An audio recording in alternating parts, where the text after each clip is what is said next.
Let's go! To Dub Nation. Steph Curry downtown again! And to those who bleed orange and black, It is out of here! good morning.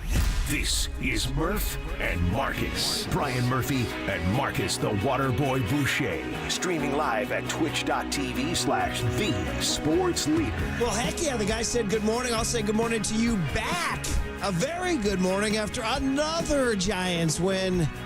The big question, is it a good morning if you're Brandon Aiyuk wondering where the hell you're going to be tomorrow night? So, hey, Wednesday, let's go, baby. Let's go. Sitting to my left is a man I'm going to ask for all of us. First of all, high and tight. Shout out Lil Romo. Looking good, buddy. Oh, thank you, Murph. Nice cut. I may drive down to San Jose and get my dude trimmed by Lil Romo. Right down the street from Levi Stadium. You can go get cut by Little Romo. You can go check in with John Lynch, and you can go look for Brandon Aiyuk yourself. Okay. Did you? Yeah, I didn't see him. Okay. Lil Romo wasn't Aiyuk wasn't getting his hair trimmed by your guy? Nah, he wasn't getting cut up by Little Romo yesterday. Is it in the garage, you say? Yeah, it's in the garage. I love that. The garage cut. Does that mean there's other people waiting, like in the driveway for when you're done? Oh, you go in? Dude, there's people in the driveway. There's people hanging out in the garage with like a 30-pack of Heinekens. Like, there's always stuff going on in that garage. Oh, yeah, it's a party. It's a true barbershop. It's an actual barbershop, and it's been going on for years, whether it's in his garage, in his backyard, on his front porch. I've gotten haircuts all over the world from Little Romo. I love it, dude. Now, the big question is for all of us, did you make it to the yard? Because you got a streak to uphold, buddy. Well, Murph, I made it down to San Jose yesterday, got my haircut, turned around, made the U-turn on 101, which technically you can't do. But I got back on the freeway, got back up to the city, and there I was. First pitch, Logan Webb on the bump. 12 for 12. The only thing more consistent than me going to Giants game is Logan Webb giving you at least 6 innings pitching. Can I get applause for both of you? For both you and Logan Webb? Thank you very much. Are you going to be honored pretty soon by the club and by the park? I think, you know? I think so. Like, I'm waiting for the Camilo Doval spotlight treatment, which we got again last night. We had Club Camilo going up on a Tuesday, Murph. Okay, so but right now, I got to say, I've got a little competition because every time I go to the ballpark, I see those damn Marlin Man's imposters sitting behind home plate. But last night they were wearing the City Connects that you can't wear. But there was one Marlin man next to him. There was one Marlin man. So I got to make sure to continue to streak just so I outlast the Marlin men imposters. They need to go down there and rough that guy up a little bit. Yeah, I don't know what the hell they're doing. I'm gonna go throw their visor in the toilet. What you do is you just kind of brush up against him with a little bit of a shove, just a little shoulder shove. Let him know you're there, buddy. Yeah, exactly. Like you're coming through the key. You know what I mean? A little beaten belt defense in basketball. I'm gonna go mark my territory. Like who's the coach from the New York Jets that we played from Hard Knocks so much? That was Jeff Ulbrich, former Niner linebacker, San Jose's own. Jeff Ulbrich. I'm gonna go down and I'm gonna go mark my territories. Just make sure I don't get it on the kids. Not the Marlin man's kids' toys. Not the kids, Murph. Not the kids. No, not the kids. Not the kids' toys. Not the kids. I know. You can on their toys. That's what I'm doing, Murph. I'm marking my territory behind home plate, but the man that's been marking his territory and leaving a mark here at Oracle Park, Logan Webb. May I introduce you to the man that's got the lowest career ERA ever on the corner of 3rd and King. Wow. I thought I'd boned up for the show. I didn't know that stat. Since the park opened, no, really? Yeah, minimum of 40 starts for a starting 40? pitcher.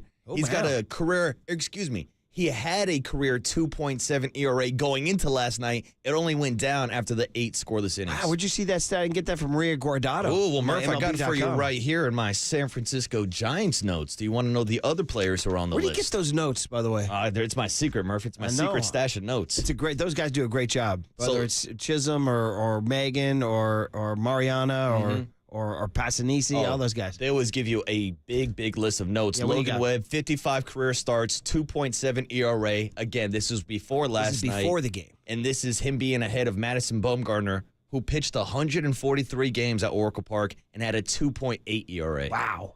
143. Those are mostly 143 wonderful days. Shout out Matt Cain, pitching 173 times with a 3.34 ERA. I might have guessed Kane, believe it or not. I might have guessed Kane. If you put a garlic fry to my head, I might have guessed Kane because he was, getting caned. He pitched in so many 1-0 games, 2-1 games, 2-2 games, 3-2 games. So that is surprising. Bumgarner, I shorted Bumgarner, and then I definitely shorted my man Logie Webb. Yeah, Webb's number Now, 1. The king of third and king. Madison Bumgarner number 2. Jason Schmidt actually number 3 on the list. Can you get a Copes laugh on that, Yeah, buddy? I'll give you some Copes love for Jason Schmidt. Matt Cain 4. Vogie, Ryan Volgeson number 5. Yeah, hell yeah. And Tim Lincecum right outside the top 5 at number 6. That's a case where stats don't tell the story. Yeah. You know what I mean? So Exactly. Timmy, he may have had the 6th best ERA, but he had the number 1.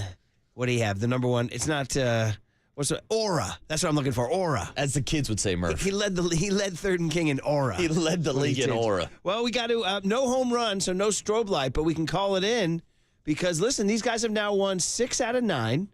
All right, dating back to that Miami series, 2 out of 3 in Miami, split 4 San Diego, and take the first 2 from the Mets. Still under 500, believe it or not, 12 wins and 13 losses. Or as I like to say, Waterboy, 12 and 10 in non-Blake Snell starts. Hey, get ready. Blake Snell's on the bum today. Well, he's got some pressure. And he's taking on. He's got Keaton Winn and Logan Webb staring right at him, saying, hey, dude, this is what we did. What are you going to do? And guess who's back in town today? The throw-in Samoan. Who looks like he saw Lil Romo. Shamanaya. Yeah, he chopped off the locks earlier Chopped this off season. the hair. Yeah, he said it was just time for a change.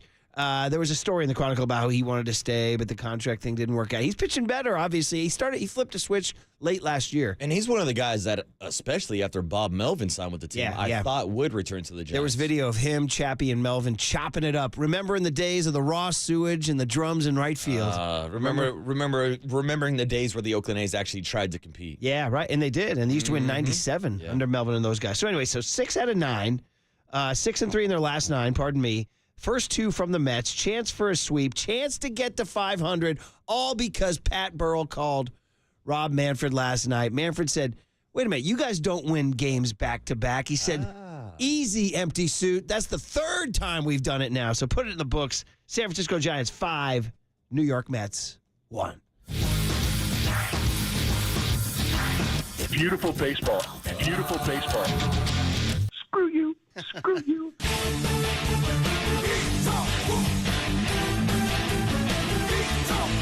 Let's go, San Francisco. Let's go, Giants. I love you. A new addition, like Bobby Brown and the boys. A new addition. I like it. Screw you. All right. It grows organically. It grows organically. And I loved it for everybody who missed it. That's Mike Krukow, of course, saying that, who was it, Kyle Harrison or Logan Webb will put a little extra screw you at the end of his pitches. Talking about late movement. Gosh, we should probably figure out who he was. It was on Monday's show. Screw you. So who had Screw pitched? you. Was it Snell from Friday? Was he talking about Snell from Friday? Yeah, maybe Screw just. you. Screw you. Or was he talking about Jordan Hicks on Saturday? Or It was he might have talking been, about- but I don't know, Murph. All I can tell you is last night, Logan Webb, a little extra screw you on that 2-seamer, 16 ground balls last night, rolling it up as always. I had 15, which Max Fried had actually more on Tuesday night with 17. See, so I heard this yesterday. John Miller's like, yes, he had 15 ground balls, but actually there was a double play, so it was 16 on the night. I see 15 ground outs. All right, that's what I heard in the postgame wrap. 15 ground outs, 16 outs. As I was walking home from the ballpark Yeah, last good. night at 9 o'clock at night because What a Logan Webb almost gave us a 2-hour What game. a glorious life you lead. I asked Waterboy, I said, hey, in your march from 3rd and King back home in Poe Hill, as we like to call it, we don't actually, but we do for a riff. Are there any taverns that might distract you? And you said no. And you said, unfortunately. And I said, no, bro. Fortunately. Yeah, fortunately. There's nothing in my direct path, but I can easily go off the road and skirt myself to a bar There would if I be need people one. in times in lives where on a Tuesday night, you're like, you know what? I'm going to go a block up here and see what's going on Well, here. to be honest with you, last night I'm walking home, getting home around like 9:15. I was like, should I stop by the Yankee for a beer right now? But I was like, no, I got to show some discipline. I got to show at 6 a.m. in the morning. I got to get my 6 hours of sleep. I'm going to ask for the second round of applause for you in this very segment right now. That's outstanding discipline, especially for a young single man with no kids. Yeah. That would be very easy to slide into the Yankee. It was And you know tempting. what? See what happens. It was See tempting, what Murph. happens. It was tempting on I a used to always Tuesday. say to my buddies in that point when we would do something like that and say, hey, put the ball in play. Just see what happens. You know, like a soccer throw-in. You know what I mean? Like the two-handed. Just throw the ball in and see what happens. You miss 100% of the shots you don't take. Drop the foosball on the table, all right? And then start spinning the guys. You might kick a goal in. Who knows? Make them play some defense, Murph. How was your foosball prowess, dude? I'm not going to act like I'm an Olympic foosball player or anything like that, but I like getting down on the tables. When would you say you peaked at foosball? Did you have like a stretch of time? Probably like 12, 13 years old. Yeah. That's We when you're on the actually foos table got the most. Kids, probably the two most, I know we got to get going here, but the two most significant mechanical moments in my life were caulking the windows on the roof and building a foosball table from scratch. Oh, you built it yourself. Yeah. I mean, well, with the help from the lovely Candace. I bet you all the soccer players are like backwards and facing the wrong direction. Don't lie, buddy. don't be so shocked that might have happened. There might have had to be a couple changes. But anyway, that was a Christmas. Murph's painting the jerseys of the wrong players. One of the better Christmas presents of all time. So, all right, guys, it is Wednesday.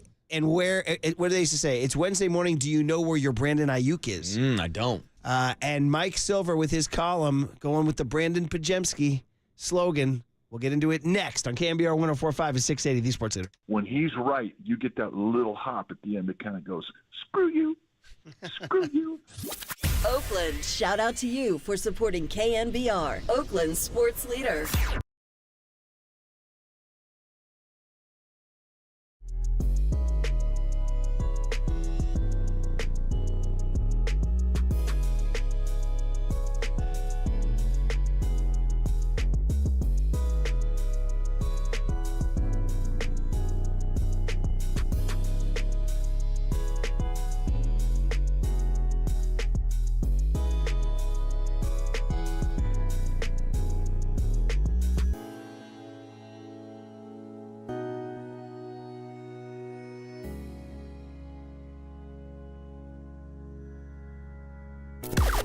Now, from the O'Donnell Financial Group Sports Desk. Learn more at odfigroup.com. O'Donnell Financial Group, because planning is a process, not a product.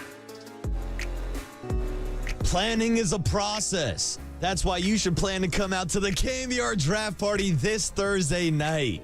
Copes, JD, the Waterboy, and you drinking some $3 pints and watching the 49ers draft. I believe breaking news, John Joe Curley. John Joe Curley in the building. Young Tony has got to be there. You can teach him some lessons. You can ask young Tony, what did he learn today? And you can find out who the 49ers draft with the number 31 overall pick if they don't trade up or trade down. We'll see you Thursday night. That's your sports update on KNBR.com.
And now, time for the Protect Your Assets with David Hollander Business and Technology Report.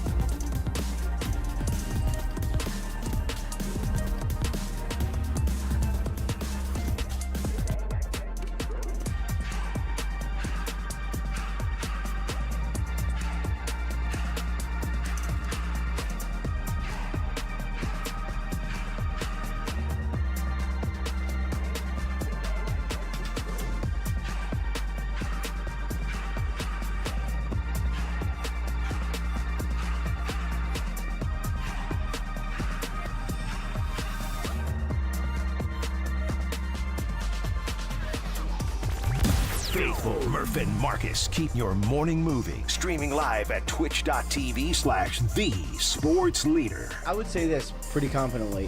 Whatever the 49ers will pay Brandon Aiyuk, who they really, really like as a player who they developed all the way through, I wouldn't be surprised if there's a team that's willing to pay him more. That's actually not really the question. The question really is, does Brandon Aiyuk want to stay in San Francisco with a team that's awesome and will probably be very good for a long time? Are they going to pay him the most in the NFL? Maybe not. They got a good team. They want to keep it together. But would it be enough to keep him? I'm kind of with you. I'm leaning more as of right now of him potentially staying, but this story has not yet been written fully at all. There it is, man. That's our buddy Ian Rappaport, and nobody knows. The Niners continue to be, ever since John Lynch got there, they've been loose lips sink ships. Young Tone, as we say good morning early at 6:18 in the morning to young Tony Farias. Tony. Farias. Interestingly, you told us that that's the true pronunciation, but you don't go by that here in Gringo Land, do you? Huh? No. Nice. Yeah, you go with Farias? Farias, yeah. Yeah, the American but version. It's better to say Farias. If I went to Miami, they would say, Mr. Farias, your table is ready. No, they would say Senor Farias. Senor Farias. Yeah. That's a Cubano way. So, hey, dude, the phrase "loose lips sink ships." You ever heard that one? It does sound familiar. I think I've heard that. Yeah, it's an old wartime thing. You know what I mean? So if you're blabbing, the enemy's gonna send a torpedo your way. You never know when the spies are listening, Murph. Ooh, does that apply? Are we talking about World War II? Or are we talking about KNBR? Ooh. Oh, Murph, as a wise man once said on this show, they are always rolling tape. They're always rolling tape. You know what? Something else hit me. I thought of that yesterday on the Nikola Jokic brother punch. Oh, dude. It's like, who's rolling on that? Dude. Some guy's rolling on that. And as you like to say, though, that guy ate it. Oh, he ate. I mean, But see, eat it. See, for me, back in the day, ate it meant you went down, you fell, you ate it, you ate blank, you ate S. To paraphrase a KNBR promo or a Giants pregame, he ate S. But no, you say eat it means to artfully absorb a punch. yeah, exactly. It's the ability to take a punch without going down. Okay, Like all right. someone hits you, someone tries like cheap shot you, and like you just look at them, you laugh like, yeah, I just ate that blank. Okay.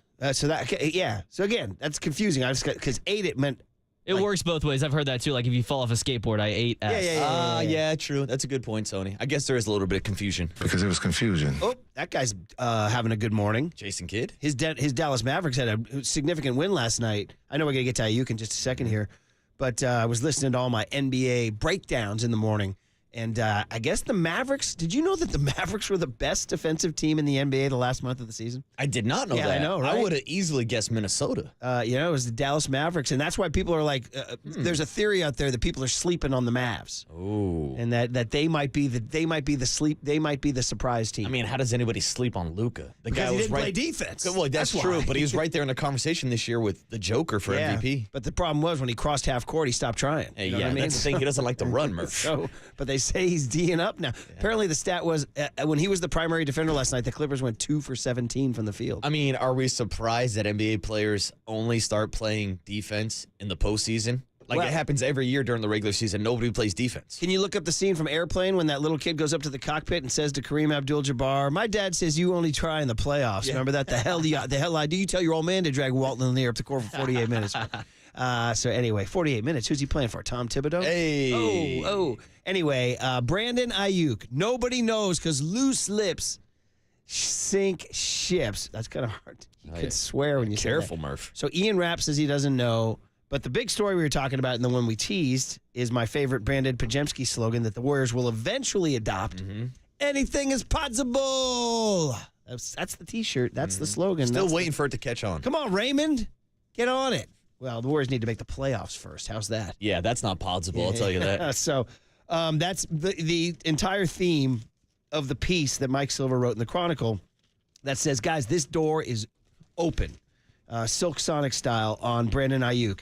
So, I mean, really, ultimately, there's no news per se other than, I mean, it didn't say, hey, this is going to happen, or that the Tampa Bay Buccaneers are the leading suitor or whatever. There's no, smoking gun. There's just a lot of chatter. What Mike does better than most reporters these days is he talks to a lot of people, and he guarantees them anonymity, and he gets quotes. So here are some of the quotes here. A source direct knowledge of the team's plans from Mike Silver, quote, anything is possible. An opposing GM who says because the Niners and Aiyuk are so far apart in contract and extensions, the trade is, quote, very much in play. So this is all, there was another story, another fact he reported that the Niners reached out to a team to gauge their interest, and that guy said the Niners are, quote, asking for too much, a first rounder, and said maybe a second rounder was more realistic.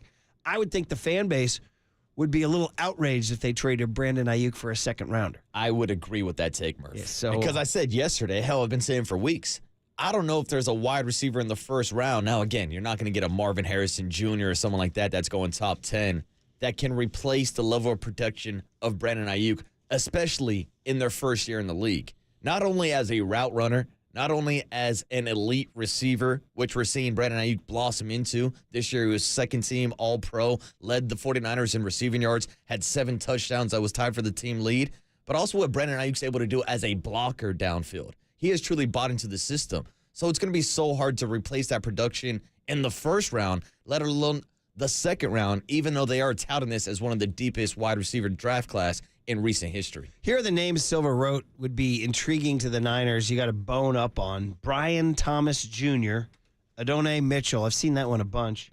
Texas, LSU, right? Ricky Pearsall. I just want just for his name. Oh, it's just a great receiver name. Ricky Pearsall. I feel like Brent Musburger should. Ricky Pearsall. Xavier Worthy. He's the one who ran the 4.21. Okay. And Xavier Leggett.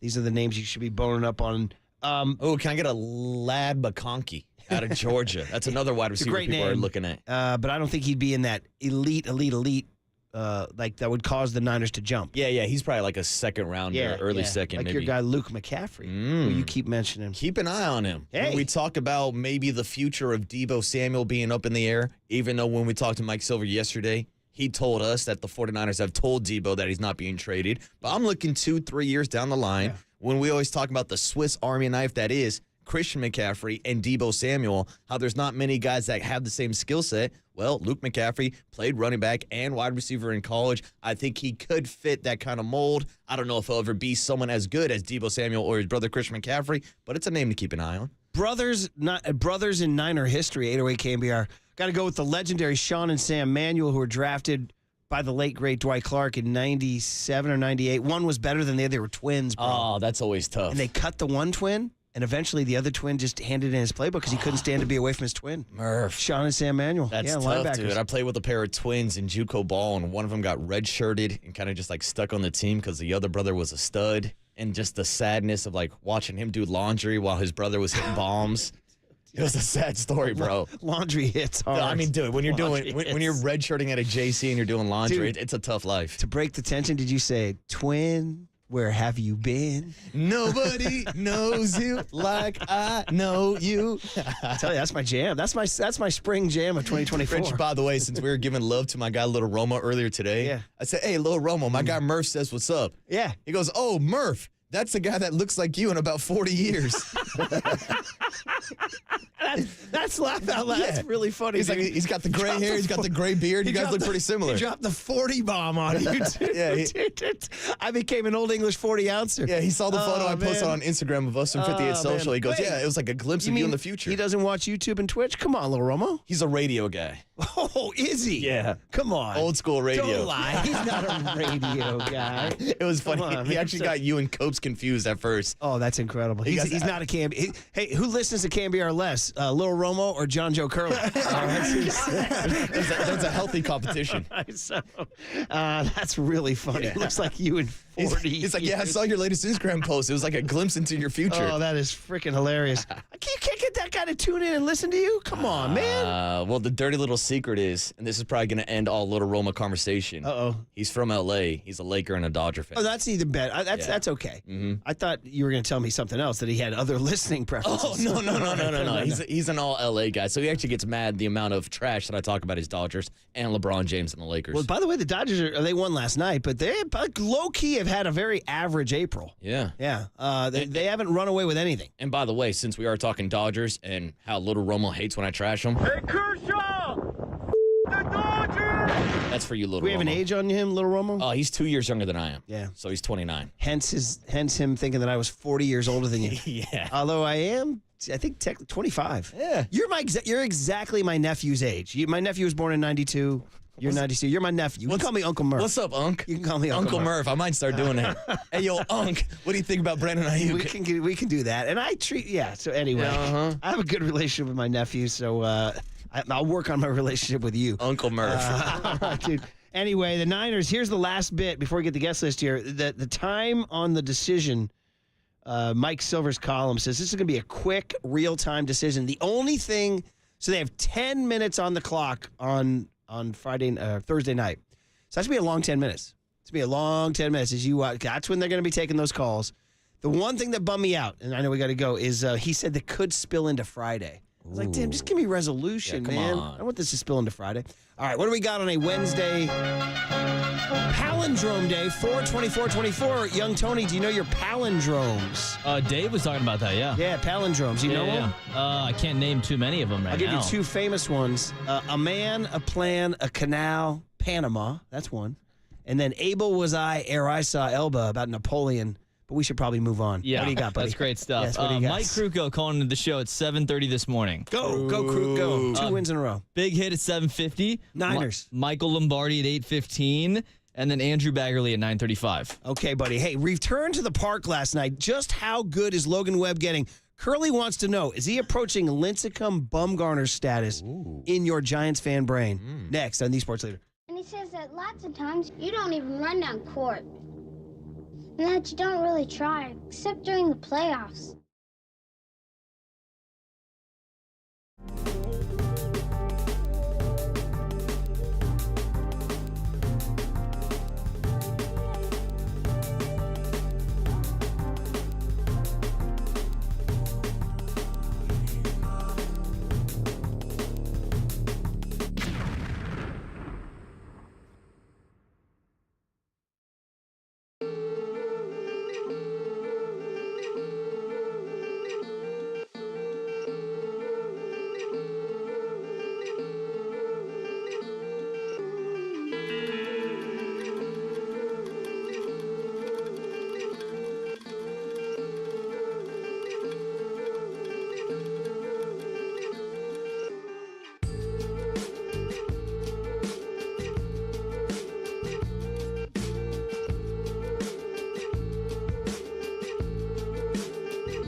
Morning Seamheads. Murph and Marcus keep rolling. Streaming live at twitch.tv/thesportsleader. Swings and misses. The bat, however, goes way down the right field line. Here's Webb, set, throws.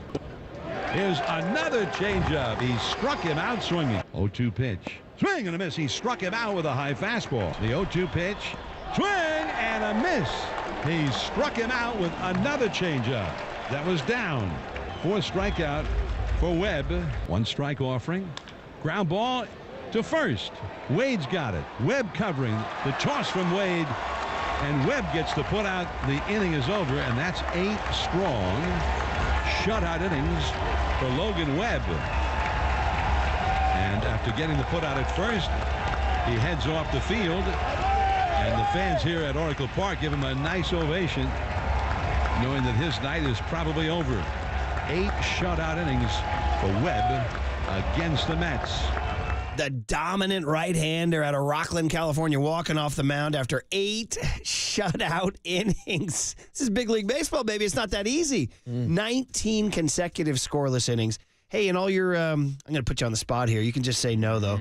In all your stat research, where does that rank in like recent Giants history? 19. If you can't find it, don't worry about it. We'll have to find it. Yeah, that's John Joe's job. Find me like where the 19 score. I tried to find it before the show. I couldn't find it.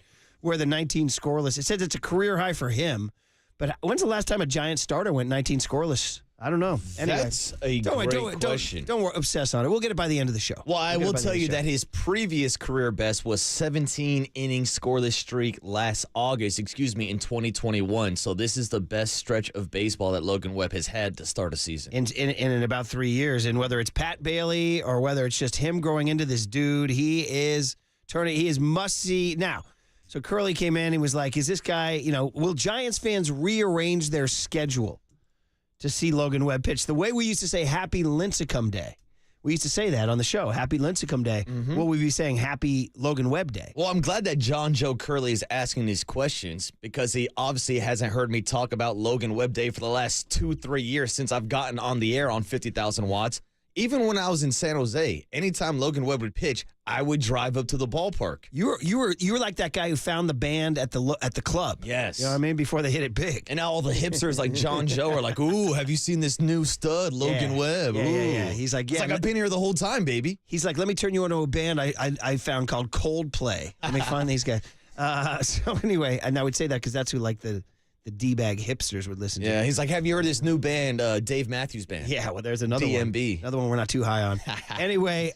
So yes, he's much watched TV every time he's pitched. Well, I mean, this is nothing new with Logan. The Giants have done, like they did the basketball T-shirt, the basketball jersey giveaway for him on Sunday, indicating his presence in our lore. They've done any number of bobbleheads for him, I'm sure, right? I mean, he's the face of the franchise, right? Yes. Right now, he is. Absolutely without question. It's hard to have a starting pitcher be the face of the franchise. That is true, which is tough. What other team in baseball has a starting pitcher as the face of the franchise? Ooh, good question off the top of my head. Who won the Cy last year? Spencer Strider? You're talking about Blake Snell, who's now on the bump for the San Francisco Giants today. I mean, Garrett Cole in the American League, but I wouldn't call him the face of the Yankees. That's Aaron Judge. You want him off the team. No. I want him back in the rotation.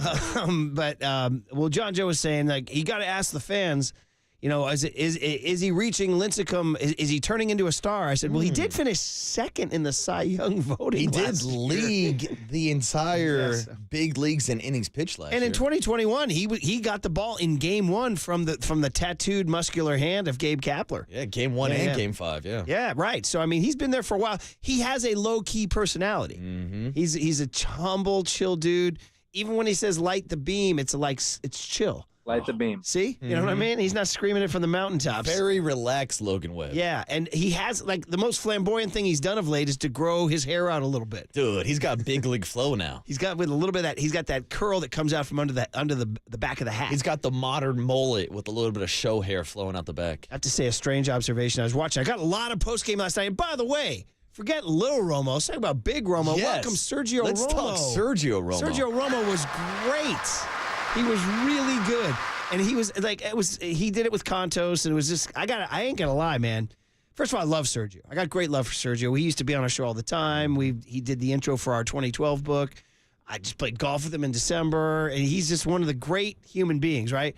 And when he started talking about Mike Yastrzemski on the air, man, I was like, this is so Sergio.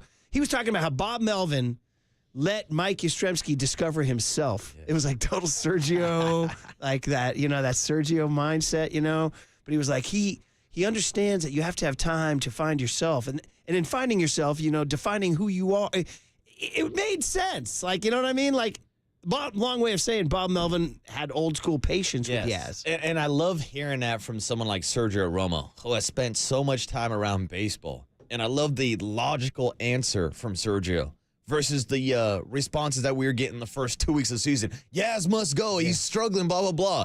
And even me, as someone who loves my prospects, who wanted a Luis Matos on the opening day roster, I told everybody, pump it back a little bit.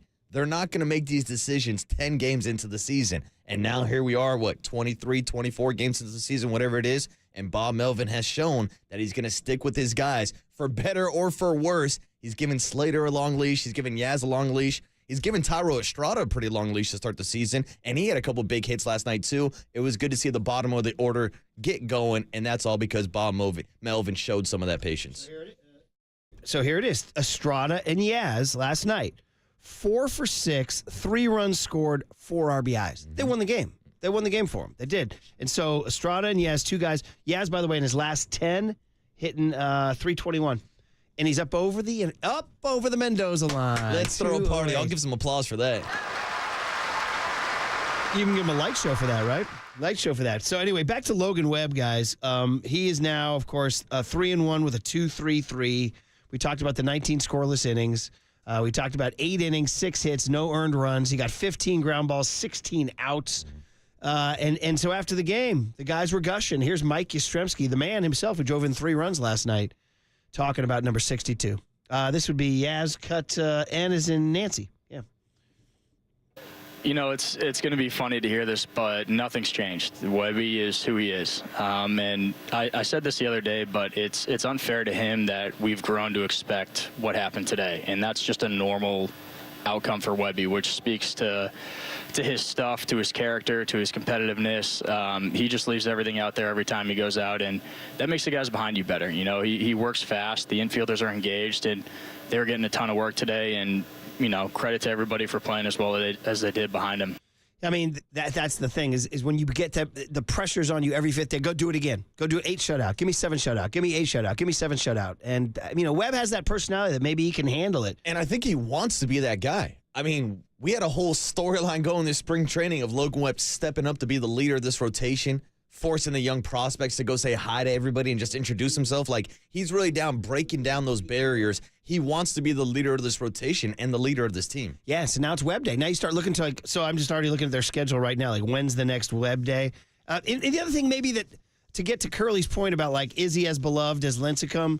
And the answer is no, obviously. Not yet, no. And you know what it is, guys? It's the strikeout. Yeah. Like chicks dig the long ball? Yeah. Chicks dig the strikeout. He's a ground ball pitcher. Nobody loves 91 and C. No, exactly, dude. Exactly. Great call. So let's see. 1, 2. He won't pitch again. You know who he'll pitch again? At Boston. They're going to Boston next week. Giants at Fenway next week. Bring on the Sox. Yeah, you want a piece of that. I want blood. So here's Bob Melvin, Bo Mel, on watching those ground balls come off the bat. Son, you saw it from the beginning. All the ground ball outs are kind of tell you what's going on with him. Low pitch count, weak contact. That's kind of when he's at his best.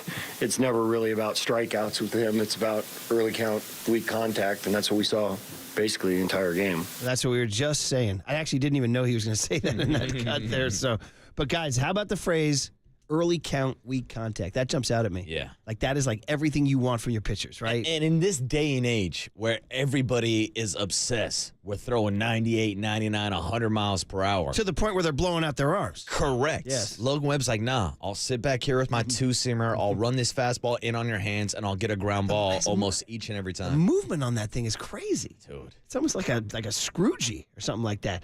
Anyway, more Melvin. I'd like to hear Bob Melvin about, you were at the game. Were you thinking he was going to go 9? I was keeping keeping an eye on the pitch count the entire 8th inning. I was like, ooh, let me get a quick inning here. Let me see if I can get Webb less than 100 pitches. And at that point, screw it. Give me Logan Webb for the 9th inning. And Murph, I wanted the spotlight treatment for Logan Webb. At some point this year, if a starting pitcher is in line to throw a complete game, give him the spotlight treatment, give him the lower lights like they do for Camilo Doval. Yeah, I mean, Susan Slush wrote a piece in the Chronicle yesterday about like the debut of the Doval Light Show, and she's like, why is it just him? Because he's the best on the team, that's why. Well, I mean, I'm with her. I'd like to see it spread around a little bit. Give it to the starting pitcher if he's going out for 9 or something. Oh, yeah, exactly. I like that. But you can't be doing it for Tyler Rogers in the 7th inning. No. But she wonders, it's a big league clubhouse with alpha males. Are they going to be like, why is he getting that and I'm not getting that? Because he's an all-star closer, that's why. Okay, so you're saying it's okay. I'm absolutely all right with it. All right, let's get one Logan Webb in here. Logan Webb cut S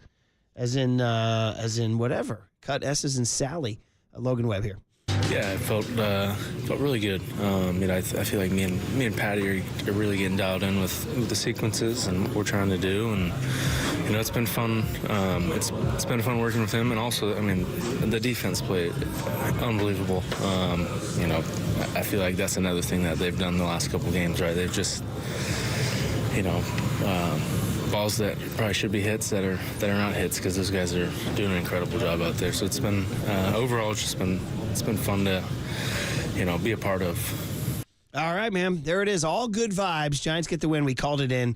Stan Tim checking in bright and early. He says, defense. You haven't talked about the defense. He said, do I need to call in again to extol the virtues of a Mike Conforto diving catch? Stan Tim. I've been talking defense all year long after they led Major League Baseball with 107 errors last season. That's why bringing in Matt Chapman was so big. That's why bringing in the Gold Gloves of Nick Ahmed was so big. Murph, the Giants currently have 3 starting pitchers that rank in the top 5 ground ball rates this year. Logan Webb, Keaton Wynn, and Jordan Hicks. Well, 6-3 in their last 9, and like I said, 12-10 when they're not playing the Dodgers or starting Blake Snell.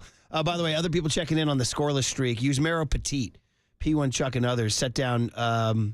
What was it? Was it there? Let me find the exact stat for you. The here. text says 46 consecutive batters, but that's only 15 in a third inning. Yeah, it's 15. Yeah, that's 15 in a third inning. So we're still trying to get that going here.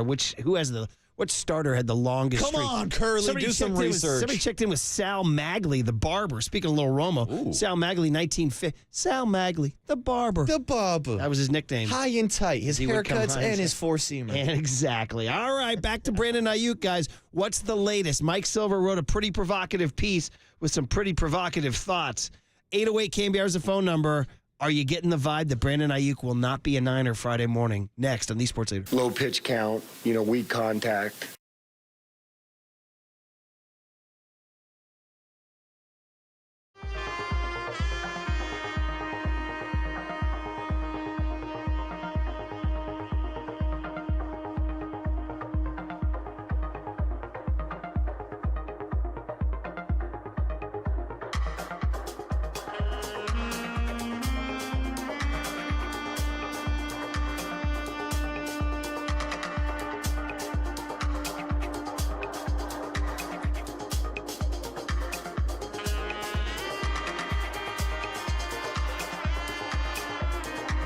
All right, early talk with our man Steve Moskowitz. Steve, you want to talk to us about unfiled tax returns, and when you can't pay, what should people do? They should call us and think how you could party if your tax problem was taken care of. This hits so many people. And one of the things that really struck me the other day, I was talking to one of your listeners, and I said, well, look, here's how you take care of this. And he said, oh, I didn't know that existed. That happens so often. Just like a medical problem, you suffer and suffer and suffer with it. You don't go to the doctor, and finally, if you do, he says, oh, here's a simple cure for that. If you can't pay your taxes, if you haven't filed your returns, oftentimes there's a simple cure. We've dedicated our professional lives to this. We've done this for years and years. Talk to us. What do you have to lose? We have a free consultation. If you don't like what I'm saying, hang up on it. But if you do like it, and you probably will, then let us do it for you and take these tax problems, put them in the rearview mirror, enjoy your life, and party with your station. All right, sounds good. Partying is good. And for more information, the phone number to call is 1-888-TAX-DEAL, 1-888-TAX-DEAL, or you can go online to MoskowitzLLP.com. From the Chilton Auto Body Traffic Desk.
time for KNBR's Opening Bell Report. Sponsored by Protect Your Assets with David Hollander. Concerned inflation will ruin your dream retirement? Learn more. Listen to David's show every Saturday morning or call 1-866-PROTECT.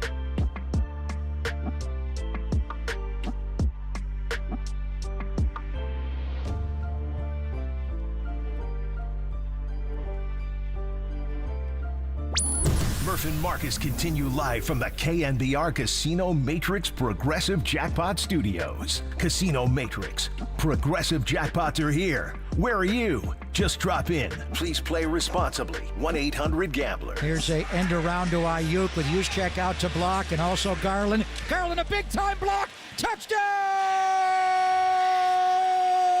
San Francisco. Brandon Aiyuk's first in the NFL. Get that rookie the rock, and it's not even a reception. And clearly they've tried to do this a few times in the game to get him the football as a runner.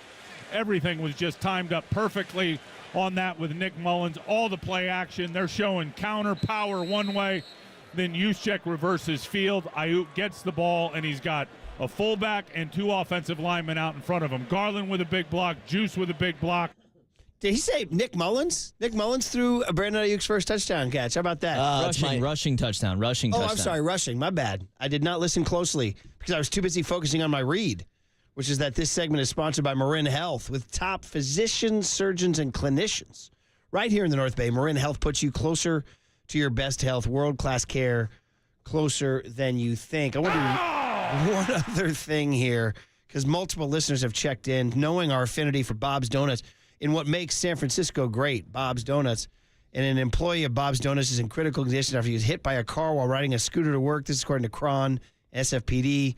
The driver fled the scene. What a douche. Oh. Crash happened at 2:55 a.m. Sunday at Dubois and Guerrero. This guy's name is Jesus Zamudio. He has a wife and two kids who live in Mexico, ages 3 and 5. Bob's Donuts has put up a GoFundMe for him. So if you love Bob's, go help this guy. He's out there working in the middle of the night getting you those donuts. So check it out. Just Google Bob's Donuts employee injured and GoFundMe, and you can donate. And, hey, these are the people. These are our people. We got to stand for them when we need them. I will donate to that in the next break. Yeah, you got to be careful on those scooters, man. Dude. I mean, seriously, at 2:55 in the morning. Well, do you remember our guy Copes? Oh, dude, he got clipped bad. He got taken out when he was on a scooter leaving the Dave Chappelle show from Chase Center, and it was a hit and run, and Copes had to limp in with a swollen knee the next morning. He was bad. He came to work, though. Yeah, he still did his shift, still did a leadoff spot. I will say, surprising toughness from a guy who's, surprising, generally a little bit on the like he took a Monday off, like out of nowhere. Just took Monday off. Yeah. Yeah. Now he can. Well, was it also because it was like his birthday weekend? One of those things? Who is he, Triple E? I know, seriously.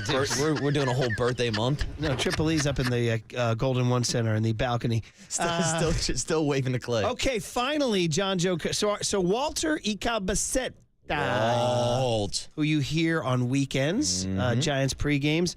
He did two things in the last segment. One, he gave us a guest, Mike Tannenbaum, the excellent NFL GM and ESPN NFL voice, who's going to join us at what time, guys? Do we know? Young Tony, do you know? Want to hop on the mic here? They just said we were waiting on a time. Okay, so we got that. And then on top of that, Walter sent in my answer to my question.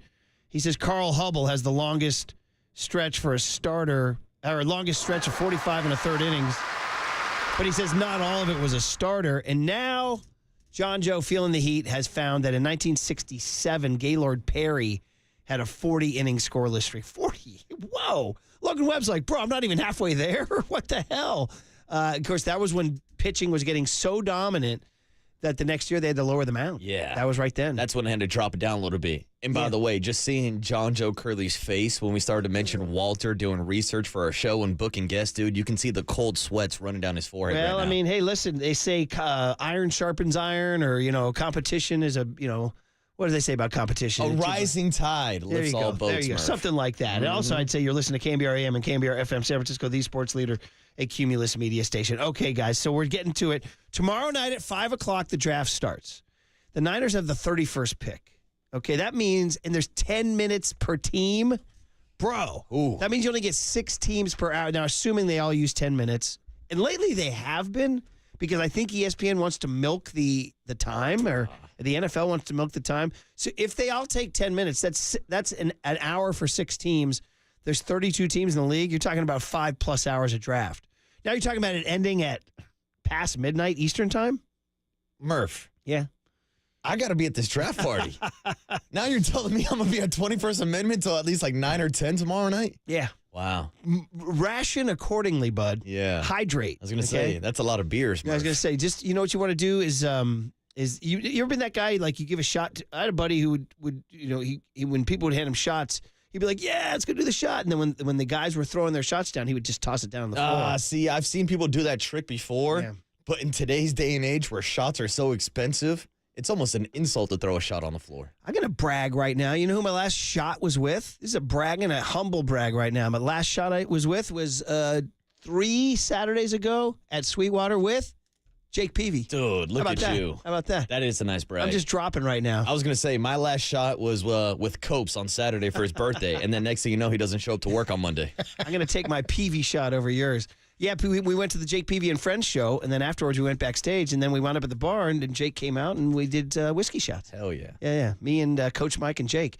I kind of barely remember it, to tell you the truth. Damn, he hit you with some of that left-handed smoke, too, or what? Well, the kids are listening right now. Yeah, I'm joking. Anyway, let's get back to this Aiyuk situation, because so tomorrow night, the Niners will be on the clock at 31, or maybe they will trade up prior to that. Maybe it will happen prior to that, but if they are on the clock, they will have 10 minutes to decide, do you trade Brandon Aiyuk for something? Is it a second rounder? That's been brought up by Mike Silver. That would seem to be a real loss for the Niners, wouldn't it? I would agree. Second rounder. So if it's going to be a first rounder, they would trade up earlier in the evening then. So at some point on the evening, it's going to be, as Mike writes, a quick, real-time decision. Now, the whole overarching thing that kills sports talk radio is the most likely scenario is they don't trade him. Correct. But that kills sports talk radio. Mm-hmm. Right? What are you going to talk about? Are you going to talk about, frickin' Caitlin Clark's Nike contract, No, we're not allowed to talk about that. God, no. We're not allowed to. I'd rather just keep talking about the Camilo Doval Light Show, but we can talk Brandon Aiyuk. That was good, too. That's actually, what's interesting about the Doval Light Show, if you do want to digress for a second,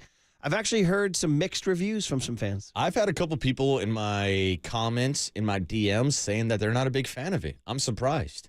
It's not like it's taken away from the game. No. It's literally 30 seconds during a commercial break. If you're not at the ballpark, you don't even see it. I've decided it's for the kids. Here's my line. If it's too dark, you're too old. Tell them, right, Murph. buddy? If it's too dark. Tell them, Uncle. Tell them. Tell a little Rollo 40 years down the road. Tell them, Unc. I want you to have that same take 40 years from now. All right, buddy? All right. So anyway, Mike Silver is always overturning stones to make sure he knows what's going on. And he's written a column in the Chronicle. Says the door is open and anything is possible. And the reason why is because of the salary cap, which is interesting. Yes, correct. Leave it open.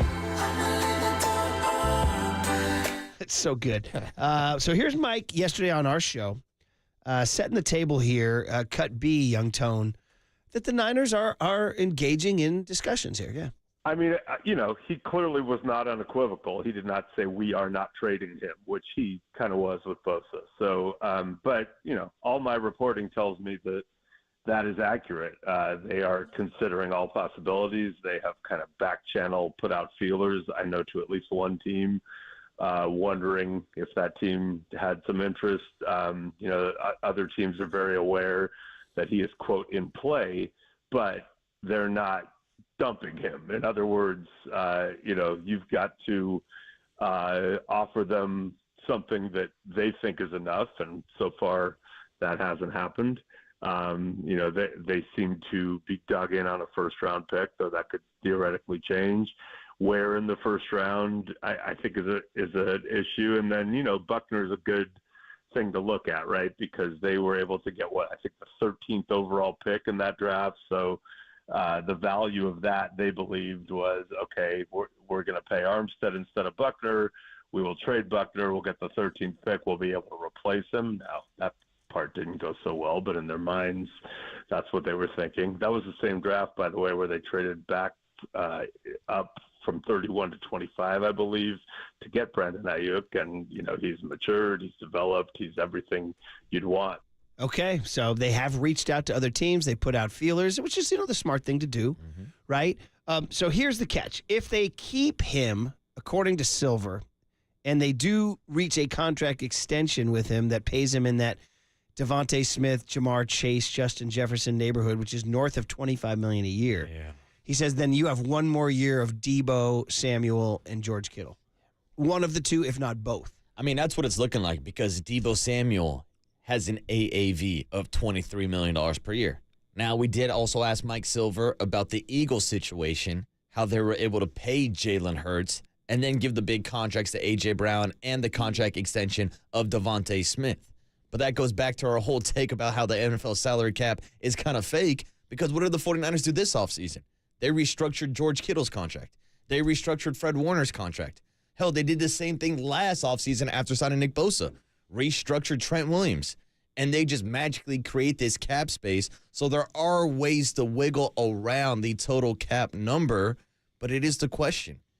On this team, in Kyle Shanahan's system, do you want to be paying two wide receivers $20, $23, $25 million apiece? You could maybe do it for 1 year like this. Here's Silver on that concept of paying two receivers. You've just got decisions, and I agree. You can fit a lot more, and you can go all in, and they're trying to have sustained success. But as long as they have this nucleus still, they should try to go after it. But, I think a lot of teams would say if you're paying your quarterback and you're paying one elite receiver, you should probably look to try to not pay the second one big money in terms of allocation. Is this why the Chiefs traded Tyreek Hill? Yes. Yeah. It is. They didn't want to pay one wide receiver. Now they also paid Travis Kelce a pretty penny. Yeah. But we look at the 49ers. Chris Jones. Exactly. But you look at the 49ers with Nick Bosa as the highest paid defensive end. George Kittle, one of the highest paid tight ends. Christian McCaffrey, the highest paid running back. Trent Williams, one of the highest paid left tackle. Like, they are paying a premier price at multiple positions, so that's why it's hard to do it twice at wide receiver. I guess the question coming out of this, if they did trade Aiyuk for a first-rounder, which, by the way, again, some team in Silver's column said is too much. Yeah. Interesting. If they did trade him for a first-rounder, could you go win a Super Bowl? I mean, that's the idea, right? They got to win a Super Bowl as long as they have Trent Williams and Nick Bosa in his prime. Well, here's the thing. My take would be that this 49er roster, even without Brandon Aiyuk, would still be good enough to compete for a Super Bowl. Yeah. But when you look at taking Brandon Aiyuk off the roster, without a question, it makes the team worse. Yeah. Now, they would still be at the elite level in the NFL with the total talent that they have on the roster. Yeah. But in my mind, this team does not get better without Brandon Aiyuk. And then in asking that question, the X factor is who's the rookie receiver? Is it a Jordan Addison level, a Rashee Rice level? Rashee Rice, it took him, I had him on my fantasy team, trust me, it took him like 13 games to get going. Yeah. He came on strong at the end, but the first 10 games, he wasn't doing much at all. He sat on the mid-segment read bench, but I wisely did not drop it. Yeah, and we talked earlier about Brandon Ayuk's rookie season, which we just heard a highlight from, and how he kind of got into the doghouse with Kyle Shanahan. And again, looking just to replace the production offensively, receiving with Brandon Aiyuk is going to be hard to do. Then you throw in the factor of how good he is in the run game as a blocker and how he's a little Arizona Sun Devil literally running down the field trying to block these dudes. It's so hard to replace this guy. The other part, again, like I said, all things being equal, they want to keep him. There's this third path where they keep him and make him play on the $14 million fifth year. Now, again, the backdrop to all this is he's under contract for next year, right? And they could make him, and then they could franchise him the next year. But as Mike says, in the NFL world, that creates discontent and drama. Mm-hmm. And you could live with it. You could be like, yeah, so what? That's the CBA. Them's the rules, kids. Go out and play. And then we'll deal with the discontent and drama. Or they want to just not deal with that and either get to that extension with him, play this next year, or trade him on Thursday night. Mm-hmm. And that's a perfect example we've seen over the last 4 or 5 years. I know it's a different position, but you look at quarterback. You look at someone like Kirk Cousins, who was routinely franchised year after year with the Minnesota Vikings. And a lot of people had that same argument. Well, it's not fair. What if Kirk Cousins gets hurt? What about his future? Well, Kirk Cousins is now laughing his ass all the way to the bank because he was getting top-tier money year after year after year, and even after tearing his Achilles, just got paid out by the Atlanta Falcons. Did you read that Athletic NBA anonymous survey? Dude, they asked, who's your favorite athlete, non-NBA? And one guy said Kirk Cousins. No way. And they said, wait a minute, why Kirk Cousins? He said, because, bro, he's never won a Super Bowl, never even gotten to one, never even gotten to, and he's getting paid and paid and paid. He goes, that guy's my idol. Dude. He made $100 million guaranteed, and he can't even win a playoff game. Kirk Cousins has worked the system, and who knows? Can you imagine the contract he's going to get in a couple of years from Kyle Shanahan? Incredible, dude. Hey, man, there was many years with it, and all the people who said, there have been bloggers out there and the alternate media, the non-traditional media. Who guaranteed you that Kirk Cousins was starting week 1 last year. So the alternate media? Yeah. The media said what? We have that? We have that? We've been sitting on that? I've got that one hidden on my board. That's pretty darn good. The media said what? That's pretty darn good. Mike Silver at the cut T here about whether or not they would trade someone other than Aiyuk, Debo, or Kittle. Yeah, and I don't think they're going to entertain those scenarios. My reporting tells me that they are not trading Debo and Kittle. They just restructured, so I think that makes it a lot less likely that they would deal him. They need a second pass-catching tight end in general. Maybe in this draft they'll address that too. But I think, if you're trading Kittle, you better have a new George Kittle, and last I checked, it's tough to find that. So I don't believe they would trade Debo or Kittle. Now, anything is always possible, right? If someone calls up and says, we'll give you the, X pick for Debo, and it was a good enough pick and they thought they could get Marvin Harrison Jr. or something, then you're at least listening. But I think if one of those three is traded on draft night or the next day, that it would likely be Aiyuk. Yeah, but again, back to the scenario where they keep him, the low drama scenario, and then at 31 they draft either a corner or an offensive tackle. The low drama situation when you're 7 pints deep at 21st Amendment. There's a quote in Silver's column from a Niner source saying, this is the beauty of having a fifth-year option on a premium player. This is where the team, the owner, has leverage. Correct. The owner has leverage. So much to Brandon Aiyuk's dismay, again, it's hard for us to think that $14 million is a consolation prize. But for these guys, they get one chance when their body's healthy and they're young enough to be valuable. And this is their one chance to really get it. And I understand it. I understand where Aiyuk's coming from. And I understand where the Niners are coming from, too. I'm sure they would like to reward him and keep him, but they're also, is it smart business just to play out this fifth year on his $14 million contract? And those are the questions. Are you playing for a Super Bowl this season, or are you looking at the cap space 2-3 years down the line when that Brock Purdy extension finally comes around? Well, like I said, man, the Chiefs seem to pay what they pay Pat Mahomes $150 million, and they won a Super Bowl. Yeah. So, damn. Damn that Pat Mahomes. Yeah. I'd say the only good news to come out of this is the Niners haven't joined the brigade of changing uniforms. Have you seen the latest? Oh, the Broncos going to, dude, somebody, I saw the best tweet of all. Can't wait to see Zach Wilson in those Bronco jerseys. Dude, a great tweet from a Bronco fan said, damn, shout out the UTSA Roadrunners. Oh. They look like the Texas San Antonio Road. They look like Spencer Burford. Roadrunners. Spencer Burford's college team. Tacos didn't come. Bro, NFL, have we not learned from MLB with the shrunken down letters? Major League uniforms, NFL uniforms, these are important things. These are regal, important things. By the way, I'm going to tell you this last thing on the way out here. I didn't hate seeing the Giants in their home creams last night. I listen, City Connect, fun little diversion. Keep wearing those home creams. By the way, shout out to Major League Baseball still not being able to get the Giants their City Connect uniforms. It's like when you order something. I ordered something off Amazon. It came the next day. Major League Baseball ordered Fanatics uniforms. They're like, it's not coming until May. Murph, me and my guy Big Walt were down at the Stick before a game like last week, and there was a guy in a City Connect Jung-Hoo Lee jersey. Jung-Hoo Lee has never played in a City Connect uniform, so he had the jersey, but the actual San Francisco Giants do not. By the way, somebody speaking of those jerseys, those guys were wearing them last night. Yeah. A listener wrote in and said, those Marlins men guys are Giants fans that are gamers. They're just doing a bit. That's what he said. I don't like the bit. Well, you got to take it up with the guy on the text line. Get your own bit. Speaking of the bit, 2 reasons why the Giants should be feeling good. next on KNBR 104.5 and 680, the Sports Leader. Now, anything is always possible, right? Campbell, shout out to you for supporting KNBR, Campbell's Sports Leader.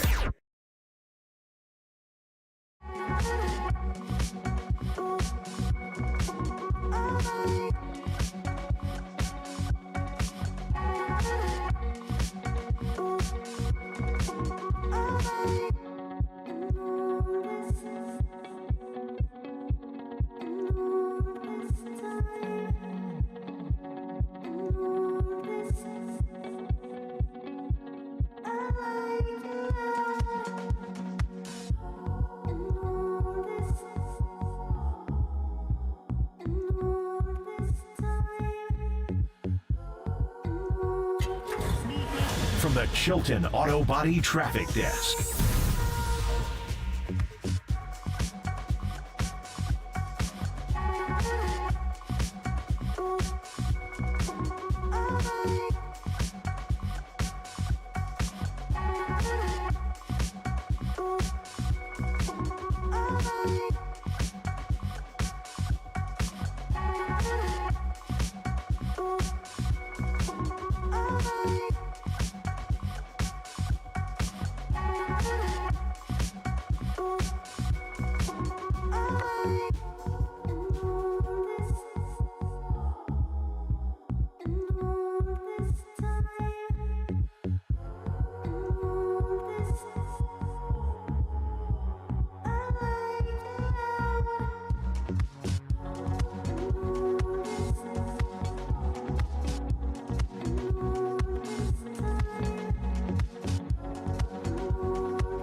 And now, time for the Protect Your Assets with David Hollander Business and Technology Report.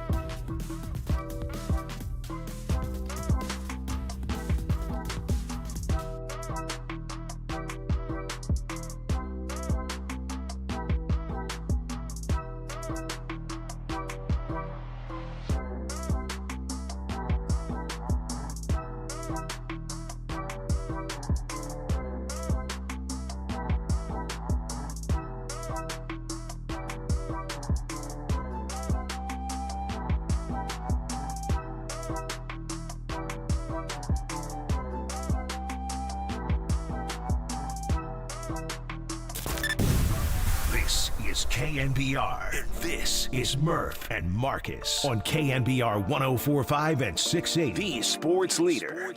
Left-handed hitter. Runners at first and third. The pitch. Ground ball hit softly towards short, cutting over from third. Chapman's got it and throws him out at first. And that is a save for Camilo Doval. And the Giants have taken the first two of this series. Oh, my goodness. I don't know if I'd wish I'd have it. I wish I had that. But I tell you what, it was always a fun experience to see the crowd get going, to see my teammates get uplifted when I was coming in the game and they would play my song. And just looking up in the crowd and everybody's just going bonkers the whole time. It was a really cool experience. And, I mean, to be honest, I might be that guy that was silly enough to trip on the way in once they turned the lights off. You know, I had a few moments like that throughout my career. But I tell you, it was really awesome to see for him. He seemed to like it.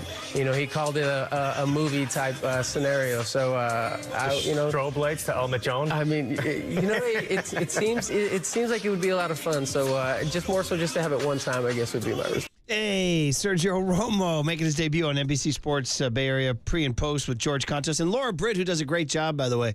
And he was they asked him about would he have liked the light show? And he made a joke saying he would have tripped and fallen. A lot going on at the Giants these days. Couple of wins. I gave you guys 2 reasons to be optimistic, but you have 1 reason to sponsor a segment, don't you, buddy? That's it, because Club Camilo doesn't go up on a Tuesday unless he checks in with Redwood Credit Union. Watch your money grow with a high-yield savings certificate at Redwood Credit Union. See how much you can earn at redwoodcu.org. I had Larry Bear joins Tolbert and Cope today at 4:50. Where's that rejoin there, buddy? Ooh.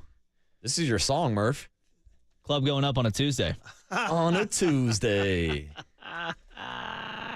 Hey, in 40, like Little Romo says, in 40 years, you'll be doing takes like that, dude.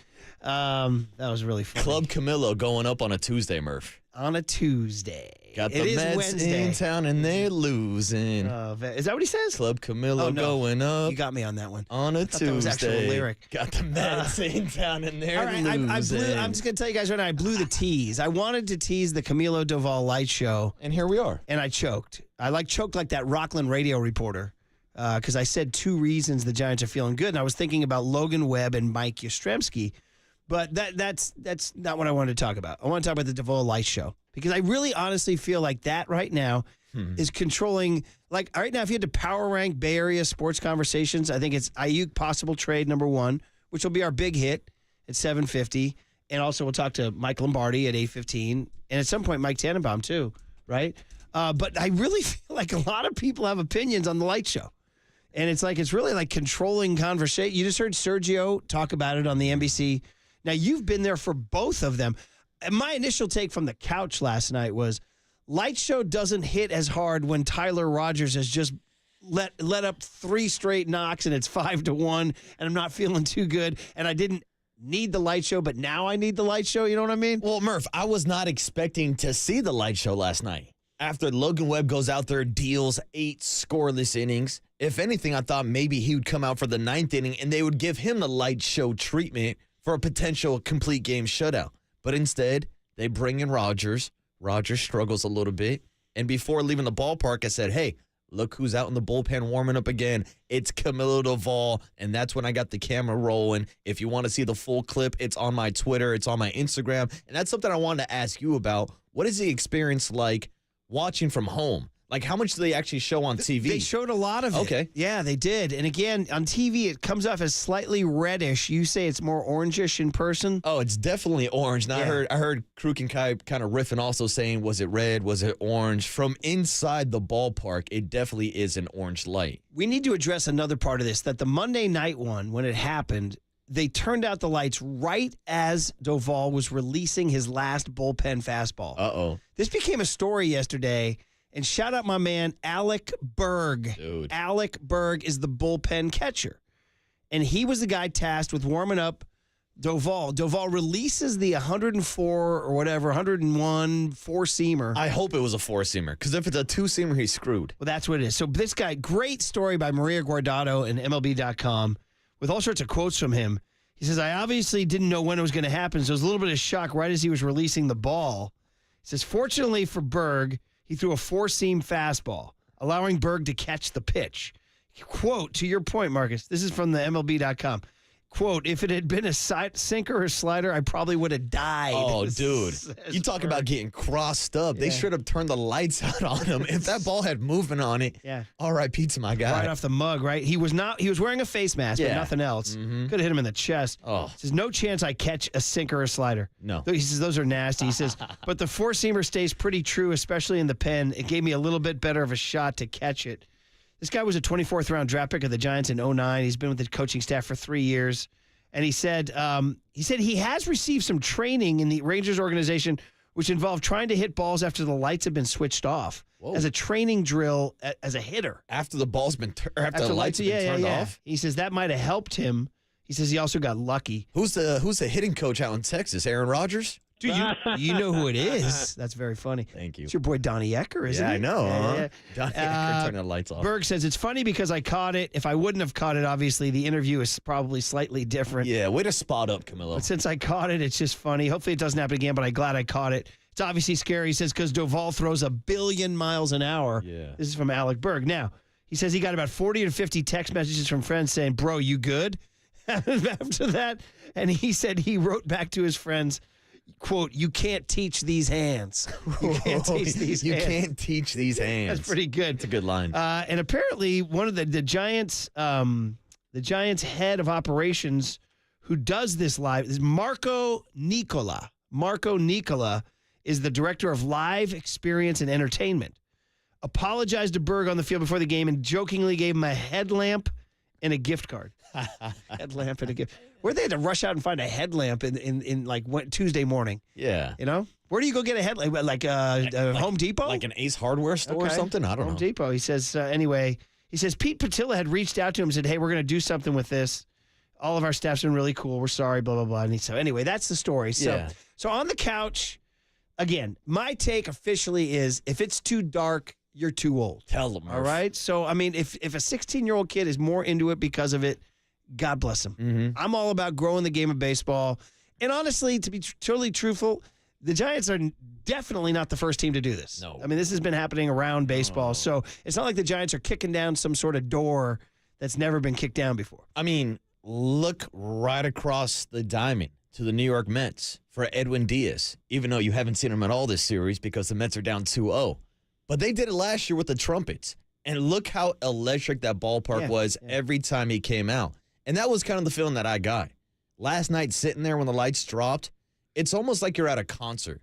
And when the lights drop right before the artist comes on stage, there's like a different feeling in the stadium. And everybody starts to anticipate, and everybody starts cheering. Like, Murph, I can't wait till a Friday night full ballpark, 40,000 strong, to see their reaction to the lights going down for Camilo. What's interesting is that the first 2 times it's been used have not been like super adrenalized moments. One was when they were ahead 5-0 or whatever. Was not even a safe situation. And the other one was when Tyler Rogers got into a bit of a jam. You're kind of like, dude, come on, man. We were looking to tidy up Logan Webb's game.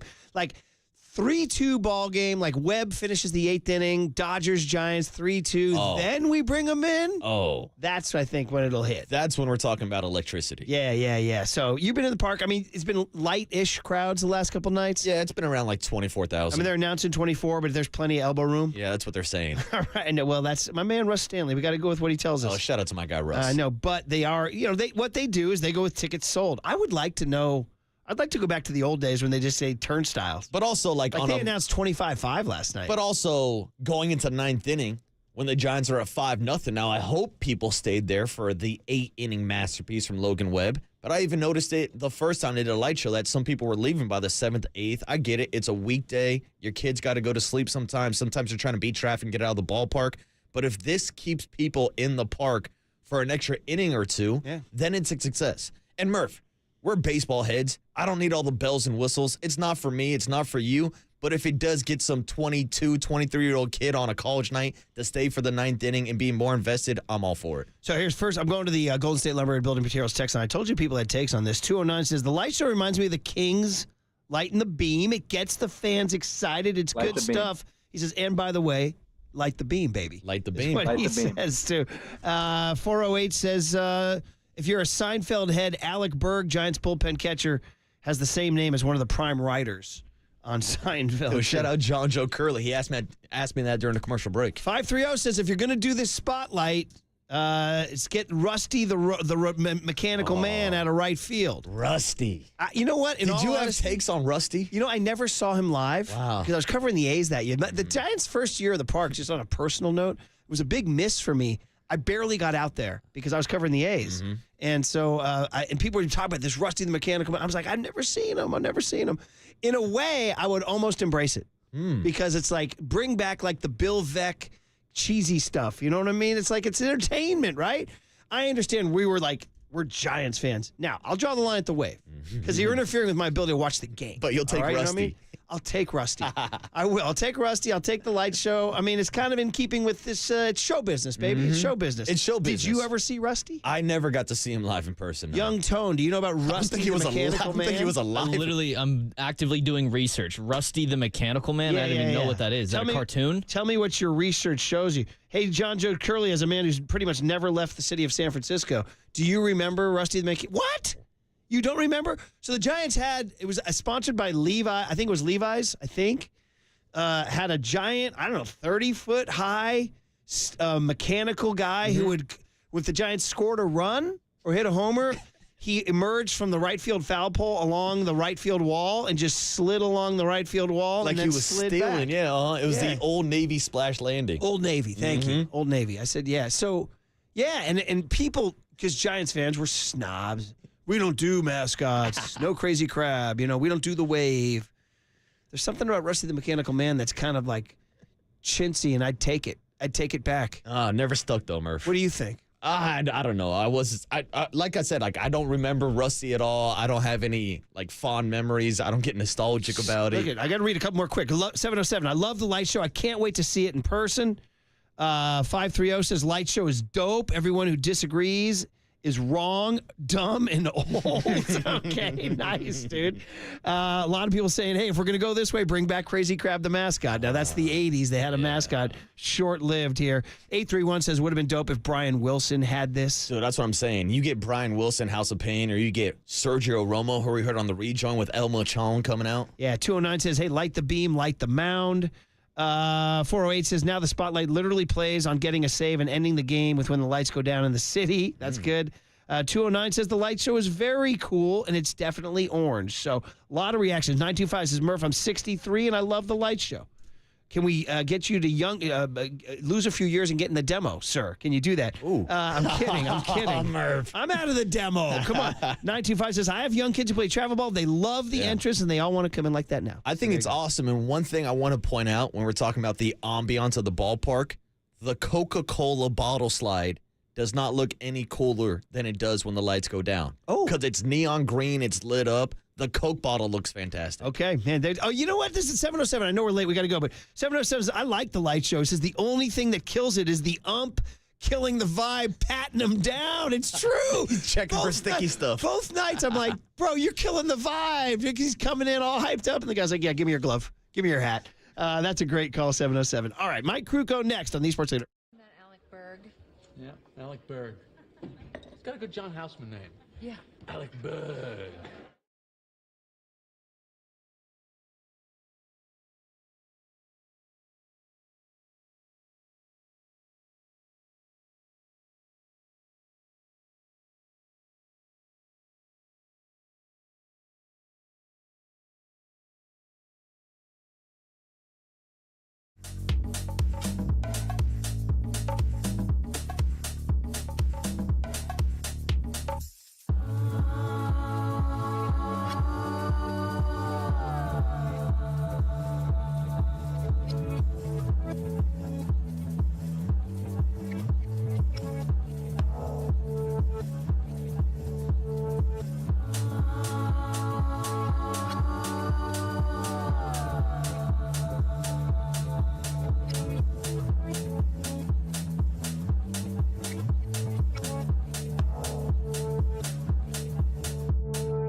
Light the beam.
There's no question we've got the best in the booth. That's why Murph and Marcus catch up with Kruk right now. On KNBR 104.5 FM and 680 AM.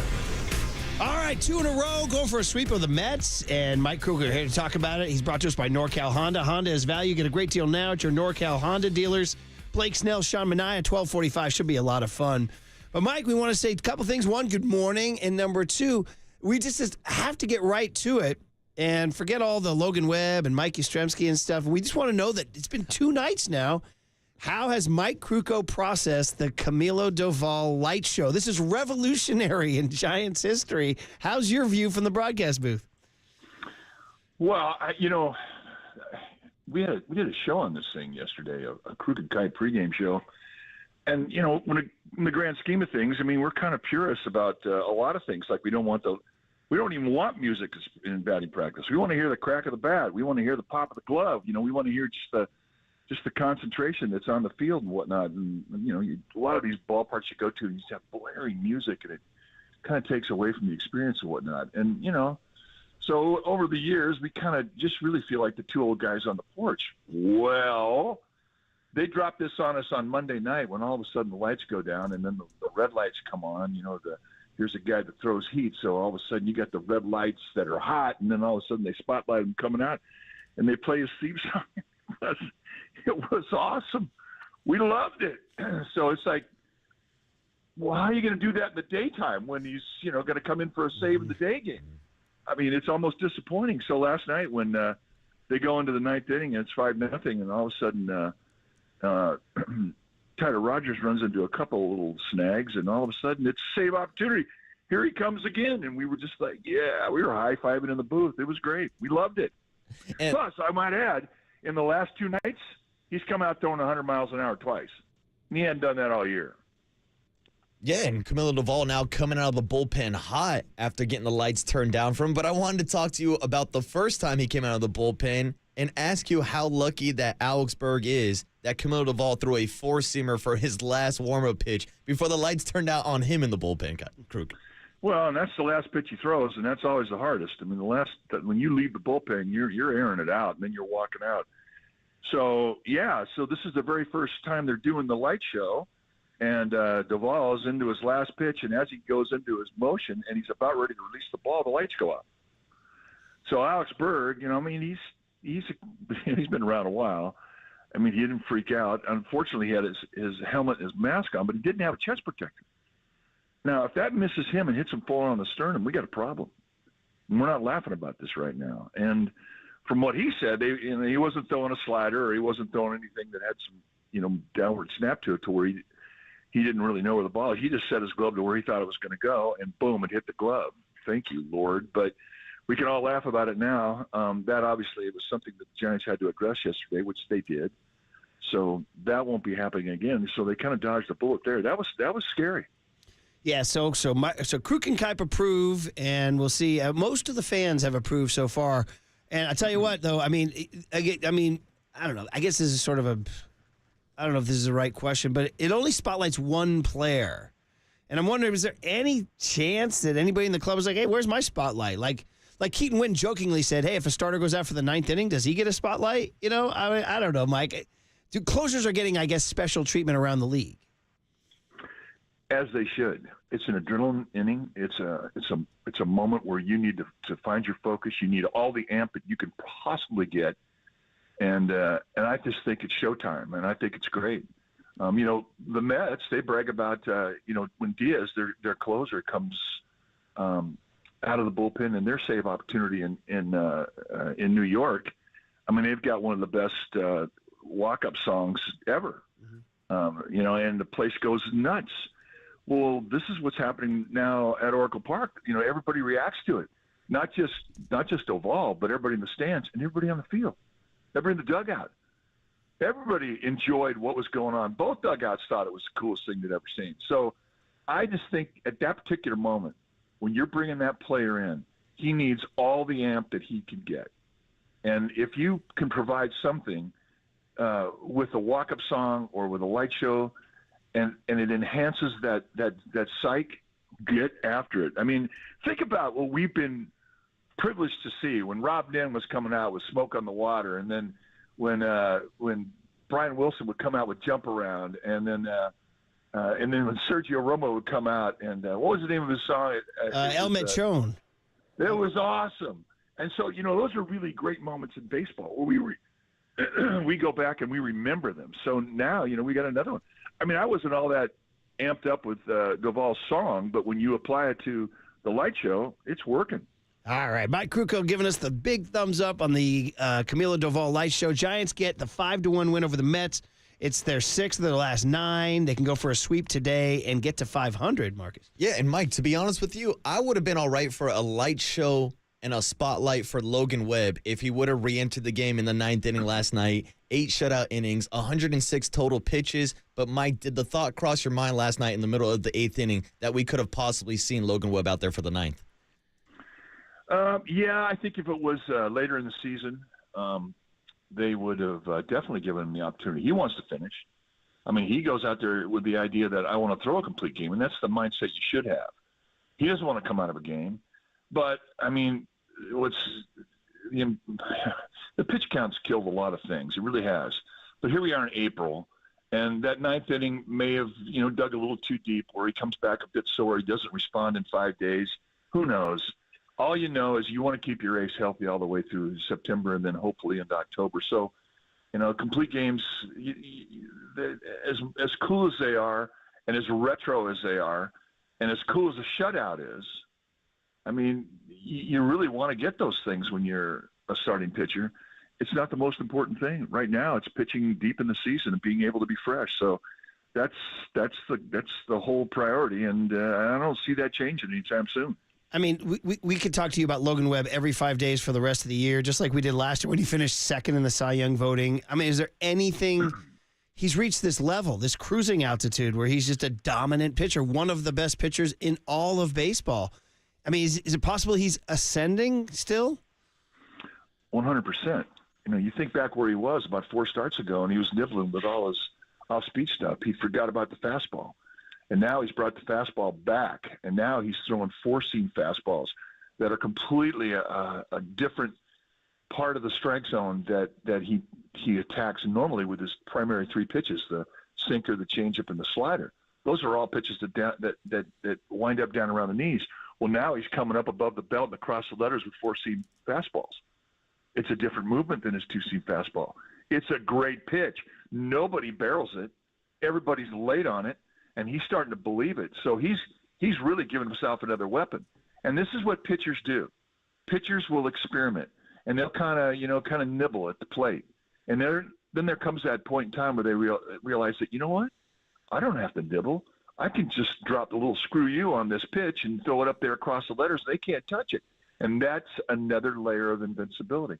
So, as good as he is, he's still a young pitcher. He's still learning.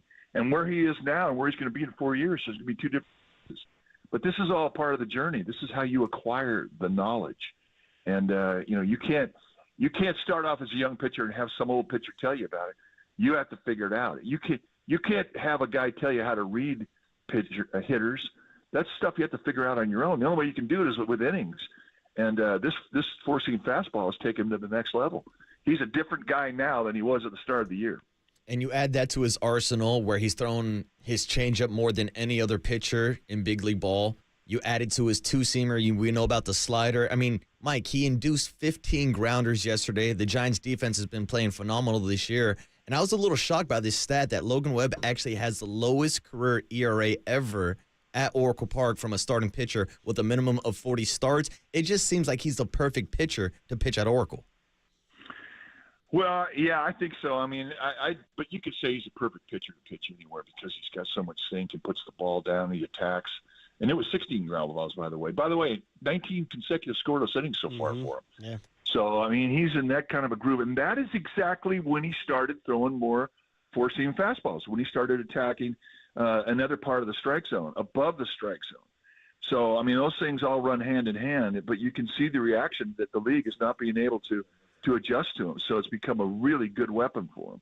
19 consecutive zeros. That's amazing. And the other thing too, I mean, look, we get all excited about 5 inning outings, and he's almost automatic. I mean, his ability to go and give his team at least 5 innings now is, I think it's as good as anybody in the game, and it might be better than anybody in the game. But again, I mean, you know, we've kind of devalued our expectation for starting pitchers. It used to be, you know, you can go 9. Look at all the complete games that. You know, what is it? Christy Mathewson had 400-plus complete games. Juan Marichal had 227, you know. I mean, I had like 44 or something like that, and I tell that to guys now, and they go, no way, 44. So, I mean, it's just kind of been devalued. Remember the 6-inning was the quality start? Well, not anymore. I mean, they'll take 5. But the point being is that Logan Webb is that guy, that he's an innings eater. He's a modern-day innings eater. And that plays in any ballpark, but we especially like it when it's in our own. Yeah, and he led the MLB. He led Major League Baseball last year in innings pitch, and he is leading again, 38 2/3. Is that so? Hey, we're out of time. Quickly, Blake Snell. Just a quick thought. I mean, does he see Keaton win on Monday? We didn't even ask you about Keaton win. Keaton win on Monday and Logan Webb on Tuesday. Damn, I better carry my weight. It's exactly how he's feeling. I mean, he doesn't want to be the turd in the punch bowl. He wants to be the guy. He's been the guy. And when you come over a new team, you know, you don't want to be in that fifth hole. And that's kind of where he's been. He hasn't been himself. But I think every time he's gone out there, he's gotten better. And I think the one thing that we're waiting for is that little finish on the fastball, that little extra snap on the breaking ball. He's shown his 4 solid pitches, which I didn't know he had a complete command of, and he does.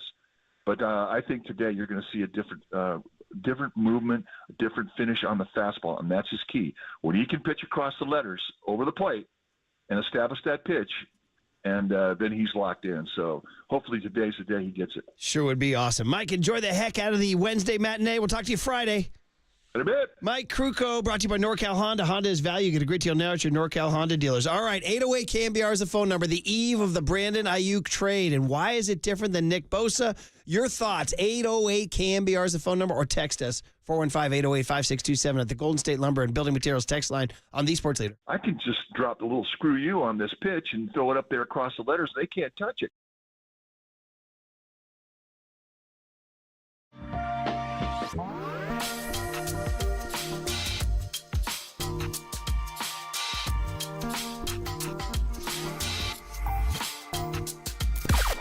Now, from the O'Donnell Financial Group Sports Desk. Learn more at ODFIGroup.com. O'Donnell Financial Group, because planning is a process, not a product. We are less than 36 hours away from the start of the NFL Draft. So how about you come on down to 21st Amendment to hang out with me, Cobes, JD, and the entire KNBR crew as we all discuss whether or not the 49ers will trade Brandon Aiyuk or who they're going to pick with the number 31 pick. Call us right now. It's time for the big hit, 808 KNBR, and we'll see you at 21st Amendment.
Hey, what's up, everybody? It's the Water Boy on a Wednesday morning, here to talk to you about Prize Picks, because the biggest moments in basketball are happening right now. So get in on the playoff action and win up to 100 times your money on Prize Picks as you and the world's best players take the game to a new level during basketball's postseason.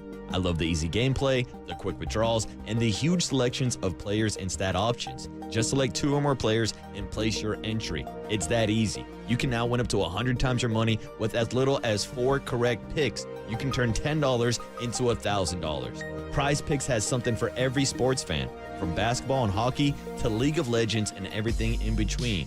This week, I told you guys yesterday, I went out to the ballpark, I took Logan Webb and Luis Severino, both over 3.5 strikeouts, and cashed in on my Prize Picks yesterday. So download the Prize Pick app, and they will match your first deposit of up to $100. Just download the Prize Pick app and use the code word LEADER. That's code LEADER. Prize Picks. Pick more, pick less. It's that easy. Eligibility restrictions apply. Visit prizepicks.com for restrictions and details. Always.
Check the mic and make sure it sound right, boys.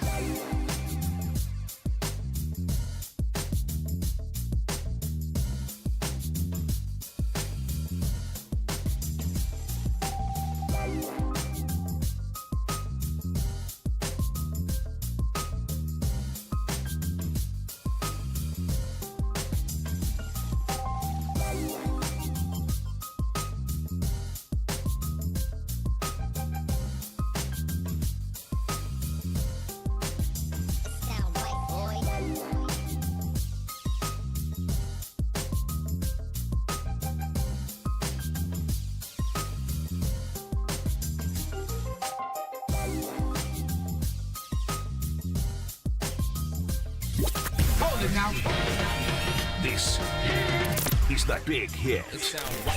Sponsored by Benjamin Moore Paints. Experience the Benjamin Moore retail difference at their independently owned authorized retailers today or at benjaminmoore.com. On KNBR 104.5 FM and 680 AM. The Sports Leader. 3rd down and 6. Garoppolo in the shotgun. Now he's pressured. Going to roll out to his right. Being chased from behind. Hit as he throws. It is caught. And it's Brandon Aiyuk at his first catch in the NFL for a first down. 2nd and 10. Kendrick Bourne goes in motion right. Nobody follows. Here's a end around to Aiyuk with Juszczyk out to block, and also Garland. Garland, a big-time block. Touchdown! San Francisco. Brandon Aiyuk's first in the NFL. Get that rookie the rock, and it's not even a reception. Purdy going to can the play here as 3 receivers right. Aiyuk and Juszczyk left. Going deep down the sideline for Aiyuk. He's got it, and he's gone. 20, 10, 5, touchdown!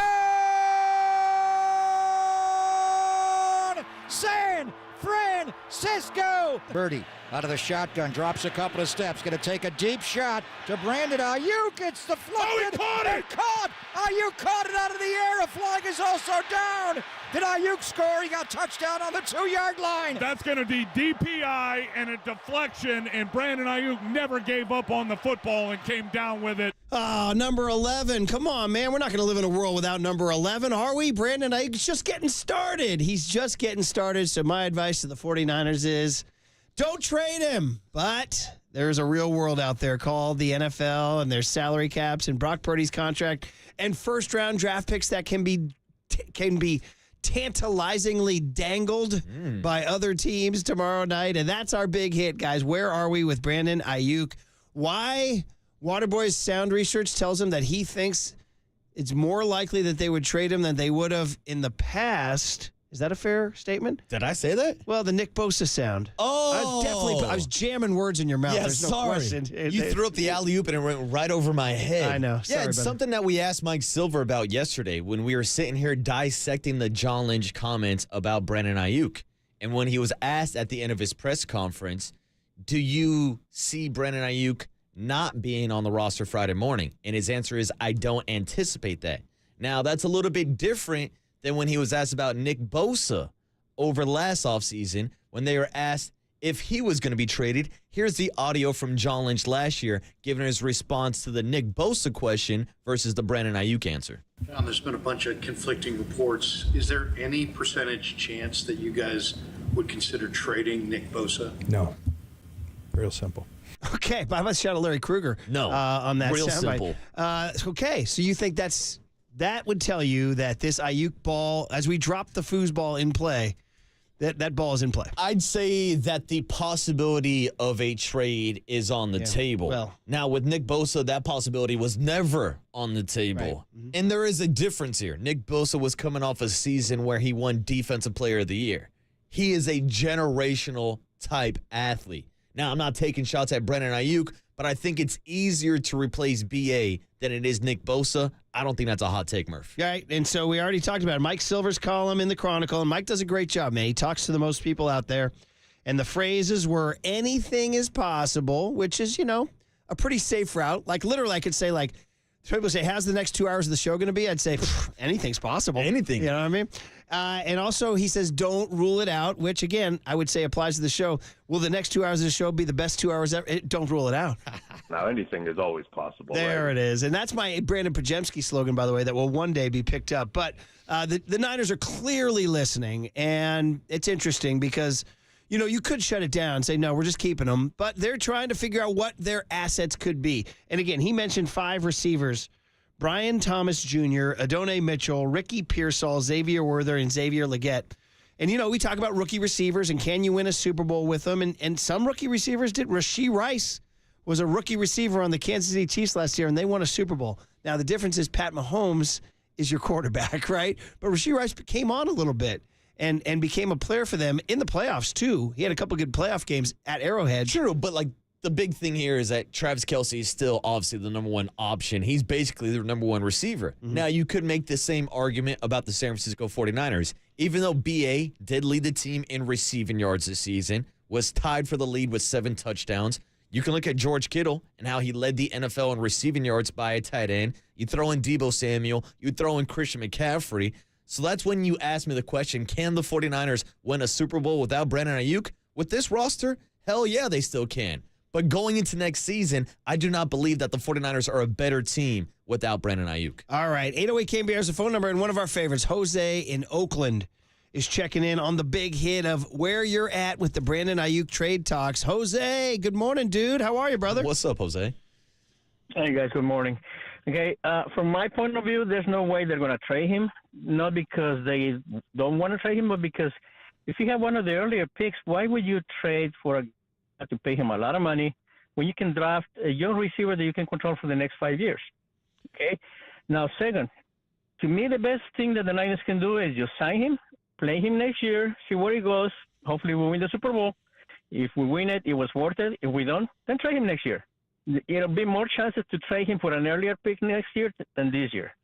So you're saying, from my point of view. So you sign him to that big deal, then the team that you trade him to has to take that big deal, and so that's the thing is that you'd have to find a team willing to take a gigantic contract. With a player like him, most likely there would be a team willing to do so. And it but not depends, this year. Jose, how he plays. Jose, the other option is nothing happens and he just plays his 5th-year option at $14 million. Now, would he be discontent or would there be any drama? That's something they'd have to do. So you could have him play it out, but at that point, then he'd hit the market the next year and could go elsewhere. So you're saying sign him to that one of those big deals that Justin Jefferson's going to get, and then trade him. I would say if they signed him, Jose, they'd keep him because then they would move either Aiyuk or Kittle. Deebo Samuel or Kittle at the end of next year. See, that's another thing. To me, Aiyuk needs to he. Uh-oh. I think we lost Jose. God, don't tell me we lost Jose. I don't want to hear that. I'm sorry. Can you hear me? Buddy. Yes, got you, buddy. Come back. Okay. See, from my point of view, Aiyuk needs to want to be in the team. And right now, he doesn't seem like he wants to do so. It seems to me like more he wants to explore what's out there. I think his wife is a little bit on his ear about, feeling disrespected and everything. And you know how it goes. If the wife is not happy, he's going to get on your head. And at some point, you're going to start making decisions based on what your wife wants. Hey, I tell you what. Like I said, if he wants to be here, he'll make it work. If he doesn't, he's just going to play hardball and he's going to be gone. Great job, Jose. Thanks for the call. Appreciate it. Hey, young Tone, wives in history have had outsized influence. Are you down with a Macbeth, young man? Macbeth. Yes. Yeah. That was like one of the first plays we actually, watched or went over in school. Yeah. His wife Macbeth's wife plays a large role. Are you down with a Macbeth? Are you down with a Macbeth? Not expecting to hear that Would today. you draft a Macbeth? I'd draft a Macbeth's wife, I'll tell you that. Yeah, what's his 40 time? She'd be like Bosa, Macbeth's wife. Can Macbeth get to the quarterback? Out, damn spot, go down. Who was it? The guy, the rival king must go down and must go down hard. Yeah, tell him, Al. Well, Murph, I think Jose brings up a good point when we are talking about why would the 49ers trade Brandon Aiyuk. Now, again, I'm not going to throw assumptions out there and say Brandon Aiyuk doesn't want to be here, even though he scrubbed his Instagram and unfollowed the 49ers on social media. That's just kind of status quo for these wide receivers who are looking for the next big payday. But you look at what's more important to BA. And if it is the dollar amount versus competing for a Super Bowl, I'm not going to knock him for that. But that would be the only reason why, in my opinion, the 49ers would move on from him this season, is because there's such a gap between where they believe the negotiations are and where Brandon Aiyuk thinks the negotiations are. Right. Because he's going to get at least $20 million. You look at guys like Calvin Ridley around the league getting $20 million, DJ Moore, those type of players. Devontae Smith just got 3 years, 75. Exactly. And you $51 million guaranteed. And you look at Deebo Samuel already making $23 million per year. And you don't sign for anything less than Devontae Smith right now. Correct. Smith has now set the market. And then you throw out the outside factors of the market going to reset. Once Justin Jefferson, who's from the same draft class, he's entering his 5th-year option. CeeDee Lamb, same draft class. He's entering his 5th-year option. So those guys are also looking for contract extensions, which is going to reset the market, just like it did with Deebo Samuel a couple years ago with A.J. Brown. 310 says, keep him this season, franchise tag him the following year. Draft his replacement this year and groom said receiver for the next 2 years. Guys, I got to tell you, if you sign him, you keep him around, Deebo's going to be the next to go.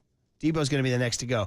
I think we may have maybe one more year of this party together, and that's why last year's Super Bowl loss was so tough. So tough. One of the 4 worst losses of all time. Mount Painmore of all time. And again, the Niners have the leverage in this. They have the 5th year.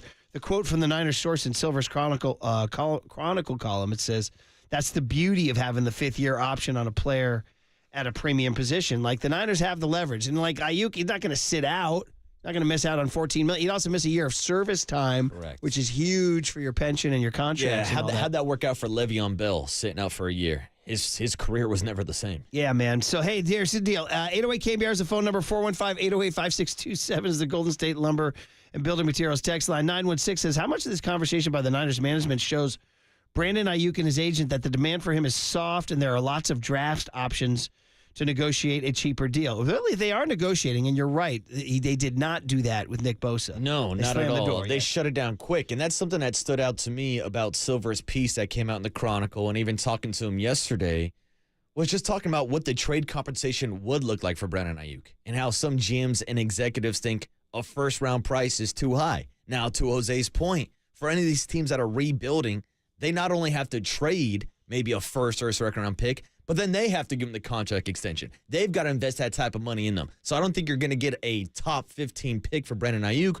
but when you are looking at the Super Bowl contenders, playoff teams, a team like the Buffalo Bills sitting at number 28, who just traded away Stephon Diggs. Josh Allen needs a number one wide receiver. We saw how much he struggled before Stephon Diggs got there. I know we've thrown out that rumor and report a couple times, but maybe that would be a situation. I think that's probably the best trade value you would get if you move on from Brandon Aiyuk, that 28th pick from the Buffalo Bills. So a couple more things here. One is that this will go down Thursday night. The draft starts at 5 o'clock. Waterboy will be down there at 21st Amendment with Copes and JD and John Joe Curley and others. But the Niners don't pick till 31st, which is late into the night. So you better ration, brother. All right, because it's a long time. If they want to take from you at 10 o'clock at night after the Niners make a pick or a trade. Yeah, I don't think I'm starting the day with blind pigs, Murph. No. Keep it easy. Take it easy. But the point is that he said, as Mike points out, these will be real time decisions. They might have a 10-minute window, and a team will call up and say, "Hey, we are willing to give you a first rounder." Although, if they wait till 31. It would happen earlier in the night because they'd want to move up into the top 20 if possible. How about the fact that there's some reporters out there, or there was a report in Silver's column saying the Niners are asking too much and that the price is a second rounder? I don't think fans would be too happy if Brandon Aiyuk went away for a second rounder. If we come to the show Friday morning and Brandon Aiyuk gets shipped out for a second rounder, I think the big hit is going to explode, Murph. Yeah. I think people would lose their mind. Again, the value is not there, and then trying to replace the production of BA as a receiver, as a blocker, you're not going to get it out of a second-round wide receiver. Well, he says if you take in that scenario, Mike says they would take a second rounder and then a third rounder next year. So you get 2 draft picks for him. So that's all the things. But anyway, the point is he also says this thing can go into Friday morning, which drives me nuts. I want resolution on this stupid thing. He says it could even go into Friday. So you've been warned that we might show up and the big hit Friday could be like, is the Aiyuk thing still on the table? I mean, Murph, it could go past Friday. It could go past Monday. It could go way past the draft all the way into July. Like we've seen it multiple times with the 49ers. Even the Nick Bosa situation where John Lynch was adamant about not trading away Bosa. That contract wasn't worked out until July. George Kittle, Fred Warner, Deebo Samuel, all these contracts each and every year, they're going to go through the process. Trust the process, and we'll see who's on the 49ers roster come August. Real simple. Yeah, exactly. 707 says the Niners are not getting a first-rounder, and if the Bills wanted a high-dollar wide receiver, they would have kept Stephon Diggs. Now, that said, there was stuff going on with Diggs and Josh Allen. Yeah, there's a little bit of beef on the sidelines out there in Buffalo. Diva-ness. 831 says, only trade BA for a first-rounder. 408 says, he needs to be traded for a top 15 pick, and if it's anything less, it's not worth it. We can control him for the next 3 years by playing out the 5th year and then franchising 2 years. Again, that creates a little drama and discontent. And I don't know if you want drama and discontent. Young Tony. I got to take. I think he's even more valuable than a first rounder. He knows the playbook. He's got chemistry with Purdy. I wouldn't trade him for anything. And he'll block down the field. Exactly. That's another thing. Exactly. What receiver is going to do that as a rookie wide receiver? Not going to know the playbook, not going to know, where Purdy likes to throw. I mean, he's got good chemistry. And this is a player that you're not going to find anywhere. Love this take. So, in other words, would you sign him to the long-term deal now or just just use your leverage and say, no, but you got to play your last year under your contract? I'd try to sign him. Yeah. I mean, they restructure with Kittle. I think they have room. I think it's well worth it. You got 1 or 2 more years in this window. McCaffrey, what's his contract looking like? They got a short window here. They got to get one done. Well, that's my question. Does Brandon Aiyuk want to be paid right now? Or does he want to wait and see what happens with CeeDee Lamb? Does he want to see what happens with Justin Jefferson's contract? We just saw what Devontae Smith got paid. Like, again, the market resets at each position every single year. A couple years ago, we were talking about Jimmy Garoppolo being the highest paid quarterback in the NFL. That lasted for 2 weeks before the market was reset, and now we're talking about $50 million quarterbacks. Oh, man, good stuff. All right, well, listen, the big hit will remain the big hit until draft night comes. Tomorrow night, 5 o'clock, the draft coverage. Papa, London, Todd Husak will be down there in Santa Clara. You got your boys at the 21st Amendment here on 2nd, right? Yes! Yeah. Go there. So the 49ers now at this point. By the way, since Brandon Aiyuk's gotten to the team, man, you've gone NFC Championship, Super Bowl last year. This guy's a winner. He's part of a winning franchise. And again, though, if they do sign him, the likelihood was that you would have one more year and you'd have to say goodbye to either Deebo Samuel or George Kittle in 2025. Kittle's 30 now, dude. He's 30. Yeah, but he was arguably the best tight end in the league last year. By the way, speaking of tight ends, I just read that piece on Brock Bowers, the kid out of Napa. It's so unusual that he came from Napa High School. It's not a shout-out Napa High School. God bless him. But he just kind of came out of nowhere. Now they're talking about this guy as potentially one of the great tight ends in the NFL's future. Yeah. And he would go top 10, theoretically, a kid out of Napa High School. So shout him out, man. All right, guys. So listen, more NFL draft talk. We got 2 back-to-back really good radio guests. Mike Lombardi, of course, who's been coming on a fair number of times and just always a great football conversation. Talk to him, too, about what's going on in the top end of the draft with Caleb Williams and Jaden Daniels and those guys. And then Mike Tannenbaum, who does a great job, too, for ESPN. Will join us at 8:32. What are you chuckling about over there, kid? What you got? Just the YouTube chat. People are fired up. Oh, okay. My hot take. What are they saying? Go, Young Tony. Go, Young Tone, go. What do you got, bud? Nick said fire take from Young Tony. Hey, if Young Tone is there, get him a beer. Young Tone dropping nukes like a G. Tell him. Okay, and you can see him on the YouTube. There the people have spoken. All right, Mike Lombardi, next on the Sports Leader. What would that right move look like for you? Being a champion? Roner Parks, shout out to you for supporting KNBR. Roner Parks, Sports Leader.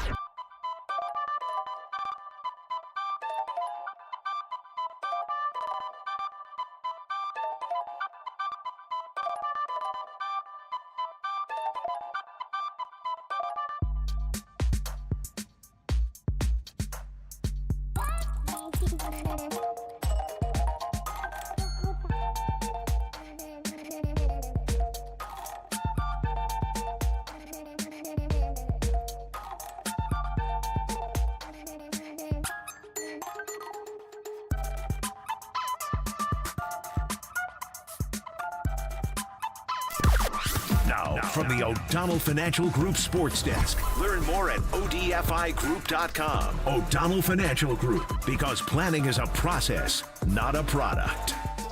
32 hours and 48 minutes away from the clock ticking down on the 49ers with their decision of who to draft with the number 31 pick and whether or not they're going to trade Brandon Aiyuk. But if you want to be a part of the draft day experience, come on down to 21st Amendment, grab a beer with me, Copes, JT, and how about we get Young Tony down there? And yeah, I'm talking to you, the YouTube chat. Come buy my guy, Young Tony, a beer. We'll see you at 21st Amendment for the KNBR draft party.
And now, time for the Protect Your Assets with David Hollander Business and Technology Report.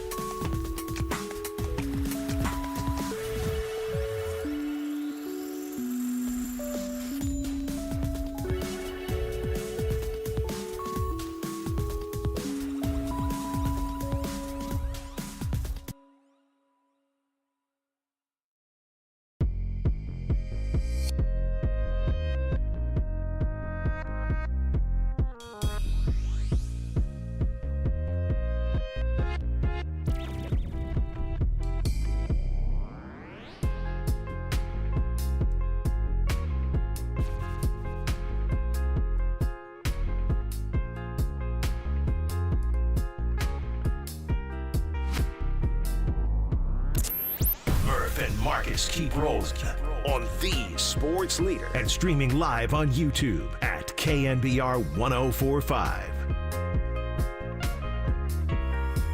All right, NFL Draft tomorrow night, man. Millions and millions and millions of people watching what goes down in Detroit. And obviously, top of the draft, intriguing to the nation. For us, it's pick 31 and Brandon Aiyuk that has our attention. Let's talk about it all with Mike Lombardi. It's always great to have Mike on. Mike, of course, knows the Bay Area well, having worked for both the 49ers and the Raiders, part of 3 Super Bowl winners as an exec. And we had his book last year, Football Done Right, setting the record straight on coaches, players, and history of the NFL. It's a great talking point book, fun one. So, hey, Mike, it's good to have you back on Murph and Marcus here on KNBR. How you doing this morning? Hey, morning, Mike.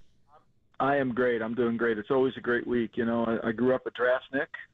When I was at Hofstra University in the 80s, I would take the train into New York City to wait in line in the Sheraton Hotel and be one of the 500 people that got in when no one was covering the draft. And to watch it now is just amazing. It really is. It's fun. Mike, it's so funny you say that. I'm of a certain age. These kids I work with are so young, but I remember when it first started showing up on ESPN.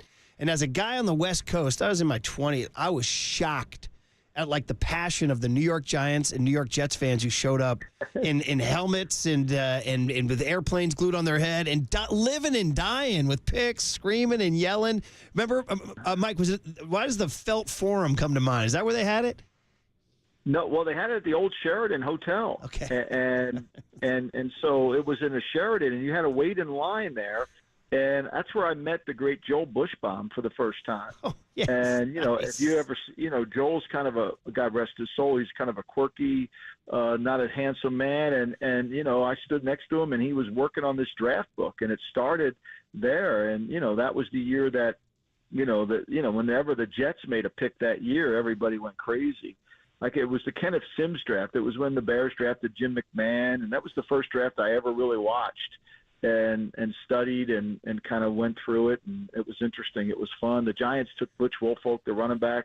They got a better player in the second round when they took Joe Morris, but it was good. This was also the draft where the Bucs took Sean Farrell, but they really wanted it. They made a mistake, and they wanted to take the defensive lineman from Bethune-Cookman, Booker Reese. And they had to come back in and make a trade to do it because the guy turned the wrong card in. Can you imagine that? Oh, my God. So good, so good. Seriously, those old days, those early days were shocking. I was like, my God, this is what's going on back in New York? And now, of course, it's like a glamorous Hollywood production. So, Mike, I know most of the nation wants to talk about 1, 2, and 3 and those quarterbacks, but let's start. All politics is local. The big story here is the Brandon Aiyuk contract situation and the 31st pick for the Niners and their roster going into next year with dreams of a Super Bowl championship. So I guess just my question is, so if you're the Niners, like how seriously are you fielding calls and possibly trading Brandon Aiyuk for a juicy draft pick? Give me your scenario if you're John Lynch. Well, it's kind of difficult because, the challenge that you have is the draft picks all become names, right? Everybody says, well, trade him for a 1. Well, who are you getting for him, right? Okay, let's go back to DeForest Buckner. We've lived this before as 49er fans, right? We traded DeForest Buckner for a first-round pick. Great, really good. Great cap strategy, great element to redo your roster. You paid Armstead. You couldn't pay both tackles, but then you pick Kinlaw, and he doesn't work out. So you've traded Buckner for Kinlaw, and that didn't work. You traded Buckner for Kinlaw on a lower salary. That didn't work. And so you have to be really careful about when you say we're trading for a 1, who is the 1? Who are we getting for this player? And so if you're Lynch and Kyle, you kind of have an idea. If someone's offering you let's say the 13th pick for Aiyuk, you have an idea of what you're going to get, what receiver you're going to get. Now, every draft, and this always makes me laugh, there's 12 receivers going in the first round. Whenever you have a need, just pick another receiver. That's everybody's theory. When the great Bill Walsh said, the last position you fix on your football team is the wide receiver because it can only operate when everything else is in order. And so, but that doesn't bother this generation. I mean, they love drafting receivers. It's the answer to everything, especially on the mock. So I think when you look at the 3 receivers that are going to go in the top 10, well, who's the 4th receiver? Are you willing to take Thomas? He's got some medical concerns. Are you trading Aiyuk for Thomas? I'm not sure that's a smart move. Are you trading him for the Texas receivers, whichever one? One guy's 165 pounds. You can't do that. So I think you have to ask that question, and I think that leads you to the answer. The answer is we can't really trade him, and I think that's why Lynch is being so strongly about that. And that's why we're talking about these trade options for Brandon Aiyuk, because him and John Lynch and the 49ers have not worked out that contract extension as he enters his 5th-year option. But, Mike, I want to ask you about a couple other wide receivers who are entering their 5th-year option, CeeDee Lamb, Justin Jefferson from that same draft class, and how it correlates to the wide receiver market. Do you think Brandon Aiyuk wants to be paid right now, or do you think he's sitting back to see if these guys get paid first so that he can base their contract off of what they're getting paid? Well, I mean, look, the one thing about this whole free agency system is water seeks its level, right? So you always want guys to get as close to them as you possibly can. That's the value of this system, right? And you can't say that Aiyuk has had a better career than Jefferson. His agent will make that statement, but usually at the end of the day, all they're trying to do is get over – I mean, Aiyuk is trying to get over the 30 million threshold, right? That's where Tyreek is right now. Jefferson's trying to get above the 30. Will he get there? Probably. Will CeeDee Lamb get there? Maybe. I mean, these receivers, I think there was 11 of them all making over $20 million per year, and not all of them are number 1 receivers. That's the biggest misconception in the National Football League is every team has a number 1 receiver. Every team has a receiver they get the ball to, but he doesn't change the defensive structure. That's the difference, right? When you go play Miami, if you don't double Tyreek Hill, you're going to see him celebrating and flip over in the end zone. If you don't double Justin Jefferson, you're going to see him making plays. Like, that's a number 1 receiver. If you didn't double Jerry Rice, he was going to kill you. And so, but not all these receivers you need to double. You can cover them. I mean, everybody thinks DeAndre Hopkins is a number 1 receiver. He's really a good receiver. You just don't have to double him. Now, he's really good jump ball. He's always covered, but he makes plays. Keenan Allen, he's always covered, but he makes plays. Those aren't 1 receivers. Those are good receivers. And I think that's the distinction. But when you have a guy like Aiyuk who improved himself almost 5 yards per catch, and he can stretch the field and he gives you a vertical outside presence, that really helps the middle of the field, which is where the Niners want to throw the football. Talking to Mike Lombardi, it's always fun talking football with him. He goes back to this first draft in the 80s, and the Niners now sitting at number 31, and he's saying, like, who would be that receiver you get if you trade a first-rounder? So, Mike, to the national narrative here, the quarterbacks at the top. Caleb Williams just seems it's like fait accompli, and yet, you stick around long enough and you wait long enough, you'll start hearing negative things, like he's maybe a different personality, and he cried after a game last year, or whatever, maybe I don't know, whatever you hear. Then you hear a guy like Dan Orlovsky goes on ESPN and says Jaden Daniels is better than he is. Then you hear things like the Washington Commanders may not take him, and then you hear that the New England Patriots may not take a quarterback at 3, or they may trade down. There's all sorts of mayhem at the top of the draft. But in the end, do you see it playing out just as predicted? Caleb Williams to Chicago, Jaden Daniels to Washington, and Drake May to New England? I think it has a real good chance. I don't agree with Big Danny over there at ESPN. I mean, Caleb Williams is a really good player. Now, you are worried about connectivity. I think one of the things we tend to overlook when evaluating quarterbacks is their relationship to their teammates. And I think that's something that kind of gets often ignored. I think it's one of the strengths of Brock Purdy. He's got great instincts and intuition, 2 of the things that Walsh believed were essential in any quarterback. And that instincts and intuition allows you to endear yourself to your teammates. And I think that's the concern. That's why the Bears sent all their players to go to dinner with Caleb Williams. Can he connect to his team? Because when you talk to the Oklahoma people, when you talk to the USC people, there is a little bit of aloofness. There is a little bit of that. The football player's outstanding. But more than football, you've got to connect. Daniels is a really good player. The problem with Daniels, when you start watching him, is all these quarterbacks. He is – one of the things you want from your quarterback is a second play. The play breaks down, he makes a second play. And where Daniels does, his second play is all runs. I mean, he gained over 1,000 yards. He rarely looks down the field once he decides to run. And when you watch the Alabama tape, when they spied on him and they kept him from running, that's when he struggled a little bit. So, look, beauty's in the eye of the beholder here on all these quarterbacks. I think all of them are not going to be great. Look, 3 years ago, there were 5 picked in the first round. Only Trevor Lawrence is with his current team, and all of them were traded for Saturday-type picks. Think about that. All of them were traded for picks on Saturday. It's incredible, Mike, and we were part of that, Trey Lance, with that whole deal. Yeah. But the Niners did can you believe the Niners did the best with a 4th rounder compared to the other guys? Well, the Niners did the best with the 7th round. I mean, the 22 draft on the Niners, people, I just wrote about this for VSiN online. They whiffed on every pick, and thank God for John York telling Kyle Shanahan, if you like this guy, pick him because it saved their franchise. One of the things I think gets misconstrued about drafts is if you get one great player, it's a great draft.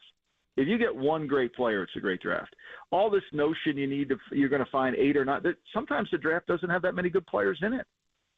And we'll see what decisions John Lynch decides to make tomorrow night. 49ers have 10 picks. And that's the last question I wanted to ask you, Michael, is about John Lynch and the 49ers front office. How big of a loss is it going into tomorrow night's draft to not have Adam Peters in the building? Well, I think they'll easily be able to overcompensate for that. I mean, Kyle Shanahan's really involved, and Kyle's a really good evaluator. So, sometimes less is more. I think the Niners' front office is good, the structure within there. And, look, one thing I learned in the National Football League, me included, everybody's replaceable. Yeah, that's not true. And we feel the same way in radio. There you go, Mike. Well, listen, it's going to be fun, and the idea that you met Joel Bushbaum standing in line outside the New York Sheraton is what year was that again, Mike? 1981. Oh, 1981. Man. I was in college at Hofstra. I was watching the Rockford Files and studying the NFL draft. It was the greatest life ever. Those were the days. No social media. All right, everybody go get the book, Football Done Right. It's a really fun football read, and we'll look forward to our next conversation, Michael. Thank you. Yeah, thanks, Michael. Thanks, guys. There he is. Well, listen, I'm looking at the receiver situation. What's interesting, Marcus? I kind of had not really taken your Lad McConkey take seriously. Dude, I finally downloaded Dane Brugler's The Beast, as they put call some it. respect on my guy, Lad McConkey. He has him ranked as the 5th best receiver. He runs like a 4.36. He's got speed. Maybe agility. Maybe that's the guy. Hey, maybe come Friday morning, we'll be talking Lad. And maybe he'll be sponsored by your guy over there. Maybe he'll come to town and get a sponsorship from Redwood Credit Union. And he can watch his money grow, just like Brandon Aiyuk and Brock Purdy, with a high-yield savings certificate at Redwood Credit Union. See how much money you can earn at redwoodcu.org. Okay, from one Michael, NFL draft expert, to another, Mike Tannenbaum does a great job for ESPN. Next on The Sports Leader.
back to Murph and Marcus on the sports leader and streaming live on KNBR.com and the KNBR app.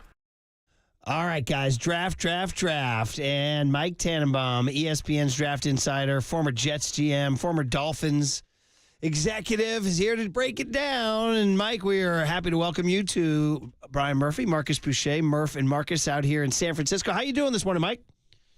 Doing great. How you guys doing? We're doing good. It's funny. I know the whole nation's obsessed with 1, 2, and 3, and Caleb and Jaden and that whole crew, but we're obsessed with 31.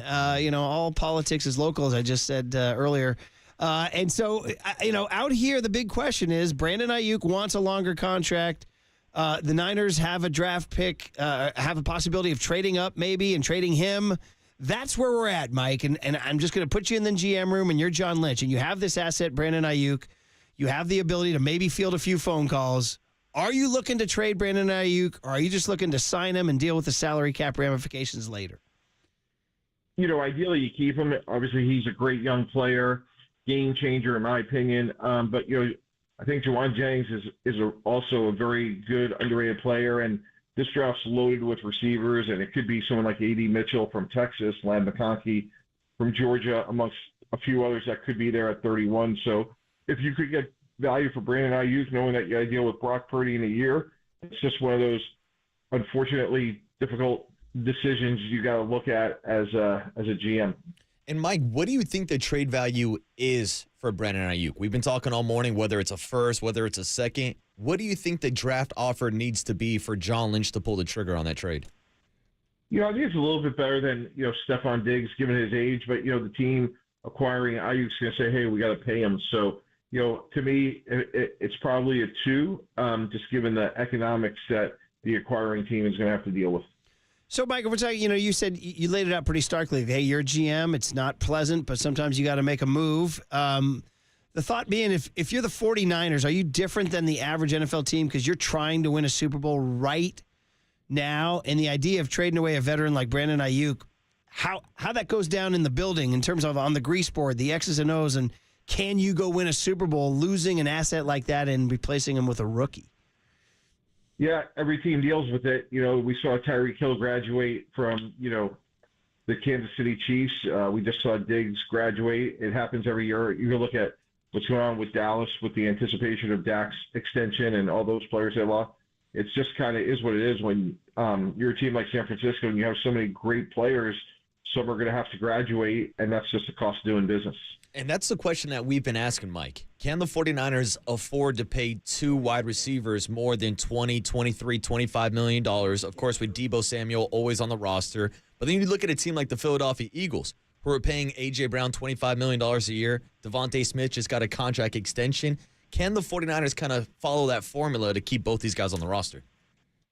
Yeah, it's just going to come from someone else. We saw them, move on from DeForest Buckner, Eric Armstead. They got a great D-line coach in Chris Cassera. And maybe that's just sort of where they say, hey, we're not going to pay anybody beyond, Nick Bosa, and we'll just draft young, talented defensive linemen.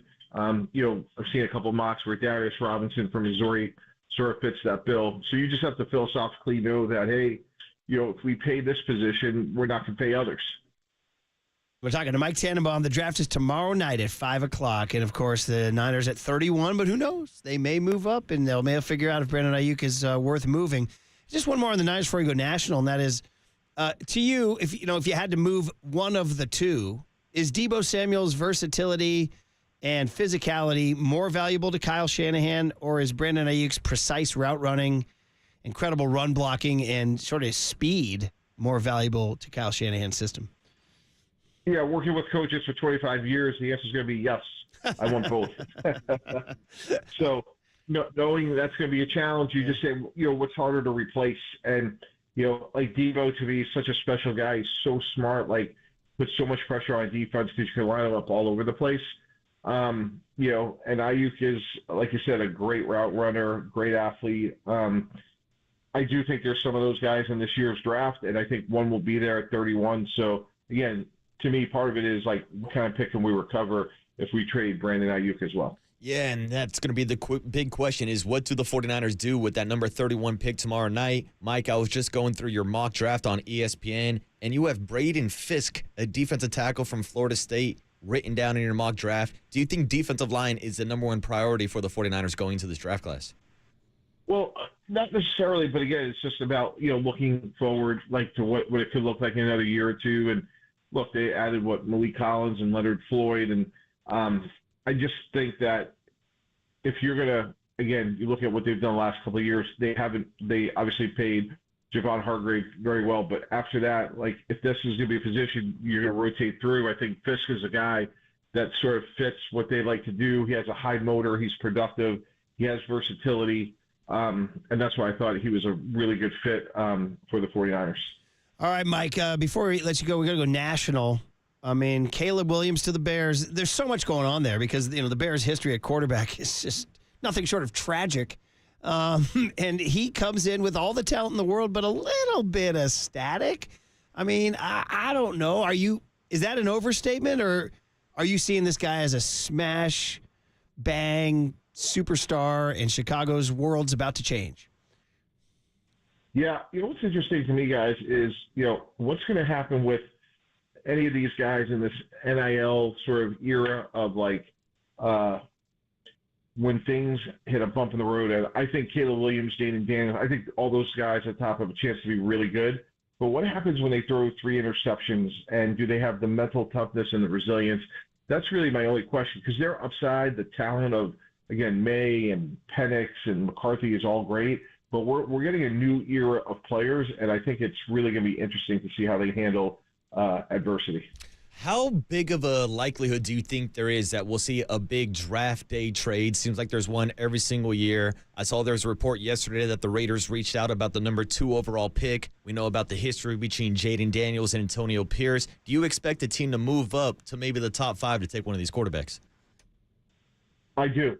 I think the Vikings, as soon as they hung up the phone and realized that Kirk Cousins was a Falcon, they had to be on the phone with teams like Arizona and the Chargers. So I'd really be surprised if the Vikings didn't move up. Just while he mentions the Raiders, too, because, there's still a huge Raider contingent here in the Bay Area, Northern California. They follow them anywhere. They'll go to L.A. They'll go to Vegas. They don't care. The Raiders need a quarterback. And do you think where they are, was it 13, I believe, can they get the right guy there, Mike, or do you think they need to make a move? I think they'd have to move up.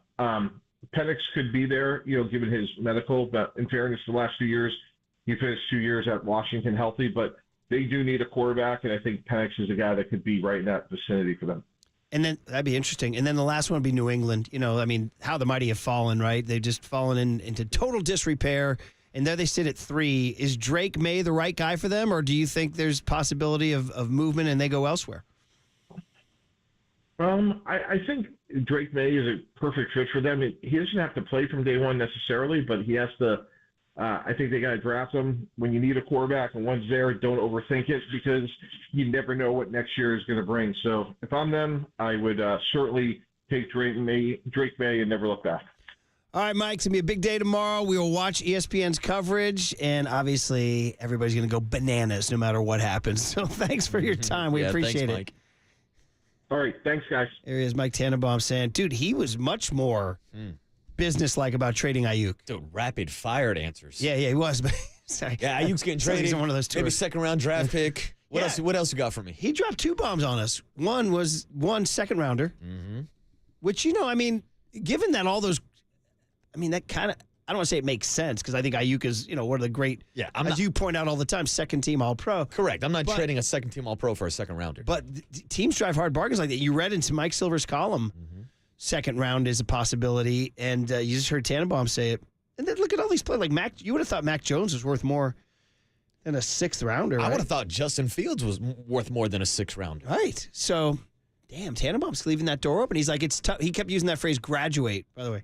Yeah, when you graduate, like when a player leaves your program just because you can't afford him anymore, he's graduating.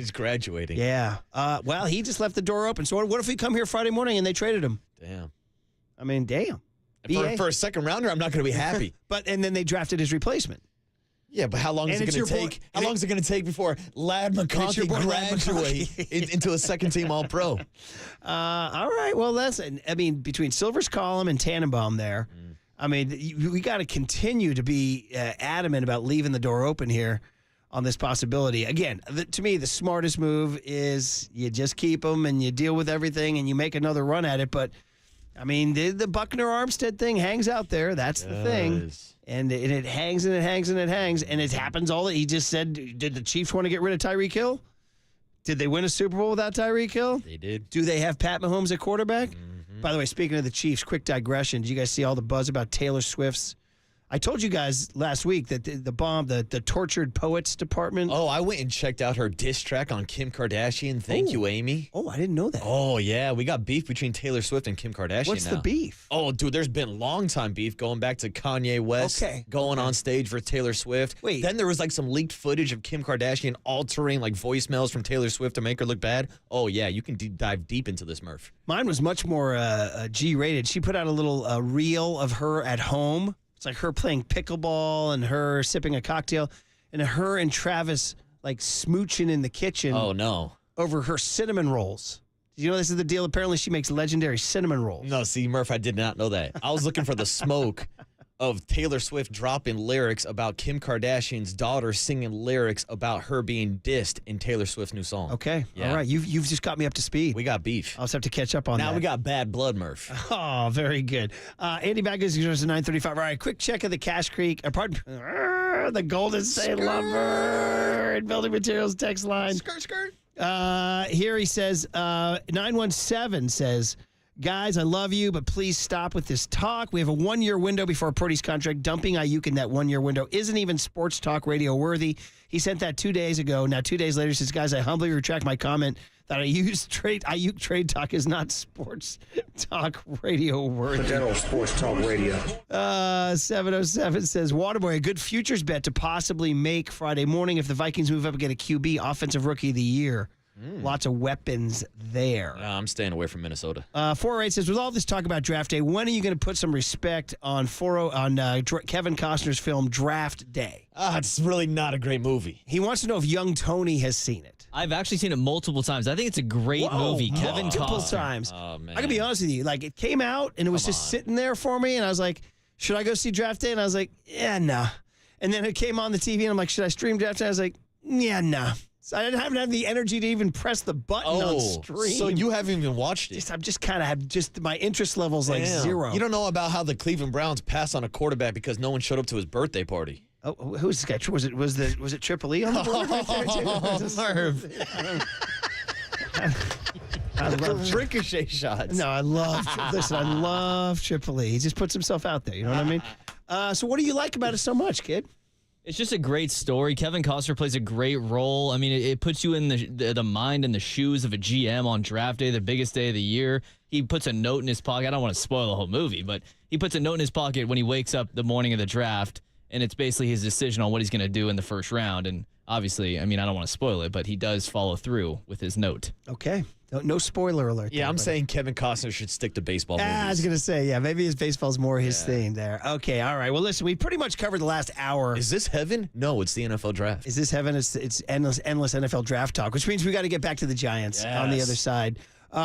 Heavy dispute about the amount of ground balls Logan Webb induced last night. We'll settle that one. And I told you guys, there's 3 threads from last night. 3. I got Yaz, I got Webb, I got a light show. And we got takes from all of you on that next on KNBR 104.5 and 680, the Sports Leader. Is Deebo Samuel's versatility more valuable, or is Brandon Aiyuk's precise route running? Yeah, working with coaches for 25 years, the answer is going to be yes.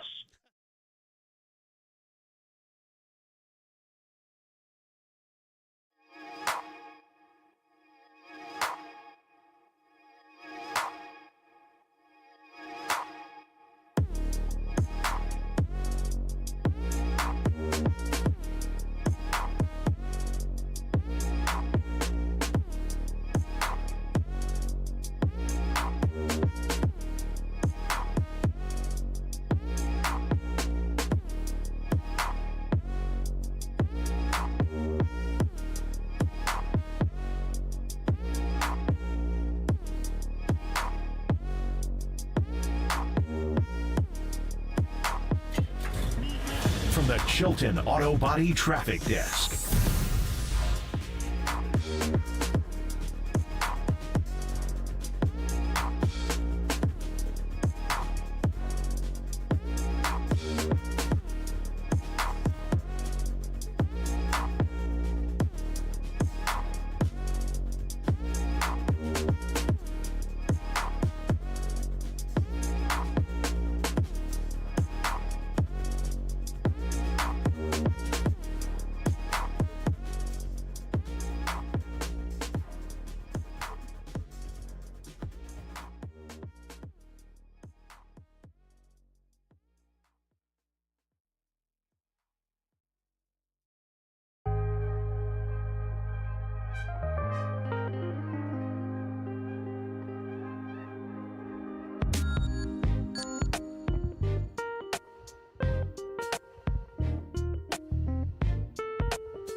Murph and Marcus continue live from the KNBR Casino Matrix Progressive Jackpot Studios. Casino Matrix. Progressive jackpots are here. Where are you? Just drop in. Please play responsibly. 1-800-GAMBLER.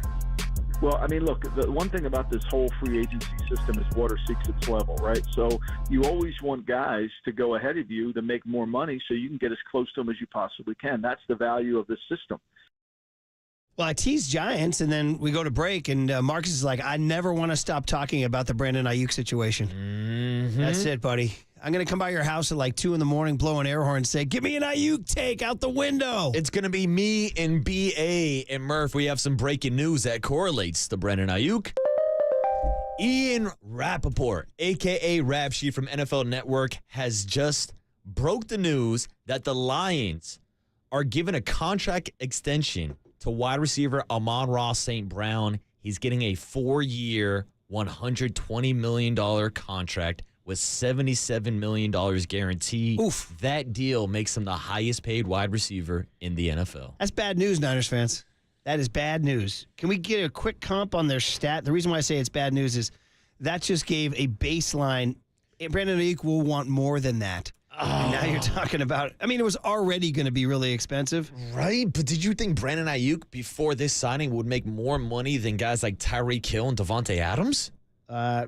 No, probably not. But maybe he'll want more than Amon-Ra St. Brown. I mean, right? I agree. Amon-Ra St. Brown was a 4th-round draft pick in 2021, so drafted 1 year later than Brandon Aiyuk. But because he was not a first-rounder, he doesn't have a 5th-year option. So this is the Detroit Lions acting before his 4th year has expired. And again, that's why we just talked to both Mike Tannenbaum and Michael Lombardi about the wide receiver market always resetting itself and still waiting for guys like CeeDee Lamb and Justin Jefferson to get paid this offseason. Did we just say goodbye to Brandon Aiyuk right there with that deal? My God. Who was what were their stats differences? Your stats are nice, but mine's the largest, said Brandon Lloyd. Nice. Do you remember that one there, buddy? I was going to say, I think Amon-Ra St. Brown was also all-pro this year. Can't tell you that off the top of my head, Murph. Yeah. I'll try to find it for you as fast as I can. My interweb's a little slow. Buddy. Uh-oh. My interweb's a little slow because I'm too busy firing back at texters. Every now and then, you touch a nerve. And I go with, again, here's Amon-Ra. Yes. 119 catches, 1,515 yards, 10 touchdowns. So once again, first team All-Pro. 119, 15, 10 tugs, as the kids would tell you. Brandon Aiyuk last year. Do you have his numbers at the top of your head there, buddy? BA. I know he had 7 touchdowns, around 75 catches. So, dude, almost 50 catches fewer. 1,342 yards, so pretty good on yards. Just about 180 fewer and 7 touchdowns. So if the Niners would play hardball and they're like, hey, Amon-Ra St. Brown, he's like, give me Amon-Ra St. Brown money. They're like, well, then why don't you start performing like Amon-Ra St. Brown? They would tell him that, Brandon, you're a second-team All-Pro wide receiver, and Amon-Ra is a first-team All-Pro wide receiver. I mean, in fairness, it would be kind of ridiculous for Aiyuk. Well, it wouldn't be ridiculous. It'd be smart of Aiyuk to ask for more than that because that's what you got to do. You got to ask, right? What are they going to say? No? But if you're the Niners, you got to say realistically, Brandon, with respect. Respectfully, Brandon. And something that comes after that always has no respect. By the way. Exactly. But that's what I was kind of, my ears perked up when Lombardi was like, yeah, Aiyuk's going to be asking for around $30 million. And I was like, look, I like Brandon Aiyuk. I like him a lot. I'm not paying him $30 million. See, now we're getting to the point where, like, whenever we have to talk about things we don't like about Brandon. We don't like him at $30 million. Mm-hmm. What we do like is telling you that you're listening to KNBR AM and KNBR FM San Francisco, the sports leader at Cumulus Media Station. All right, we'll file that one away there, guys, and I'll deliver it out on the tease of the 3 threads from last night. The burning controversy, and this guy in the 623.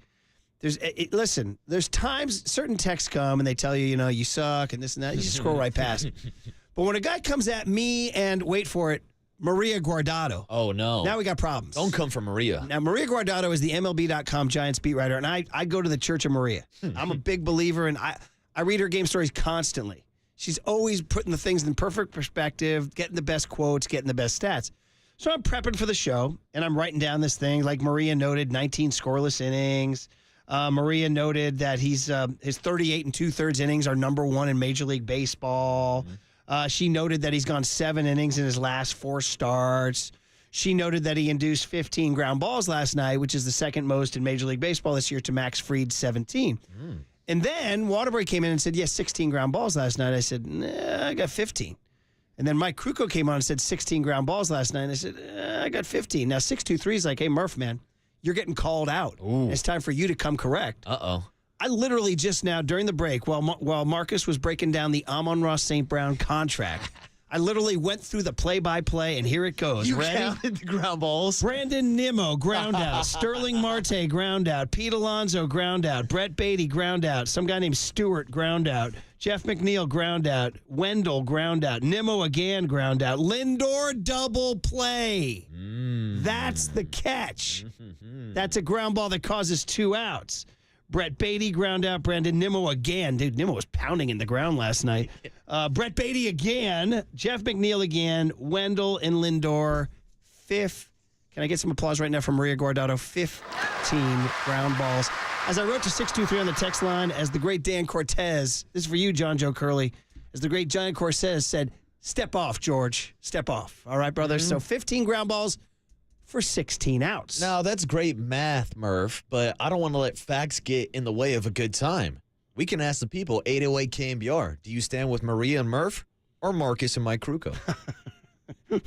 Just in general, you mean? I don't care if it's about ground balls or not. Wow, man. So you're aligning yourself with the most beloved broadcaster in Giants history. That's a pretty good strategy. You see what I did there, Murph? You see what I did there? Nice work. I'm aligning myself with one of the sharpest beat writers. I agree. I also attend the Church of Maria. Yeah, so anyway, that is one of the threads. The other thread, so that's Logan Webb. That's thread number 1. And, I mean, look, again, like I asked Mike, is there anything new? He thinks the 4-seam is new. It's just sinkers and changeups, right? Sinkers and changeups. But Mike's right, and it's something I've noticed in his last 2 starts. Because he lives so low in the zone, it's good to change the eye level with a 4-seam above the belt. Yeah. Now, I don't need him throwing 4 seams around the plate like he does with his 2-seamer and his sinker. If you're going to throw it, get it above the numbers, get it above just to change their eye level. That way you can come back and bury that sinker or bury that changeup again. Yeah, so he did. I don't have the pitch breakdown from last night, but Mike thinks he's using it a little bit more to change the eye level.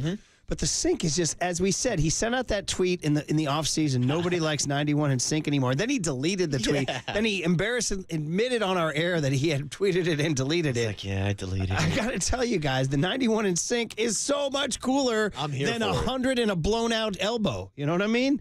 I mean, the guy is, I think this guy would be pitching for the next 15 years. I mean, but Murph, I hate to be the turd in a punch bowl like Mike Krukow said earlier. Even though he throws 91 and sink, Logan Webb has had Tommy John surgery. That's right. It happens to everybody, bro. I guess you're right. It happens to everybody. Who hasn't had it? It's not a question of who put it out there? hasn't had it. It's when are they going to have it. Did Greg Maddux have it? Everybody has it. That's a good question. I don't know if Maddux ever got it. Did Roger Clemens ever have it? You would think with the force that Roger threw probably look these things he up would here. have Tommy John surgery. I've just become obsessed with staring down guys' zippers. Pause. Ever since I got the zipper on my elbow, also. Big pause there. Buddy. I like to check out a zipper, Murph. Hey, young Tony. I got mine on my elbow. All right. Talk about a tag out there. I went too inside baseball on that one. I had to pause myself on that. Did Nolan Ryan? I pretty much guarantee you did not have Tommy John. I'm pretty darn sure about that. I don't know. Let me look at his zipper. These are the questions that these are the questions I expect young Tony or list of players who've undergone Tommy John surgery. There's actually a wiki entry on it. Keep scrolling, bro. Yeah. It's never going to end. Yeah. So anyway, so Logan Webb, number 1, incredible and just setting the tone and really handing the baton to Blake Snell today. It's like, Keaton did it on Monday. I did it on Tuesday. What are you going to do, bro? Oh, Jordan Hicks has been doing it. I mean, everybody in this rotation has been pitching extremely well this year outside of Blake Snell. Yeah. And that's the big question mark. I know we broke down his start last Friday night and how it compared to someone like Jordan Montgomery, who also was a Scott Boras client, who decided to go to the minor leagues to fine-tune himself. Still looking for Blake Snell to tune himself up. Maybe today's the day, 12:45 first pitch. I just did a quick wiki search here on Nolan Ryan, Roger Clemens, and Greg Maddux, and based on my quick research, they did not have Tommy John surgery. How does that happen? I wonder what the explanation is. How did that happen? Because those guys, perfect mechanics. Of course, we're talking about 2 of the hardest pitching pitchers in their era. Yeah. I know in today's age, everybody's throwing gas outside of Logan Webb. And I want to say, No disrespect to anybody that throws over 90 miles per hour, Murph. It is extremely hard to throw the ball that hard. Let's not just poo-poo Logan because he throws low 90s. He's efficient with it, and that's why he's one of the best pitchers in the bigs. I thought Jason Schmidt had it, but he's not listed here. Maybe he didn't. He just had elbow problems. We got to call him Dr. Akazuki. Thread number 2 is just a quick word on Yaz and what Bob Melvin means here. And we actually have, do you have the Sergio Romo on Yaz? No, you don't. You have the Sergio Romo on the Light Show. But Yaz got 2 knocks last night and 3 RBIs. And he's hitting 320 his last 10 games. And he's up to 208. He's off the interstate. He's above the Mendoza line. Light Show for that, right? Oh, hit the strobes, Murph. I mean, it was hard to write his name in the lineup about two and a half weeks ago. Well, when you saw those lineup cards come out, people were pissed. Oh, and then you would add the combination of him and Austin Slater, and the two of them combined as a platoon system were hitting below the Mendoza line. Now, Slater, it hasn't happened. No. And I voiced my displeasure Friday night. I just said, Slater, I need more. And some guy a couple rows down turned around and pointed at me. He's like, I'm with you, bro. I'm with you. Whereas Yaz has answered the call. And that's why on Tuesday, I asked Kipe about that.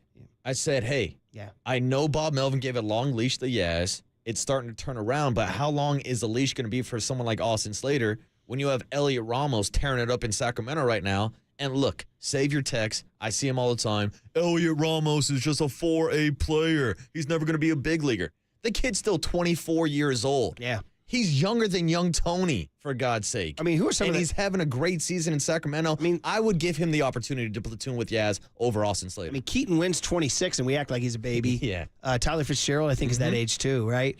So you're saying make the righty switch only. Correct. I'd keep Yaz as a platoon bat. Yaz is the best defensive right fielder you have on the roster. I'm just saying I've seen enough of Slater. The only over the counter to that, bro, is that Austin Slater, as recently as last year, was just destroying left-handed pitching. True. So, and that's the story all the time. Look at our beautiful blue, green, and red clock up there. See that letter or that number 4? That's a nice clock. It's April. Yeah. It's April. You're going to bury the guy in April.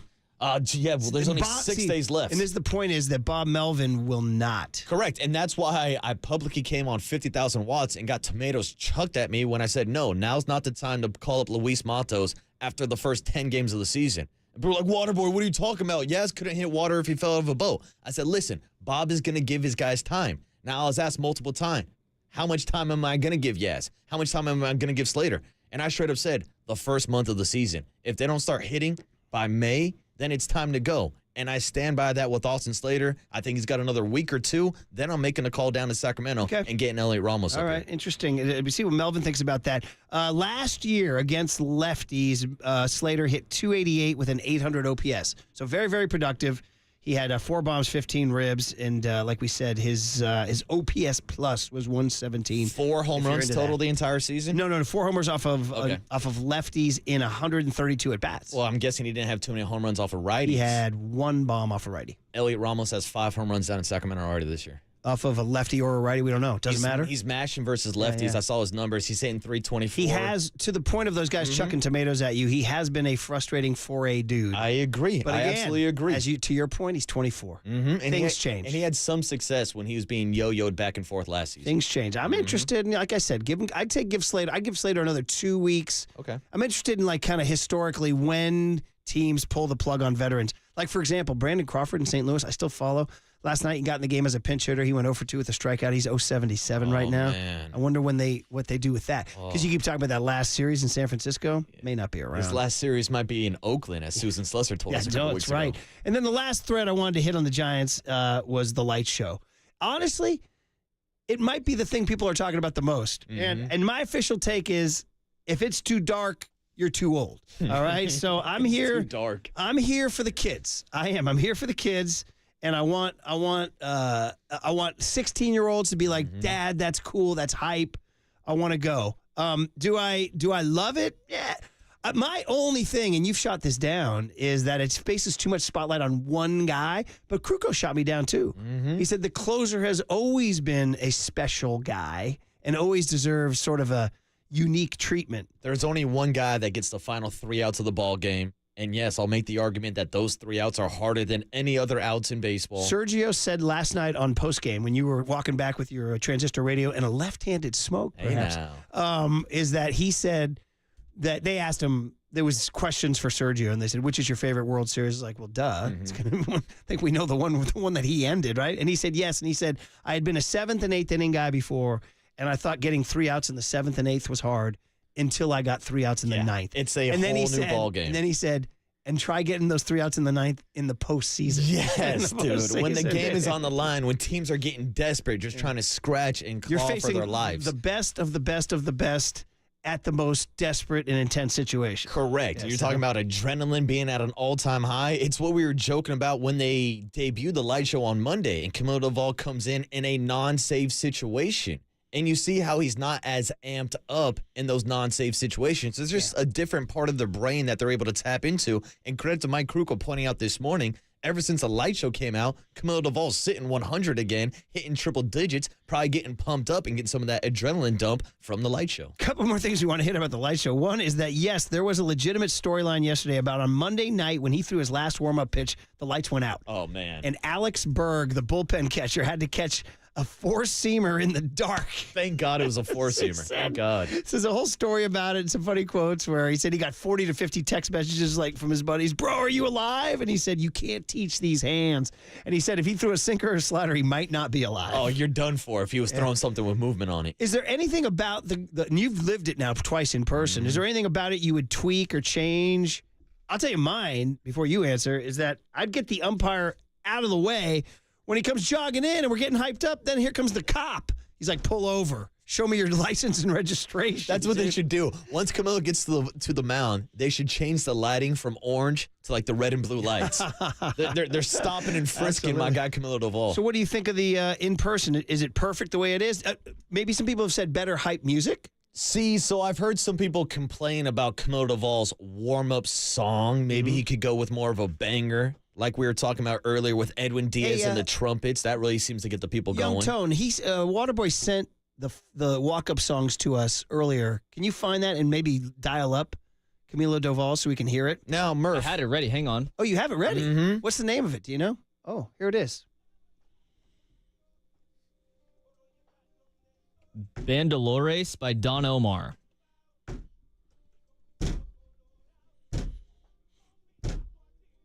Okay. My early take is it's definitely a banger. I'm down with it, but it's you know what it is to me? I immediately pictured cruising the Embarcadero windows down. That's my take. Not like coming in like an animal ready to throw 105. I'm like laid back cruising the waterfront with the windows down right now. Well, Murph, that's why they call him Tranquilo Camilo. There it is. Maybe he can't go. Maybe he can't go hype. But he's cool because I do like when they start queuing up the music and they drop the lights. There's a quick moment of silence, and it reminds me of when you're at like a big concert. Okay. And you're sticking around waiting for the main act to get to the stage, and once they drop those lights, you know the band is coming out. And that's when the anticipation, the people start cheering, people are breaking out their phones. It adds a level of excitement. And come on, we're talking about a 30-second kind of bit that they're running during the commercial break. Right. By the way, if it's Guns N' Roses, those lights go out, they don't come on for 3 more hours. Oh, they're famous for getting late. Nice. Anyway, so those are the threads from last night. Logan Webb is turning into Lincecum Bumgarner, and if he hasn't already been there. Yaz's patience is being rewarded, or Bob Melvin's patience is being rewarded by Yaz. And then, of course, the light show is sweeping the nation. And I would say, based on our text line, I would say the majority are embracing it. Mm-hmm. I would say the majority are embracing it. And again, I'm embracing it too. And let the people know that Uncle Murph is for the kids. Uncle Murph is here, baby. All right, guys, here's the deal. The Cooler of Content and Andy Baggerly to finish the show. So what's the best sound? I'm going to tease something here from the Cooler. What do we got? What's the best thing we got out there, buddy? What's in the cooler, Young Tony? You got Come something on, good give me for something good. I need to It was a tease. little lighter day yesterday. That's not the tease we're looking for, Come bro. That's a tease Yesterday, I wanted to play this. John Lund had a hot take on the draft. Well, that's it then. And we never All played right. the Brock Purdy draft commercial. Okay. Stay tuned next. Hot takes on drafts next on these Sports Leaders. I've just become obsessed with staring down guys' zippers, pause, ever since I got the zipper on my elbow also. Big pause Yeah. there, buddy. Morgan Hill, shout out to you for supporting KNBR, Morgan Hill's sports leader.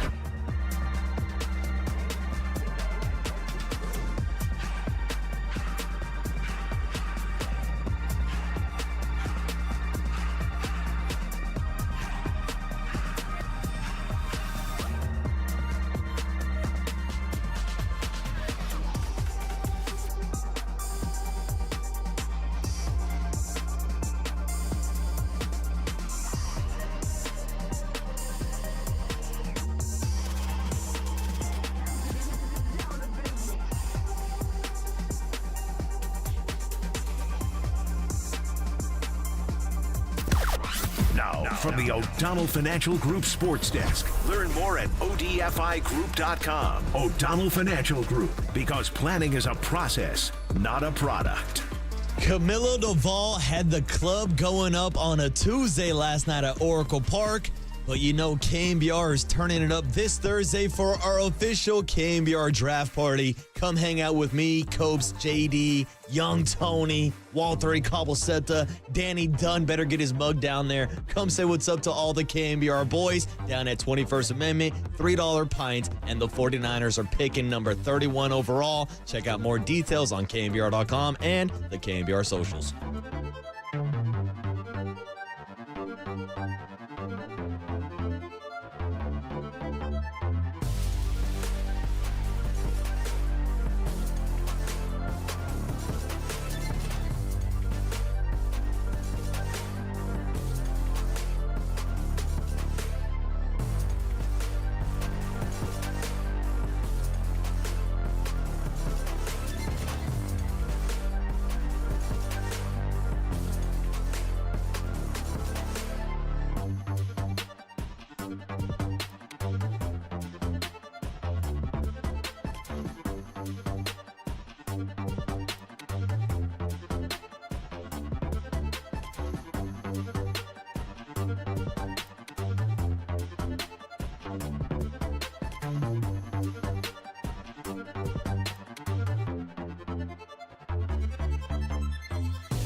And now, time for the Protect Your Assets with David Hollander Business and Technology Report.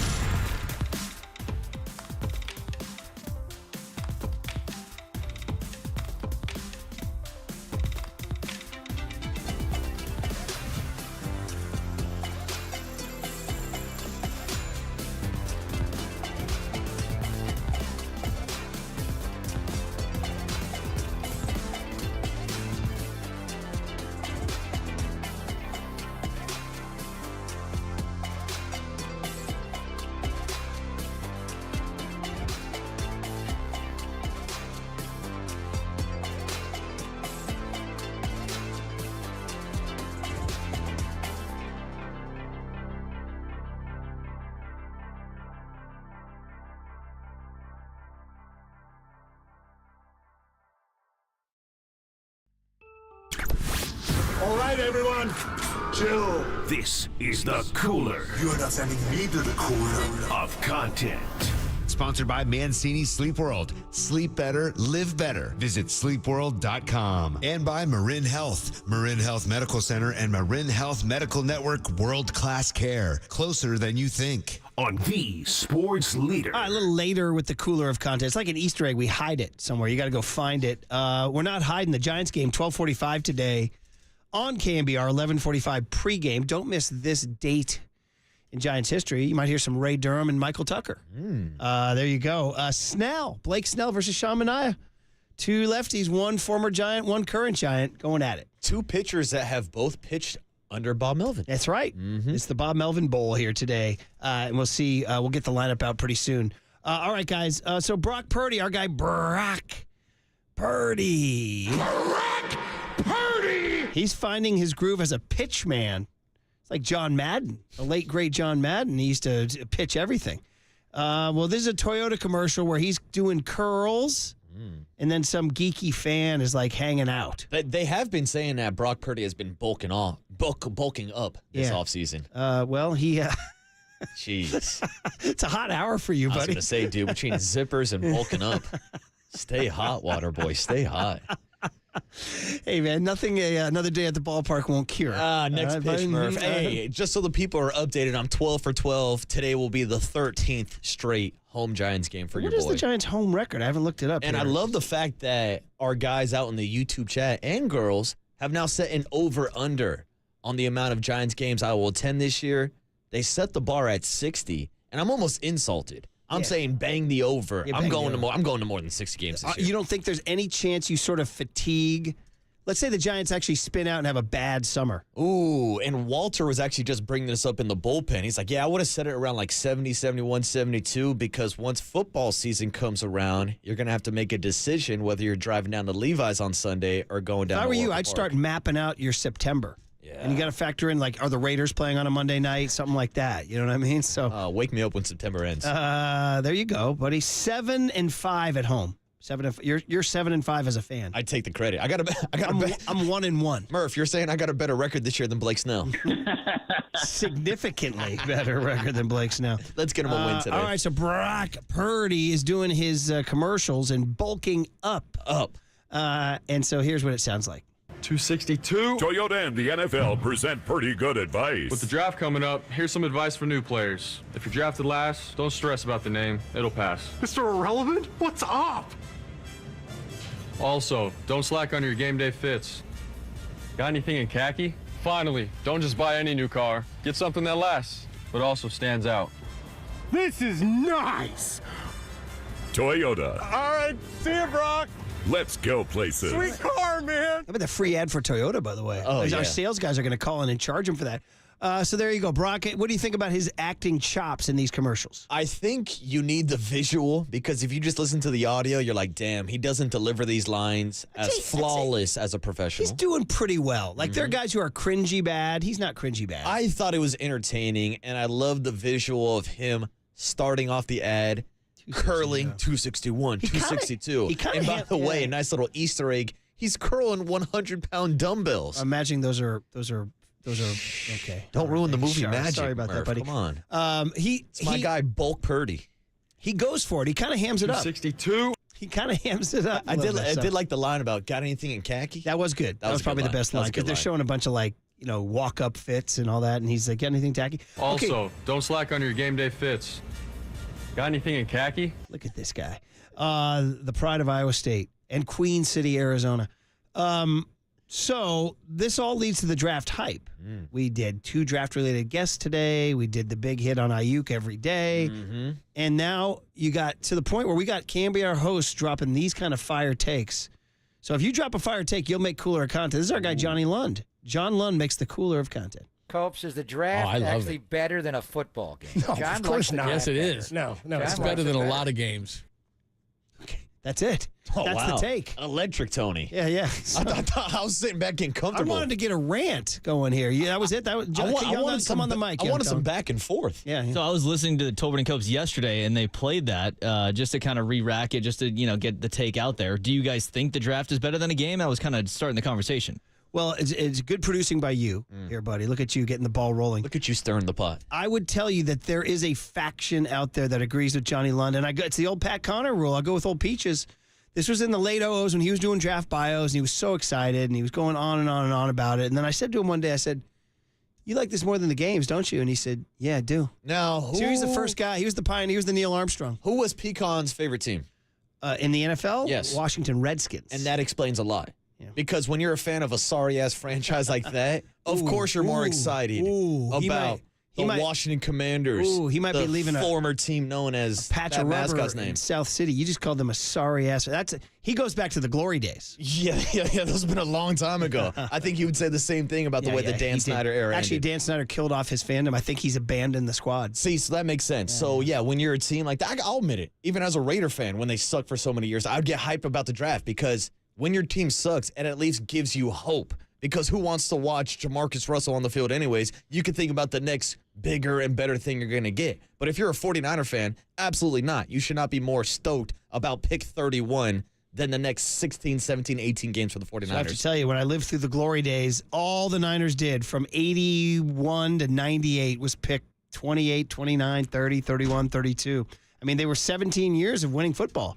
So you didn't. And then I got to tell you, I didn't enjoy the stretch from 03 to 11 when they picked freaking top 10 every year. I didn't like it that much. It was dull because they stunk. And I didn't care that we got Mike Crabtree or whoever, man. So anyway, so there you go. There's a little draft cooler of content here. We do have Tyrese Halliburton of the Indiana Pacers who beat the Bucks last night. John Curley told me there's something going on with him. He has two different voices. He can't control it. It's biological. What the hell? And when he speaks, like his voice will change in the middle of a sentence. According to, I haven't heard this at all. Tyrese Halliburton, former Sacramento King, Brock Purdy's buddy, who appeared in the John Deere ad. That's right. He's a 49er fan. Yeah. Okay. Here it is. We've had regular season crowds better than what we've played in these last two games, so we expect a great crowd.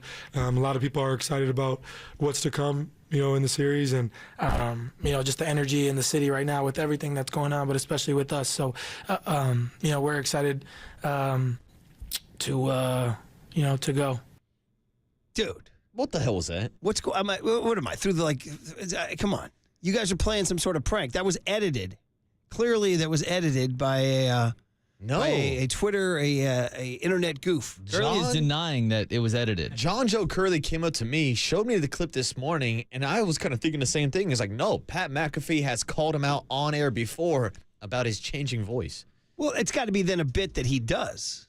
You know what I mean? He's got a bit. Apparently, the story is he has zero control over it. I don't know. Why don't you play that again, dude? Yeah, let me hear that back.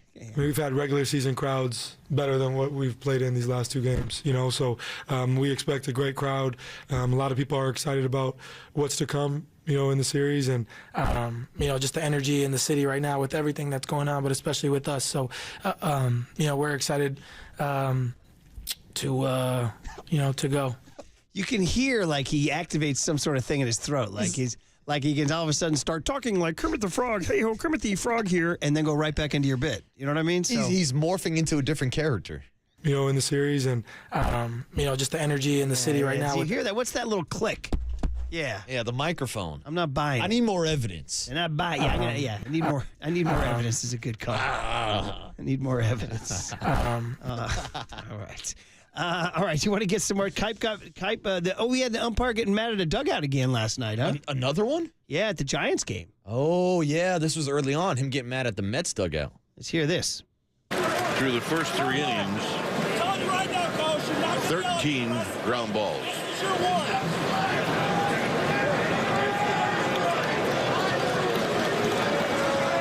Lance Barrett not happy with someone in the Mets dugout. Let's just hope it's not a fan that's doing the yelling. Yeah, how about that? The Aaron Boone thing will be legendary. I was thinking about that. What if I just went out today and sat behind the Mets dugout and just started cursing and just started calling out the umpire? Like, could this be a strategy? Yes. I could be helping the Giants win more games at home, Murph. I do have a 7-5 record at home this year. Yeah. But if I start heckling from behind the dugout, can I get opposing managers ejected from the game? Yes, you can. The answer, did you know, have you heard that guy Robin Ficker was the Washington Bullets heckler? He was legendary. He was a heckler who just disrupted other teams like crazy. He became very famous, became a celebrity, almost jumped the shark. He got so famous. But like Barkley had huge problems with him. You could be that guy. That should be You could me. be the Robin Ficker of Oracle Park. I'll be out here heckling my ass off. The fact that I even know that guy's name. What's this Iron Eagle Luca is that guy one? Just something about Luca? Anything it's Iron Eagle. Curly said it's not that great. I'm glad he put it on the cooler sheet then. Hey, get this Nick Ahmed one. We didn't play this one yesterday, and John Miller is a great call here. Okay, let's hear it. Now here's a bunt by Ahmed off the third base side of the mound over to barehanded Lopez, and he fumbles it. Fumble! Oh, Nelly! And the Giants have recovered at the 12-yard line. Got to win the turnover battle, John. And if you do that, you got a great chance to win the game. Nice by Flem. Nice. Solid riff by Flem. Very good. So that he's doing a little Keith Jackson, young man. So are you familiar with college football legendary Keith Jackson? I don't think so. Whoa, Nelly. Yeah, oh boy. Keith Jackson would be maybe like the icon. Do you remember Keith Jackson, buddy? I do, Murph. Yeah, fumble. So Matt Mayoko, the great. Do we have him tomorrow, Matt Mayoko? Oh, we should. Mayoko is an impressionist, and he does an incredible Vitale. What time? Hey, you can come on, buddy. What do you got? 8:50 tomorrow morning, Matt Mayoko. 8:50. So he does a wicked Dick Vitale, and he does a wicked Keith Jackson to the point where I've borrowed it. I used to do it when I was like, my kids were small and we'd be wrestling around on the rug because he would go, fumble, who's got it? The Tide. And it was great. His pauses and everything. Fumble. And then you got to go, who's got it?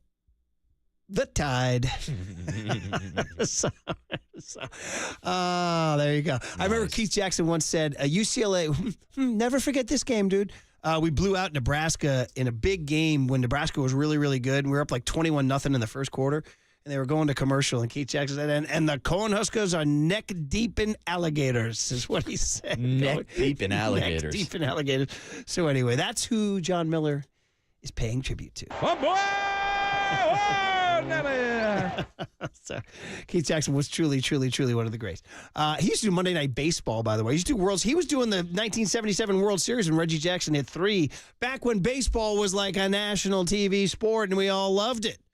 When America was a better place. Before they were turning off the lights in the 9th inning. Well, now maybe we'll bring it back. Most attended weekend or the most attended Saturday or whatever. Baseball ratings are going up, It's coming man. back, baby. You're the guy leading the way. We're bringing it back, Murph. Except for you're not buying your ticket. Hey. Andy Baggerly. I'm buying those beers, though. Andy Baggerly on light shows next on the Sports Leader. And the Giants have recovered.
From the diamond to the dugout to the clubhouse to the front office, The Athletic's Andrew Baggerly brings his Giants coverage to KNBR. It's Murph, Marcus, and Extra Bags on the Sports Leader. So this is the Doval song. It has yet to reach El Mechon iconic status. Then again, because he hasn't been part of a World Series just yet. It's great to have Sergio Romo on the pre and post last night. He was great. I got to tell you, something happened. Maybe I've got my own things going on, but they were doing like Sergio's greatest moments, and they did the 2012. I mean, I've seen that thing 100 times, the strike three. Probably more than that, Murph. Something about they kind of kept the camera on the jump around hugging, and the way Buster runs out and attacks him, and then the way the whole infield, and then Crawford's hugging Scudero, and then the way you see Timmy come flying in his black bullpen jacket from the bullpen. Remember, he's a bullpen guy that year. And he comes careening in and just kind of like hip checks the whole, or shoulder checks the whole group in the air, So I tell you, I might have had a little moment. I was like, man. Anyway, it was great. And it was cool seeing Romo on pre and post yesterday for NBC Sports Bay Area. But I was actually able to catch his hit that he did yesterday with Papa and Lund. And maybe this is something that we should have had in the cooler of content. It was Sergio breaking down that at bat against Miguel Cabrera, which I'm sure he's done 100 times. But I never heard the story about before the World Series starting, he ran into Miggy in the hallways, and Miggy came up to him and said, "I'll be ready for your slider." And Sergio said, well, first of all, it's pretty damn cool that Miguel Cabrera knows who the hell I am, but that obviously factored in his decision to freeze him with that, 87, 80-mile-per-hour two-seam on the outside because Miggy was looking for the slider. So it's great. They actually brought that up last night on the show. Nice. They did, and this was in the dugout. That was before the game. Cabrera was walking by their dugout and said, "I'm ready for that slider, Romo." Yeah. And he had never faced him. Dude. He said that at bat against Miguel Cabrera in the game 4 was the first time he'd ever faced him. Yeah, and you're facing Sergio Romo for the first time on a righty-righty matchup with that slider. Sergio had a great take. He said, I was at a point in my career where if I was facing any big league hitter for the very first time, I felt very confident in my chances of getting him out. I mean, if you've never seen that slider before, good luck. Good blanking luck. Yeah, and then he says, after they throw so many of them, and then they freeze him with the fastball. Dude, the cojones on Sergio. 88 miles per hour, painted black, backdoor two-seamer. Oh, man, it's so good. And it's only a one-run game. Cabrera could tie the ball game, you know what I mean, with one swing. You got just for the hell of it. Because we can't get a hold of Baggerly, he's going straight to voicemail. Yes. 2-2 the count. Romo shakes off Posey. Now has the one he likes. Romo's 2-2 pitch on the way. Cabrera takes strike 3 called. And the Giants have won the World Series in Detroit. And the celebration begins as the Giants mob the mound. Cabrera strikes out looking to end it. And not only have the Giants won the World Series, they have swept the Tigers in 4 games in dominant fashion. And it's the second World Series title for the Giants in the last 3 seasons. There's something about it. I was seeing Buster in the owner's box last night and seeing Sergio on the pre and post. And it's like, man, it's 12 years now. And think, where were you in 2012, brother? In 2012, I was recovering from Tommy John surgery. Staring at zippers? Yeah, staring at zippers. Staring at my own elbow, Murph. Were you at Sonoma State? This was my transfer year from Mission JUCO up to Sonoma State. Okay, where were you in 2012, young Tone? Still before I graduated high school, actually. Year before I graduated high school. So you were in 8th grade? Oh, no, I'm sorry. You graduated pardon me. You graduated high school. Wait, no, how old are you right now? So wait, hold on. 2013. No, just kidding. No, 7th grade. You're right. I'm my mistake. Yes. 7th grade. I think I know your life better than you do. I was going to say, what did young Tony learn today? He learned where he was in 2012. It was all the way in Kentucky. You know what I mean? It was all the way around the world. Were you all in on the Giants? What does being in Kentucky have to do with anything? Were you all in on the Giants? That's where I was living. Yeah, but it's not like you're living in a different time zone. Kentucky, where they don't teach you about Sigmund Freud, by the way. Yes. So, staying up late to watch all these games, by the way. I mean, East Coast times, the game starts at 7:15 here. It starts at 10:15 on the East Coast, staying up late. I mean, probably one of the most, confounding things in my entire life is East Coast start times. Oh. I just don't get it. I can't. You can't.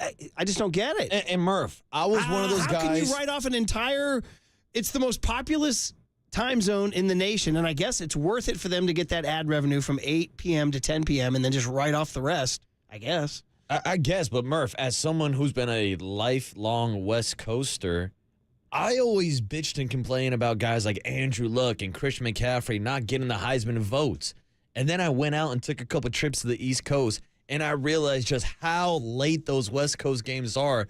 Like, I can only imagine if you're doing a morning show on the East Coast, you're not watching a single West Coast game your entire life, maybe. Yeah, I know. The thing that always counters that, though, is that there were Heisman Trophy winners from the West Coast prior to, all the complaints about the East Coast. Correct. Jim Plunkett won the Heisman Trophy out of Stanford. What's his face from Oregon State? Terry Baker? Was that his name? I hope I'm getting that right. But anyway, so it has it, but not a lot. Correct. Right. The point that I was making is that took something special. People on the East Coast don't watch these games because they're sleeping. If I'm looking right now, well, those games weren't on TV in the era I'm looking at, but here, Mike Garrett, USC, 1965. Reggie Bush, who just got reinstated today, Murph. How about that? The Norm Macdonald joke doesn't apply anymore. Oh, no, it does about getting your. He told the joke about OJ. Yeah, and he told it to Charles Woodson. Yes, he did. Yeah. It was always listen. Anything that takes down SC, I'm all for. So I kind of had a maniacally petty and schadenfreudy cackle that USC lost a Heisman Trophy. But all along I knew that was a really weak reason to hold off a Heisman Trophy. He made contact with an agent. I was like, bro, have you heard of college football? Are you kidding me? Yeah, what are we doing I got here? breaking news for the people out there. Reggie wasn't the only one. Oh, my God. He was one of the guy probably had the entire roster on his client roll. You know what I mean? So it was always a very flimsy reason to take away a Heisman. But again, petty me, I was always like, hey, anything that knocks SC down a peg, I'm down with it. So, all right, Reggie, enjoy your Heisman. Buddy. Yeah, congrats, Reggie. By the way, forever 49er. You're right, Reggie dude. Bush, yeah. And I thought Reggie was going to have such a better pro career. Not like he had a terrible one, but in college, dude, me and my buddies were obsessed with Reggie Bush highlights. And that was one of my in a career full of terrible takes, that was one of mine. I remember arguing with my very first co-host, Tim Liotta, about Reggie Bush. Damn. And he was on the right side of history. He said that Bush would not translate to the NFL. Wow. And I was like, bro, what are you out of your mind? And I said, and I remember Brent Jones was on our show and he was with me. Brent was like, no, bro. Reggie's the man. Reggie at USC was on the field looking like Barry Sanders. His career was okay. Yeah, that's what I'm saying. I don't want to knock the guy, but I thought he was going to be the next generation of running backs. Yeah, we thought he was going to be the love child of of Barry Sanders and frickin' Eric Dickerson. So let's see, what was his eventual kind of his career numbers? Do you remember when he got hurt with the Niners? Was on a weird play, and this is why domes suck. It was in St. Louis, and he ran out of bounds. In the concrete, right? And he slipped and hit. And it was like, because you shouldn't be playing on this stupid stuff. Freak injury. 1,200 carries for 5,490 yards.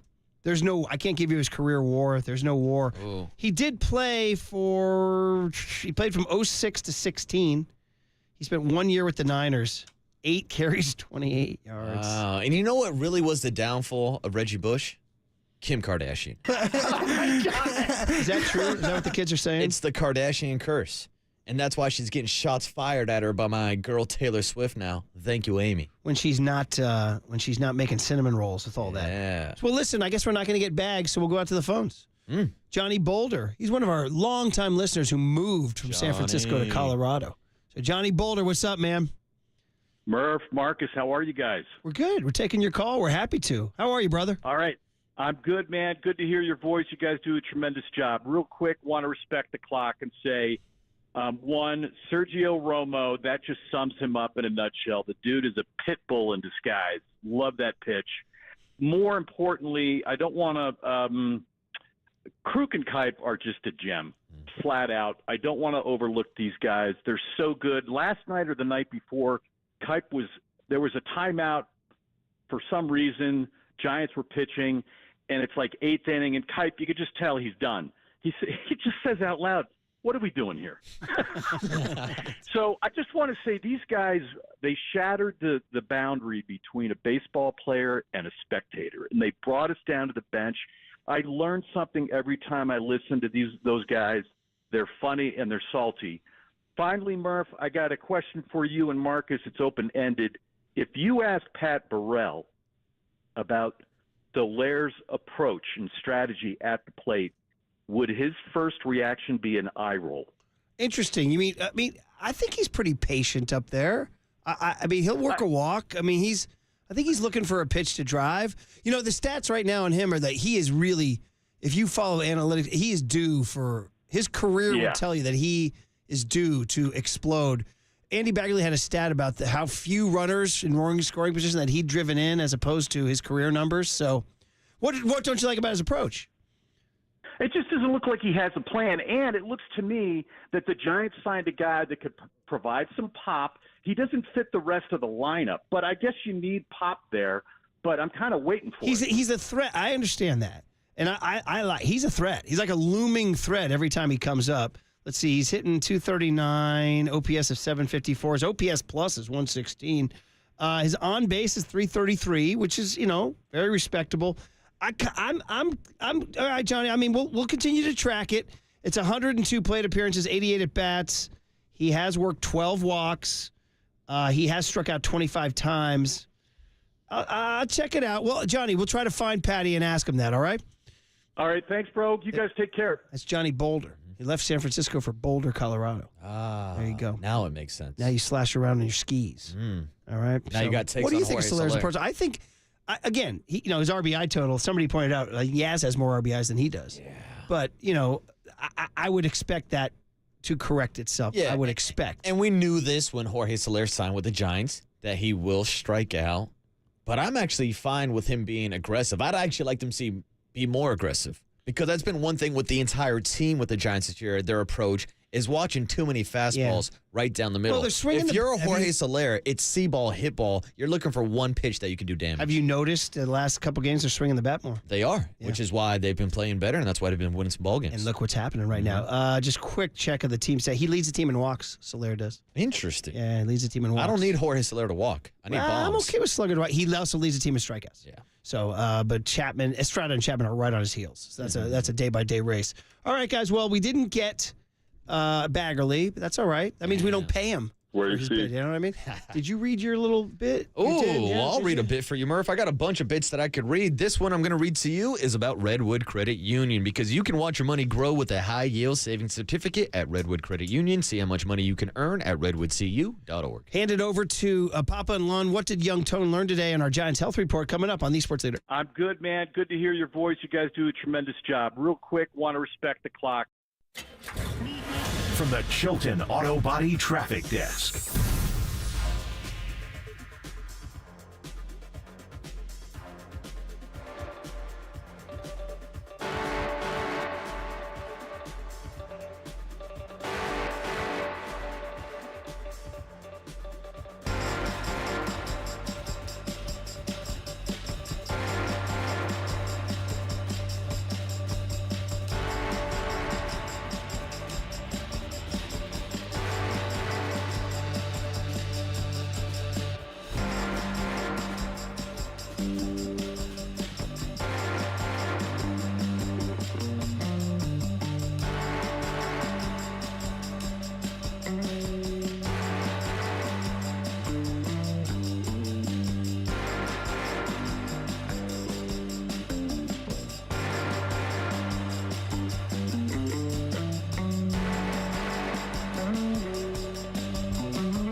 All right, we're back again to talk about Prize Picks this morning, because the biggest moments in basketball are happening right now. So get in on the playoff action and win up to 100 times your money on Prize Picks, as you and the world's best players take the game to a new level during basketball's postseason.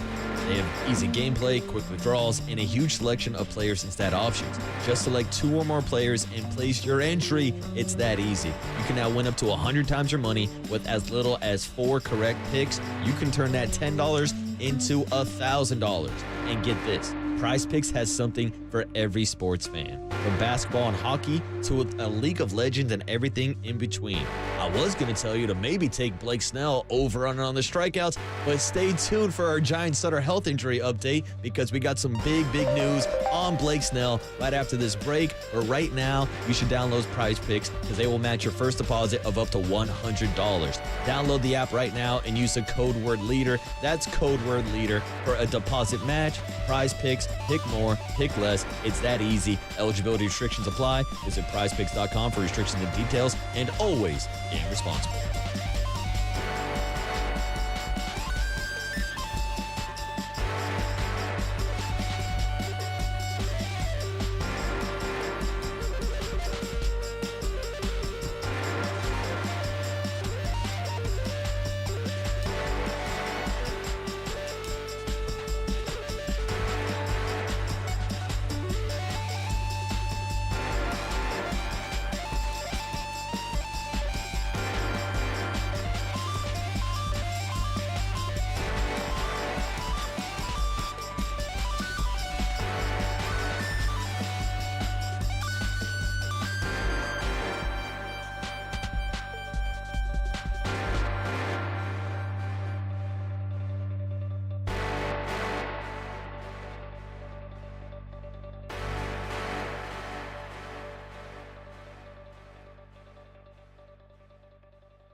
Murph and Marcus continue live from the KNBR Casino Matrix Progressive Jackpot Studios. Casino Matrix. Progressive jackpots are here. Where are you? Just drop in. Please play responsibly. 1-800-GAMBLER. Time now for your Giants Health Report. Sponsored by Sutter Health. Well, Murph, we've got breaking news for our Giants Health Report this morning.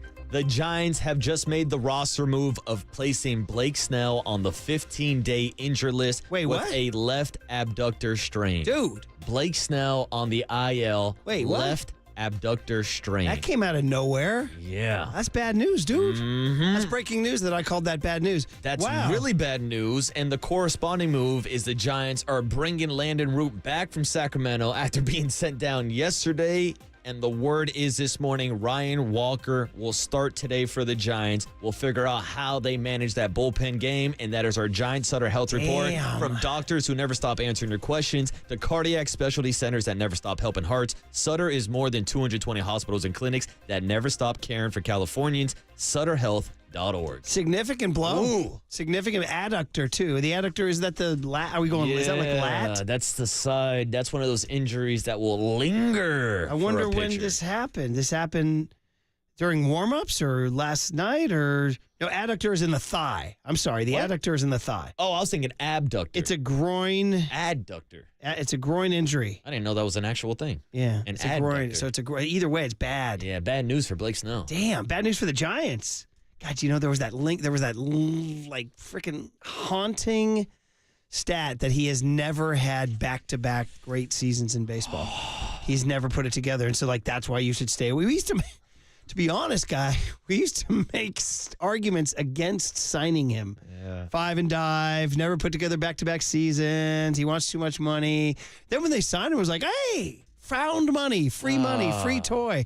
Instead, they're 0-3 in his starts. They'd be literally 12-10 in games he hasn't pitched. And now he's hurt? Yeah, but Murph, just think about the future when we're going to have 2025 Cy Young winner Blake Snell after he opts back into this new contract. Somebody was bringing that up. I was at the game Friday night, the Orange Friday, and somebody was actually saying, and we're stuck with him next year, too. I was like, damn. Every other year, you know, the Giants had success winning World Series. Every other year, we'll do the same thing with Blake Snell. Man, oh, man. Well, wow. It's an odd year for Snell. So, listen, we talked about rotation depth. Now, Alex Cobb, 60-day DL or IL, and now Blake Snell. So now you literally have a spot that's going to be filled by somebody you weren't counting on because the Cobb thing, Keaton Wynn, we were fine with. Correct. But now, who is it? You said, who is it? Today, Ryan Walker is getting the start. Double thumbs down on that. You know why? You know why? I'm getting like legit bad, nauseous flashbacks to last year. It's the bullpen game. I just don't even want to think about it. I don't want to think about Kapler walking out in the long coat with the shoes and the apple. I don't want it.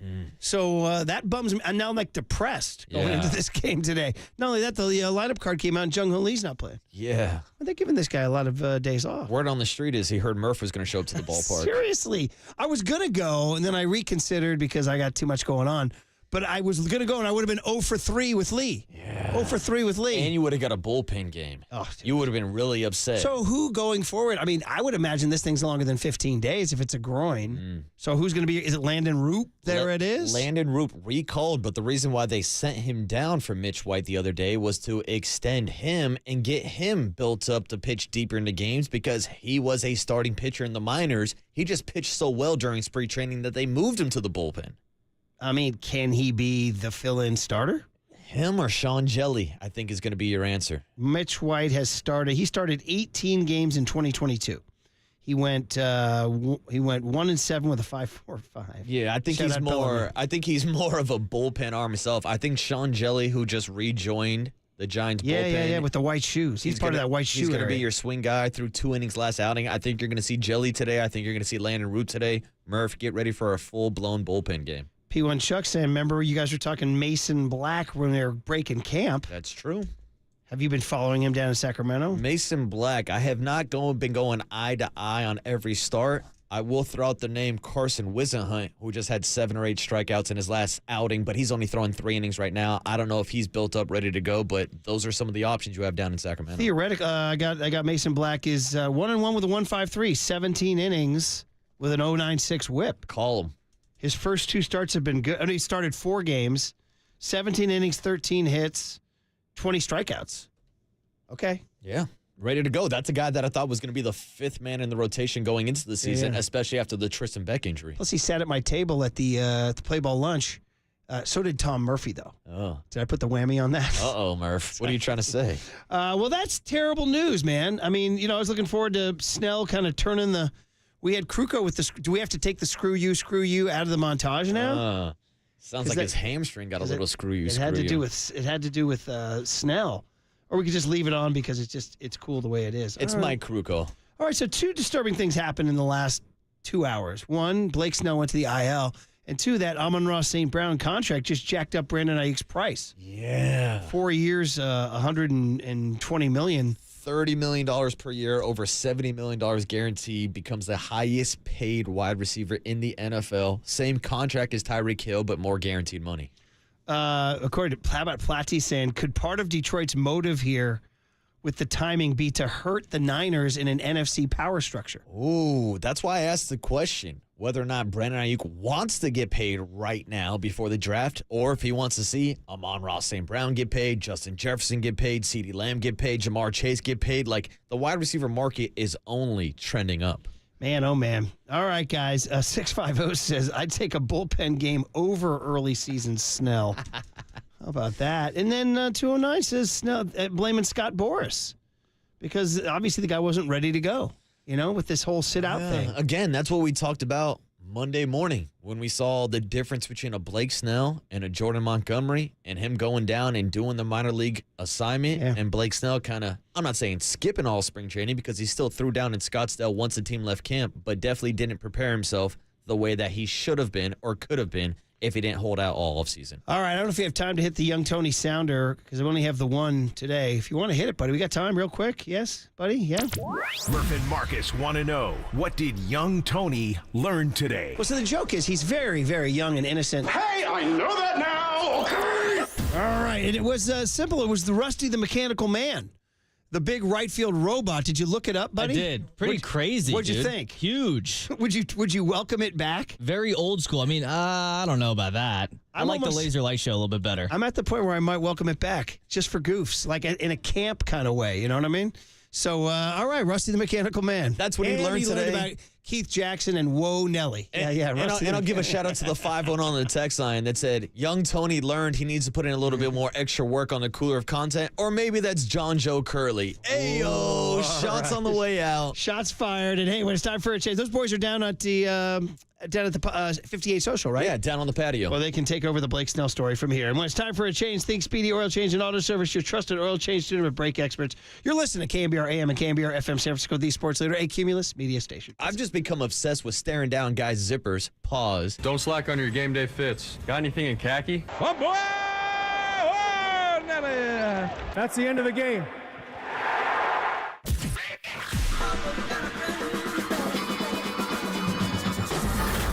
Ladies and gentlemen, Prepare yourself. prepare yourselves I love it when you call me Big Pop. for Greg Papa Sleeping Boy is Superman. San Francisco. and John Lund. It's 10 o'clock. Let's hit it. This is Papa and Lund That's right. We're getting it going. on KNBR 104.5 and 680. The sports leader. The infield is in. The ball is a looping liner into center field. That gets down. Base hit. Chapman scores. Estrada racing around third. He'll score as the throw goes into second. Yastrzemski with the infield drawn in. Blooped one into the shallow outfield. It never got very high off the ground. And there was nobody anywhere close to it. 2 down, runner at second. 3-0 Giants. The 0-2 pitch. Swing and a miss.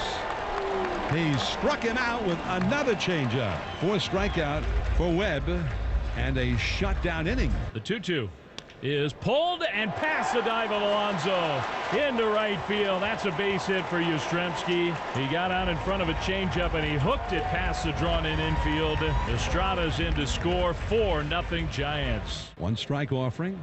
Ground ball to first. Wade's got it. Webb covering. The toss from Wade.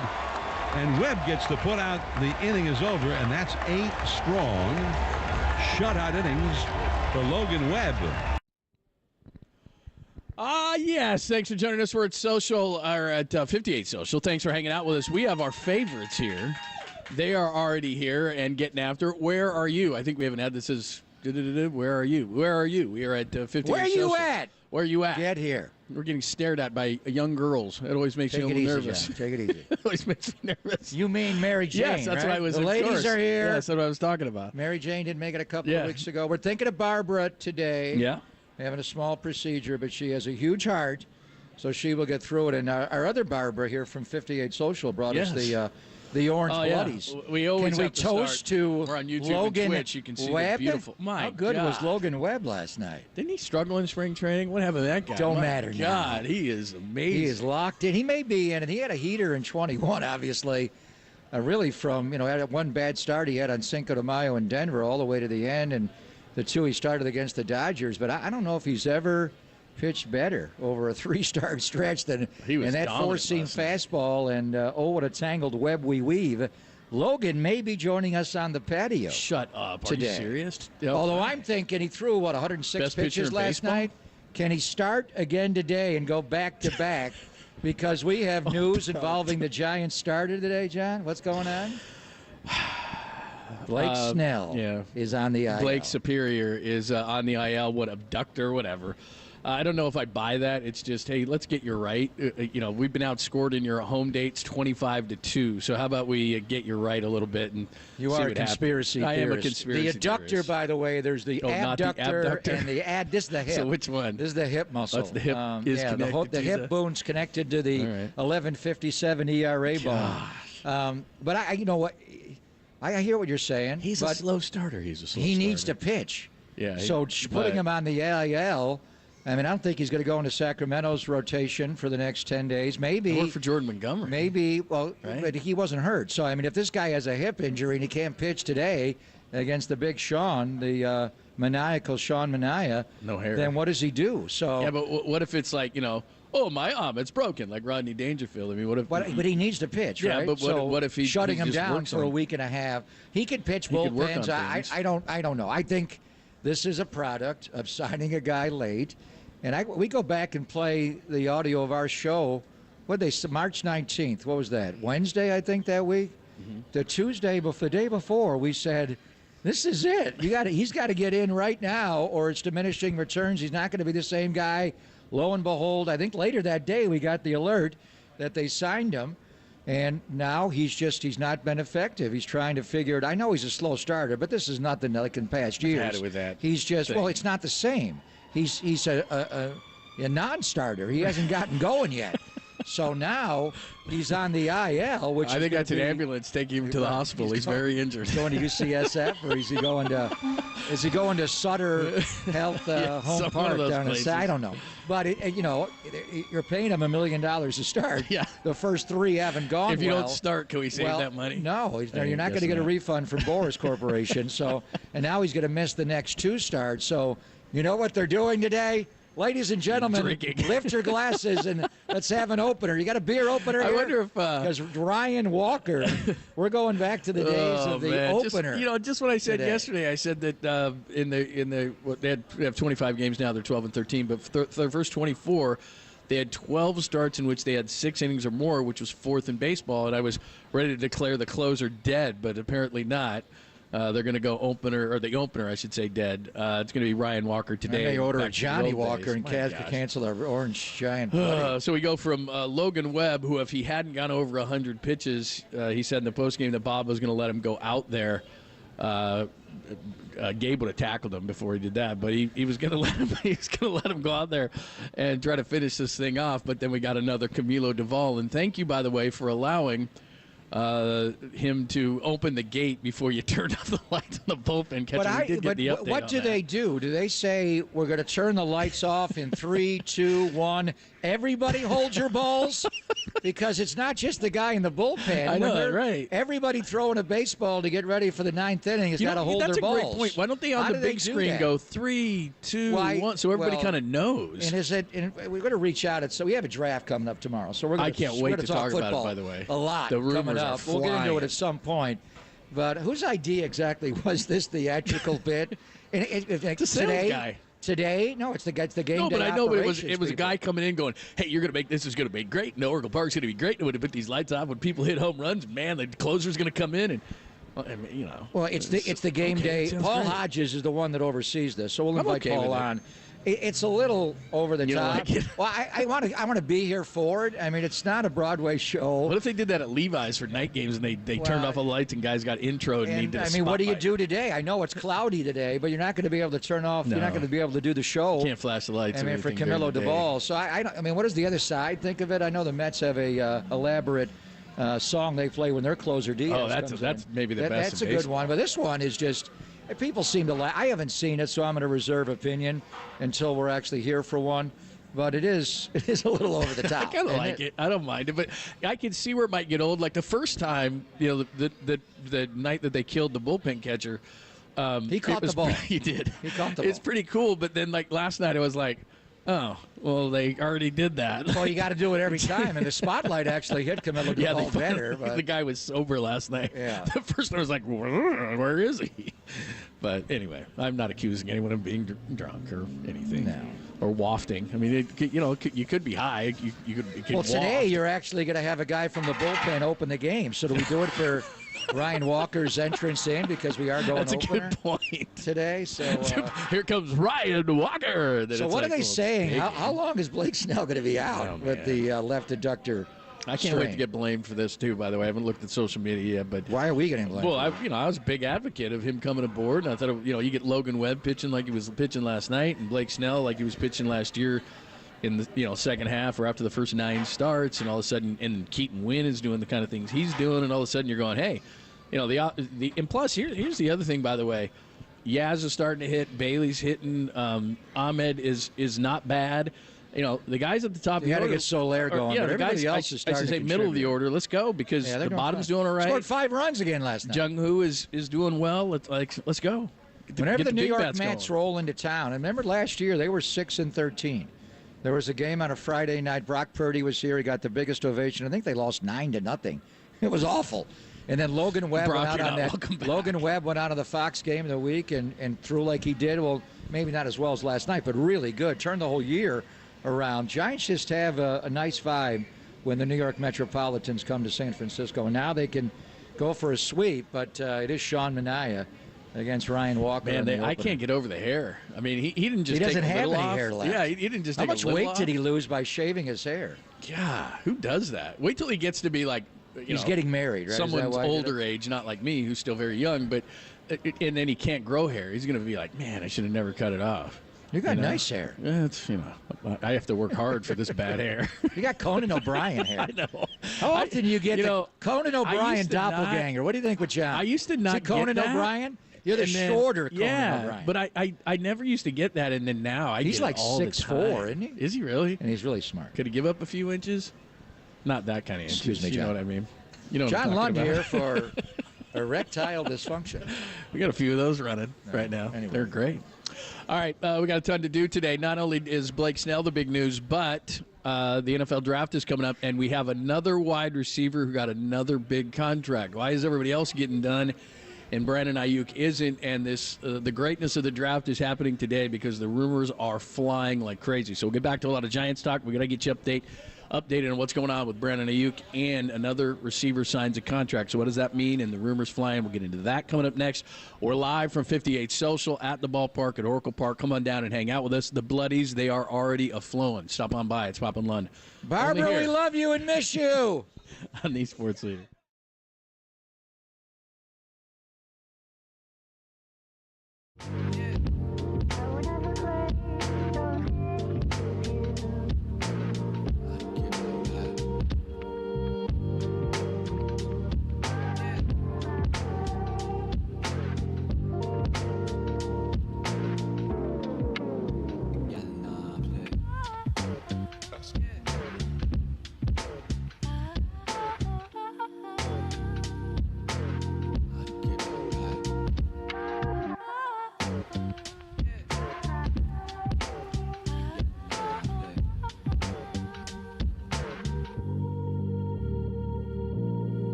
Now, from the O'Donnell Financial Group Sports Desk. Learn more at ODFIGroup.com. O'Donnell Financial Group, because planning is a process, not a product. Not Vince Lombardi, not David Lombardi. It's Michael Lombardi. You got to keep them straight. Michael Lombardi joined Murph and Marcus this morning to discuss the 49ers. Lombo? Yeah, it's very difficult to keep them all straight. He discussed the 49ers. Joe Lombardi? 2024. He could go on, right? A lot of Lombardis. Check out that podcast and more on the KNBR app, YouTube, and KNBR socials.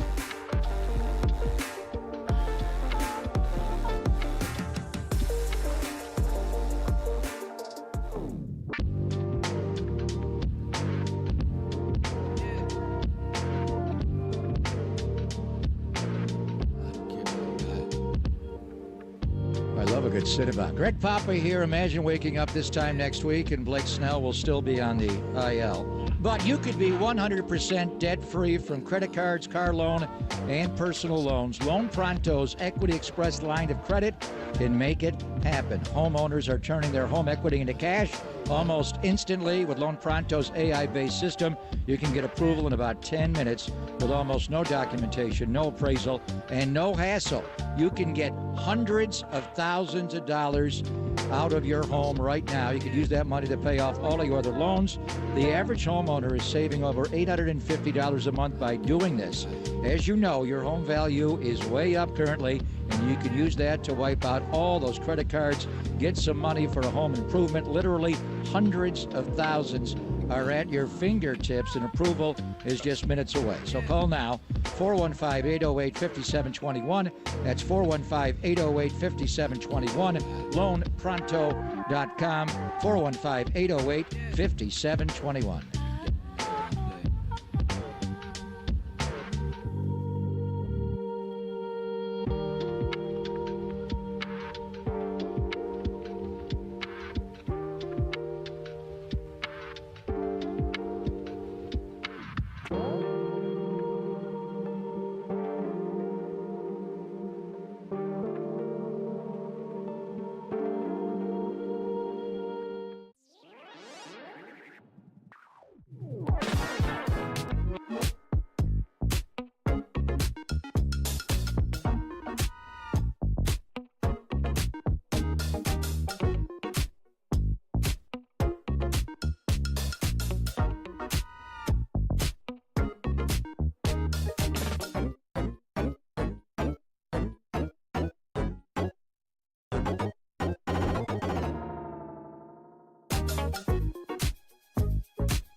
Enjoy KNBR in FM at 104.5 FM. Now back to Papa and Lund. Greg Papa and John Lund on the Sports Leader. You got to stop him on third down. In this situation, they love to go to Amon-Ra St. Brown. He's in a stack formation out right. Here's Goff back, looking left, steps up, throws middle. Caught by St. Brown. First down, Detroit, inside the 20-yard line. Show me the money.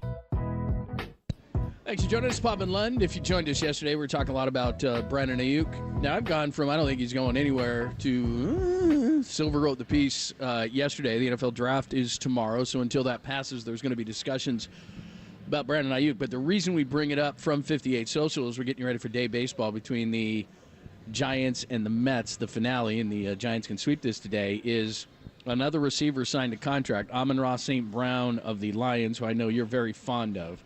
These are the reported numbers. We'll see exactly what it is. But I've been saying over the last number of days that, look, the comps are already out there. Number of young receivers have signed a contract, just like Devontae Smith's, $375 with about 40-something guaranteed. If this is an accurate number, this blows it out of the water. Amon-Ra St. Brown, a year older than Brandon Aiyuk, 4-year extension worth $120, $77 guaranteed. So, again, if those are accurate numbers, you're going from around $50 million for a lot of these comps to all of a sudden So is he the highest paid wide receiver in the league now? He's not higher than Tyreek. He's right there? The AAV is about $28 million, whereas Tyreek's is closer to $30. But still, he's a comp for Brandon Aiyuk, and if I'm his agent, obviously it's like, whoa. These 375s with 40-50 guaranteed are one thing, but now this is a 4-120 with 77.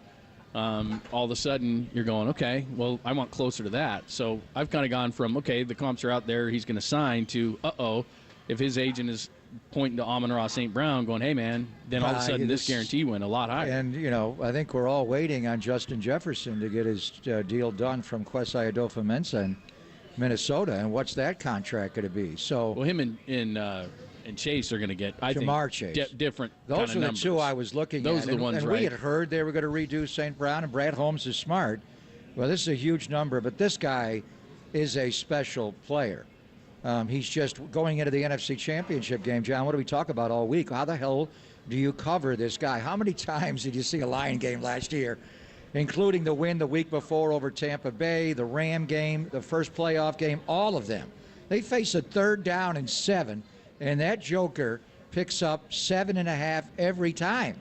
And he catches the ball at 6 3/4 and then puts a Mark Ingram against Mark Kelso in Super Bowl 25 move, and he picks it up. He's just, because, you can play all over, and we talked a lot about Aiyuk being a pure big body wide receiver, does not have any help on that side by himself, roll coverage that way.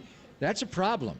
But with Amon-Ra St. Brown, you can line him up anywhere, and you put him in the slot, and against certain zones, he runs an over route against a weak side linebacker. It's done. He's a great player. He is absolutely a terrific player. He's different than Brandon Aiyuk. He's great. I would put him in the top category. Though, right? I mean, in terms of this is where if I'm Parag and Brian Hampton and John Lynch, I don't know if I'm giving you a contract as much. I'm in That's kind of where I'm going. I think that Chase and Jefferson are in a different class. So if you want to try to comp that as Aiyuk's agents, I'm not going with you. But Amon-Ra St. Brown is a comp. Yeah. So all of a sudden you're going from 50 guaranteed to 77. I always thought Aiyuk was coming back no matter what. But if now I'm his agent, I'm going, this just went from 50 to 77. Then you got to at least give me 60 or something like that. Would that all of a sudden be like, man? Well, Amon-Ra St. Brown got targeted 164 times last year. That is 10 times a game. He played 16. He caught 119 balls. The year before, he caught 106. His rookie year, he caught 90. I mean, he is a great player. So this is where you get into bad blood. This is where you're talking about Nick Bosa, and he wants Aaron Donald money, and you say, Nick, you're a great player. You just won DPOY. That guy won 3 of them. We're not paying you as much as him. But what do? You wait and you wait and you wait. And hell, so Labor Day turns into Tuesday of the game in Pittsburgh, and he's not in. And you got to get him in the building. So you cave, and you give him whatever the hell you got to get him to get in. If Ryan Williams wants this kind of money, then you got an issue. So you're going to have to wait it out. The day before the draft, too. Well, they knew this. Sure. We're the one that are getting this. This intel's out there. But the one I was waiting on was Justin Jefferson. But he's not a comp, right? Well, I mean, Jefferson and Chase. I don't know what Ryan Williams is going to say. I think Jefferson and Chase are in a different atmosphere. I'm trying to get Aiyuk done roughly for the same contract of Debo. Just because I don't want Debo, and they're buddies. I don't think it'll be a problem, but it couldn't become a problem when the media is making it a big deal and Aiyuk's making this much more. And I think the easy thing is just to pay him. I mean, he's got to understand. But they're competitive. Debo's competitive. So it's just the whole thing. But it's going to go up. Now, all that being said, I'm not trading the guy. You're going to have to wait it out a little bit here. I'm going to stand by what I said yesterday. You got to get one of those X-wide receivers. You got to get Marvin Harrison Jr. or Rome Odunze. Chris Ballard offers 15. I can't get one of those guys. And I know Neighbors is great, and I don't know what Kyle thinks of him. But the guys later in the draft, Brian Thomas Jr., he could be an X, but I don't know. And is he Aiyuk? If you don't get one of those top 3, then it's a problem because it's nothing against those guys. You got to get in the top 9 to do that. Right, but those 3 guys, the top 3 in the draft, can do it all. And I'm not saying these other guys can't because you see it all the time. Receivers get taken in subsequent rounds, and they can still be really good players. But I know that those top 3, I think I know, that those top 3 are really, really good. After that, it becomes beauty in the eye of the beholder. And I like Brian Thomas, but I like him as a complementary piece on the Niners who can run deep routes, which is something that they lack. So that would be my issue. And, Todd Husak's going to join us coming up in a little bit. And Todd's we're going to get into the quarterbacks. Obviously 6 may go in the first round and 3 are out of the Pac-12. He knows them all well. But the one thing, when you're watching college wide receivers, it's really hard to evaluate them because nobody plays press man in college football. Nick Saban did for a long time. Almost always in Alabama. I'm watching these 2 guys now, and I love Terrion Arnold. Kool-Aid, I'm trying to figure out who he is. Bama corners, but they're playing off. They're not playing press man. So can these guys get free releases? I mean, Marvin Harrison Jr., you think he can because he's so good at it? I think Neighbors can. Odunze, the way he played against Michigan in the championship game scared me. I thought he was great when I watched him live, and then in that game he looked like he was overwhelmed. The quarterback was overwhelmed. The right tackle, who the Niners may be able to get later in the draft, looked overwhelmed on the blind side. But it's just an imperfect science here. Amon-Ra St. Brown, just to go back, and we saw him play at USC. He was drafted in the 2021 draft. He was a 4th-round pick, number 112. He is 3 years in, and this is also why you're looking at the first round as opposed to later because of the 5th-year option on the round 1 picks. He was around 4, so he was entering the final year of his contract, unlike Aiyuk. So Ayuk's now in the 5th year. He was taken a year before, but you had to do it a little bit early. But he was a 4th-round draft pick, and he's getting this contract. Cooper Kupp was a 3rd-round pick. What round was Tyreek? Now, Tyreek had off-the-field problems. He was a 4th. I think he was a 5th or 6th, Tyreek. I think he was later in the draft, but he almost was undraftable because he had a domestic violence. And then he really, the year they beat the Niners in the Super Bowl, Tyreek should not have played. Right. He should have been suspended that year for what he did with his son. You can find guys. I mean, obviously, you can find guys in the draft. The thing that makes me nervous about Aiyuk is, again, you've got a window to win a Super Bowl in the next couple of years before Brock gets his big money. And if you have to develop your number 1 threat, and it's nothing against Debo, but I'm talking about, as you said, an X receiver that can get off the line, that can be compatible and symbiotic with Brock Purdy, and all of a sudden now you're moving this guy because Amon-Ra St. Brown just got 77 guaranteed when all these other guys were getting 50, and now it's a big deal right before the draft. All right, so we talked about this yesterday. Just for the sake of conversation, you can get 17 from Jacksonville. They lost Calvin Ridley. All right, you're sitting at 17 and 31. But can you do 17 and 31 and get in and get Rome Odunze at 9? Are you really going to take 2 first-round picks to get a receiver when you might need an offensive lineman, you might need a corner, or are you going to take those 2 picks and just take your chances? That's what it's going to take, is getting one of those. Neighbors. But would you do that? Would you get 2 first-rounders and then package them and get up again for a receiver? Does that sound like something the Niners would do? And then are they going to, is Chris Ballard going to trade or Trent Baalke and then pay Aiyuk this kind of money? I mean, wouldn't you just draft one of these young guys? You could, but they threw money at Calvin Ridley, a lot of it, and he decided to go to Tennessee. Right. So they do value the position, and they do have obviously a need. As far as the Niner perspective, I mean, Jerry Jones, how many times did Jerry say all in yesterday? Like Man, 6 times? By the way, you're not the 24th best team. It's flipped. Order is flipped, so you're like the 8th best team, dude. But the Niners are clearly all in. They've had their heart broken here. Over the last 5 years. That's why it's unlikely, right? So you got to get one of those X receivers back.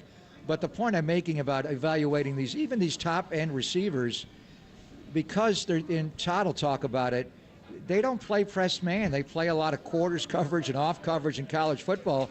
And these receivers are just running completely naked off the line of scrimmage. You're like, not literally, but we understand. No one's pressing that. That's why Brock Bowers, when I was watching him at Georgia, I thought, wow, is that guy good? When you really watch him, does he have, like Kyle Pitts kind of ability and traits? Well, not speed, not speed. But he's pretty good. He has the ability to run after catch. I understand that, but he doesn't block like Kittle. But he's more Kelsey than Kittle.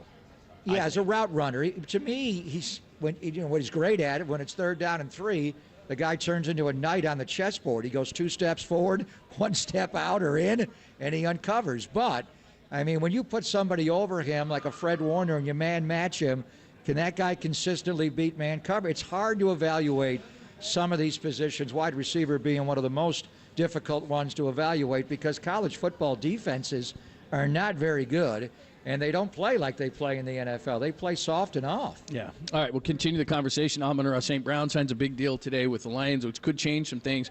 According to reports, got a lot more guaranteed money than what had happened recently with guys like Devontae Smith, which was a good comp.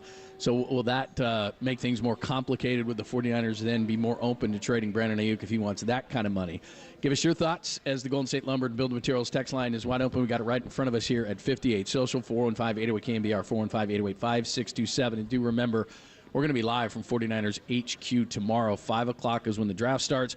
We'll be down there and giving you all the latest stuff. Todd Husak's going to be with us tomorrow as well. He's going to join us in about 20 minutes. We'll get into all of the things, and especially, like you said, the quarterbacks at the top, and Todd knows a lot of things about those guys. Pop and Lund today, sponsored by Redwood Credit Union. Watch your money grow with a high-yield savings certificate at Redwood Credit Union. See how much you can earn at redwoodcu.org. Todd will join us in about 20 minutes. We'll reset what's going on with the Giants, including Blake Snell and why he's not pitching today. We'll do it next, only here on the Sports Leader.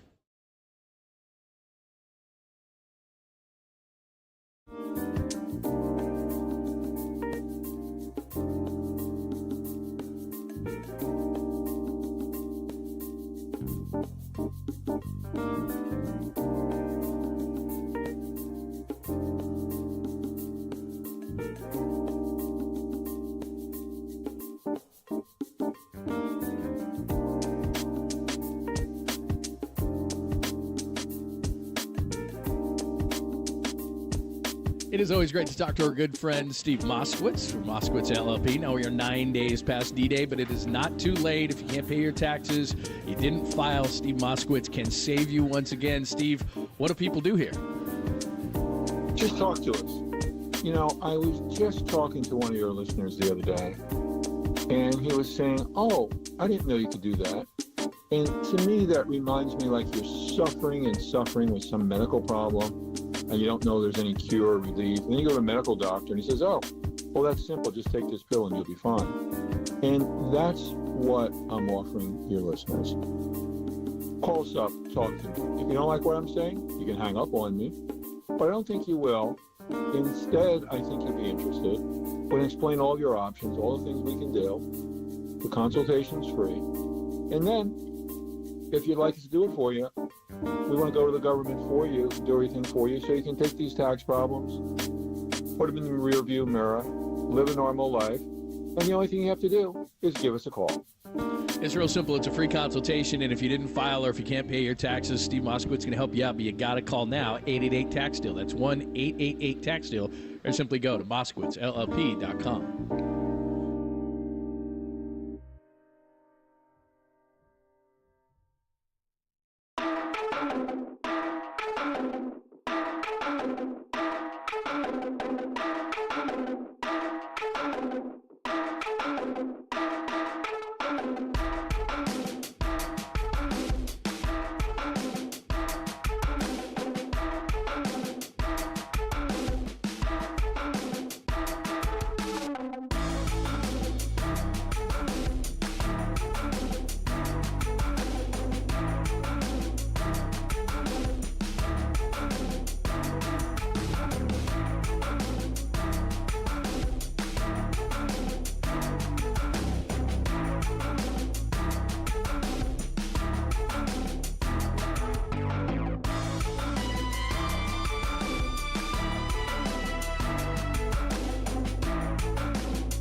Wherever you roam, throughout your home, listen to the sports leader on your smart speaker. We are KNBR 104.5 FM and 680 AM.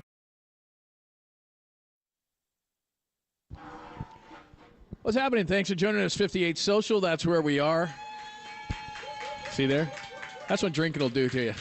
Barbara's doing great, right? We got a great update from Barbara. Come get an orange bloody out here at 58 Social. Having a great time with our crew out here. Stop on by. Great time, day baseball. Looking for the sweep today for the Giants. Couple of big stories today. If you're just joining us, Todd Husak's going to join us in about 15 minutes. We'll talk draft. We'll get into quarterbacks. But the big story NFL-wise, it affects the 49ers. We talked about it yesterday because Mike Silver had the piece. They could be open to moving Brandon Aiyuk, and I just saw Brandon Ayuk's IG story. He's doing a nice dance because Amon-Ra St. Brown just signed a contract worth $120 over 4, $77 guaranteed. We all know there's a bunch of funny money in NFL contracts, but if that is accurate, most of the guys that are comparable to him have been getting 3 years, about 75, like Devontae Smith, 40 to 50 guaranteed. If this 77 number is accurate, all of a sudden that blows things a little bit out of the water. So could be that they would move him, maybe they wouldn't. That's the big story in the NFL draft, which we'll talk to Todd about, and the quarterbacks. And then the big story Giants-wise, Blake Snell is going on the 15-day IL, and it's a hip injury, or it could be just a work-on stuff, who knows. But the one thing is he was supposed to pitch today, and he's not. As far as Brandon Aiyuk, and just knowing Brandon personally, I'm surprised that he's being so out there on social media. This is almost like his teammate when he was 19 Problems. Now he's one, Debo Sr. or Samuel Sr., whatever he is. Debo's a daddy, and he changed his number back to his college number. So Brandon Aiyuk is not a look-at-me kind of guy. He just isn't like that. But I think a lot of his, I don't want to say frustration, but the way he played last year, the way he performed. Go back and watch in the playoff games, that big third down catch he had against Green Bay over the middle. If he doesn't make that catch and those 81-inch arms don't, go out and get that ball, what does Kyle do on fourth down there late in the game when you're down on the game-winning drive? And then obviously the B.A. ricochet, the Aiyuk, the one off Vildor's face mask, then the touchdown he scored right after that when he used that big X wide receiver body.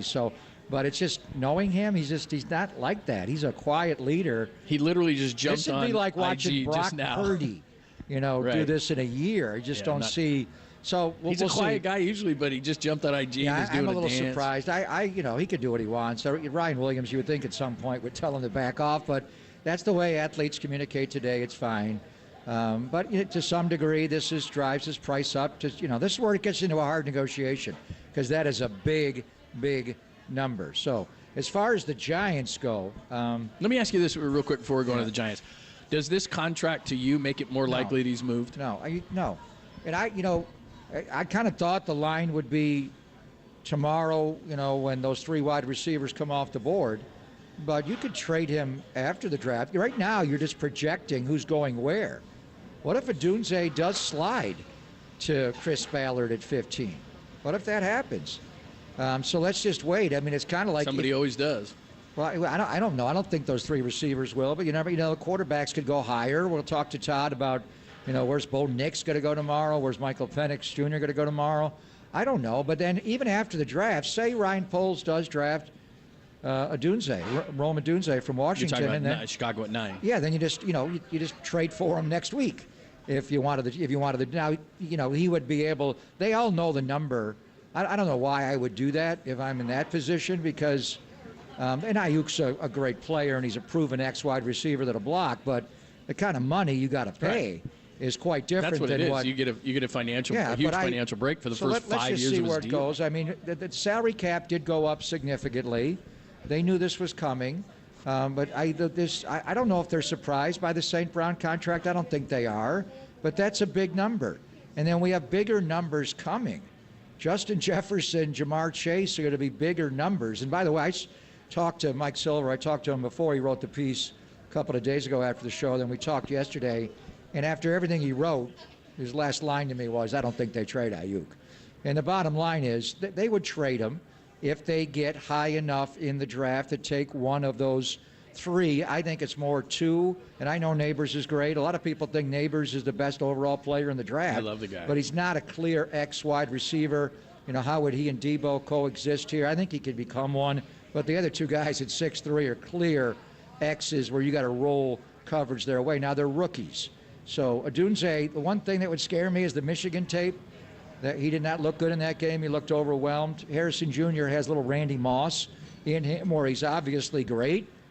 But there are a lot of snaps. Go back and watch the Michigan game this year. He looked like he wasn't interested in the first half of the game. But I don't think he gets past like 6'7". Like no, I'm I'm looking at it. Right, I understand. But Kyle want him on the team. But I'm saying if what's he going to do for us as a rookie right away in a team that needs, I'm not going to say needs because there's a process along the way, but they desire greatly to win the Super Bowl. With Brandon Aiyuk, there's no learning curve. He's a leader on this team. He comes in. I'm even concerned that he's missing OTAs and being away because he's worked so hard the offseason to get in this position. And that's why these guys act. Armstead was crushed. Eric Armstead was really hurt. He had a lot of problems that he had to come back from. He went through all lengths of the to come back and all areas of the world to come back. And then they say, we're going to cut your salary. He's like, what? And I played pretty well. Didn't I recover that fumble against Detroit in the championship game? Didn't I sack the quarterback in the Super Bowl? And I didn't think I'd be able to play. So a lot of it is, seriously, after all I've done for you, and then that is the market. So this is the one chance they have to get generational wealth. I understand that, but it does surprise me just knowing how soft-spoken Brandon Aiyuk is that he would act this way. Look, but that's fine. I mean, in social media, where you don't have to do much talking, you just dance around or you post something. It's easier to get your message out there. I don't really take anything away from all the social media stuff like everybody else overreacts to. And I've never thought that they were going to move him because the 49ers have signed all these guys either in July, August, or in Bosa's case last year, September. But as we're starting to see this, and John did say the other day that they'd like to get this done sooner rather than later because they did see what happened to Bosa, and he didn't have, especially in the beginning, the kind of season because he came in late. And we're seeing this with Blake Snell, who's on the – you want to get these guys in as early as possible. This morning is the only time, and I look at this contract, if it's accurate, because with Brock coming up with this money, you've got a certain amount slotted. Now, would you go over that a little bit? Sure. But if this becomes the comp contract, because I don't think Jefferson or Chase or those guys I think are in a different realm. I don't think that that's an accurate comp for him, but I do think that Amon-Ra St. Brown is. And so all of a sudden his guy, and they knew this before still, but they're going to say, okay, the numbers jumped from 50 in a guarantee to 60 or 70 in a guarantee. The 49ers might have pause in that, so all of a sudden now they could be listening more. But the other side of that is that you're trying to win a Super Bowl, and as you said, even if you get one of those top 3 rookies, it doesn't mean that from day one they're going to be great. Now, guys like Jefferson have done it, and Puka Nacua did it last year, and Zay Flowers and everything else. But there's also other guys that maybe take a year or two. I mean, I was looking at Smith and Jigba, the Seahawks. As good as he is, and he's going to be a great receiver, he struggled a little bit to make the transition to the NFL last year. You know, some of it was on Seattle and Geno Smith, but it doesn't mean automatically going to be great, especially when you have a window like the 49ers do before Brock gets paid, which is only a couple of years. So you're going to take a step back potentially. Yeah, and me personally, I would push back on Amon-Ra St. Brown being a comp. He's just a different player. He is one of the most difficult receivers to cover in the NFL. I mean, Tyreek Hill has game-changing speed. Justin Jefferson's great. Jamar Chase. There are a lot of guys that are hard to deal with. But honestly, if I'm dropping back and it's 3rd and 7 and I'm hitting my back foot, the one guy in the league that I want to throw the football to is Amon-Ra St. Brown, maybe over anybody else. Because we saw it so many times. Like, how did he get out of that? And he just, whether it's zone and he settles down or he runs through man or he just wherever your body is, he's just great. He just slides off of it. And then he has the ability, after he catches the ball, how many of those catches did he make convert first downs? And the championship game, how are you going to cover Amon-Ra St. Brown? Doesn't he have leverage, even though there are so many weapons on this offense? There's no one like him. He and Debo, he and Jennings, he and McCaffrey, like they don't have that true guy that's getting off the line every time. Debo's great, but there's a certain way that Debo's effective. You know, Kittle can disappear in games. He's a tremendous blocker, but receiving-wise, there's times where he's just not there because you may need him to block or whatever the case may be. Aiyuk is a difference maker in this offense, and you don't have anybody like him. Yeah, but he's a bigger body. I mean, I was watching the Super Bowl. I went down that rat hole again last night, and I mean, were you drinking or something? I had to do a show for NFL radio, and I just started watching it. They wanted me to talk about the Aiyuk ricochet catch, the BA ricochet, and the double pass in the Super Bowl. So I started watching him back, and I'm like, damn, Trent McDuffie just shut Debo down. Debo could not uncover. And then he got the hamstring. He did get behind him one time, and Brock missed him. They wound up scoring later on the Jennings post route, but then, there's one time Brock threw him the ball and he wasn't open at all. It was just hard. And they roll coverage Aiyuk's way. I'm saying, I got to go back and watch. In Kansas City, didn't have Chris Jones in the opener. Did McDuffie and those guys shut down Amon-Ra St. Brown? I would doubt it. As great as they are, Amon-Ra St. Brown is just tough. There's just something about him. He's like a bigger, stronger Cooper Kupp. And Cooper Kupp is great. And he won a Super Bowl for his team a couple of years ago. That's why. And Tyreek is just different. So this is where you get into bad blood. This is where you get into, J.D. Davis wins an arbitration, but you get mad and you wind up, taking his contract away. You just, if I would have to say, Brandon, you're not Amon-Ra St. Brown. And then that's where they get mad. Yeah, right, exactly. That's where you don't want to say that. That's where you get into negotiation. With Nick, I didn't think they'd get to Aaron Donald money. You're great. But that guy's Mean Joe Green and Reggie White all rolled into one. You're great, and you got years to go. But you ain't that guy, so I'm not paying you that. But guess what? They paid him that. And Chris Jones got that. And now Donald's retired. So you don't want to get into... You're not as good as that guy. Yeah. Because there's no nice way to say that. Like, hey, man. Well, you kind of do when you make an offer. I'm not going there. See, but I could say that easily about, Chase or Jefferson or something, but he's not going to. And I don't disagree with you. It's just that I'm sure that his agent and he think that he's a comp. And so they're going to go, It's third down and 7. Who do you want to throw the ball to? No, I don't disagree with you. If we're running, we put all those receivers on a Pro Bowl team and say, get open. I know 14's getting open. All right, let's talk to Todd Husak about it. Coming up next, of course, does a great job as an analyst for Stanford football. He knows all the guys coming out as far as the quarterbacks are concerned, especially you're looking at Caleb Williams out of USC. Penix is a Washington guy. Nix is an Oregon guy. So a lot of these guys obviously played in the Pac-12. They now disbanded Pac-12. Well, I guess Oregon State and Washington State are there. But we'll talk to him about that. The receivers, who does he like? What do they do with this situation with Brandon Aiyuk? We'll talk to Todd Husak, who is going to join us with all of our coverage down at 49ers HQ tomorrow, and we start that at 5 o'clock. So Todd's going to join us next as we're live at 58 Social, getting ready for day baseball. Giants taking on the Mets, looking for the sweep, only here on the Sports Leader.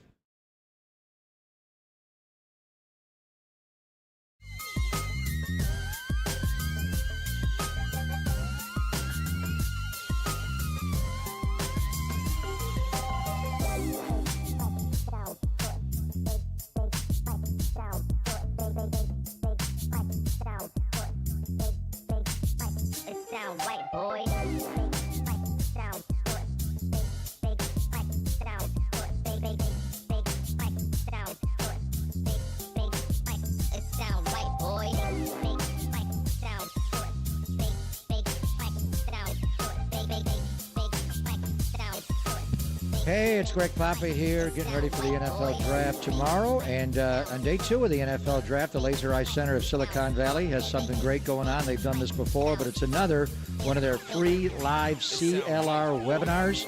That's this Friday, April 26th at noon. It's a great opportunity for you to find all about custom lens replacement. At the webinar, the doctors will answer any questions you might have, like what's the difference between CLR and LASIK?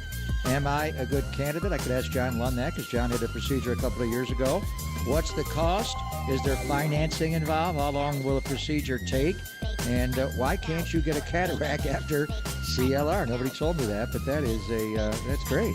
So find out how CLR is a permanent solution to readers, contacts, glasses, and never developing cataracts at the Laser Eye Center of Silicon Valley's free live CLR webinar. That is this Friday, April the 26th at noon. Space is limited, so register now at lasereyeclr.com. That's lasereyeclr.com.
Papa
and Lund continue live from the KNBR Casino Matrix Progressive Jackpot Studios. Casino Matrix, Progressive Jackpots are here. Where are you? Just drop in. Please play responsibly. 1-800-GAMBLER.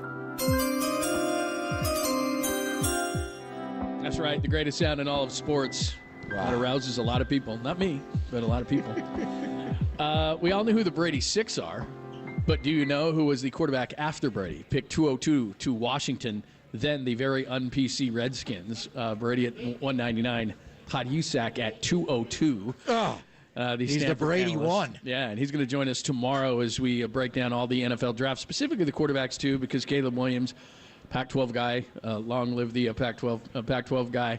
Bo Nix, Michael Penix, all those guys, offensive linemen, receivers. We got a ton of stuff to talk about tomorrow. And the Niners, as of right now, pick at number 31, their first-round pick if they take it since one Trey Lance in 2021. Let's welcome Todd to the program. He joins us courtesy of the UMA Gas Line. How are you?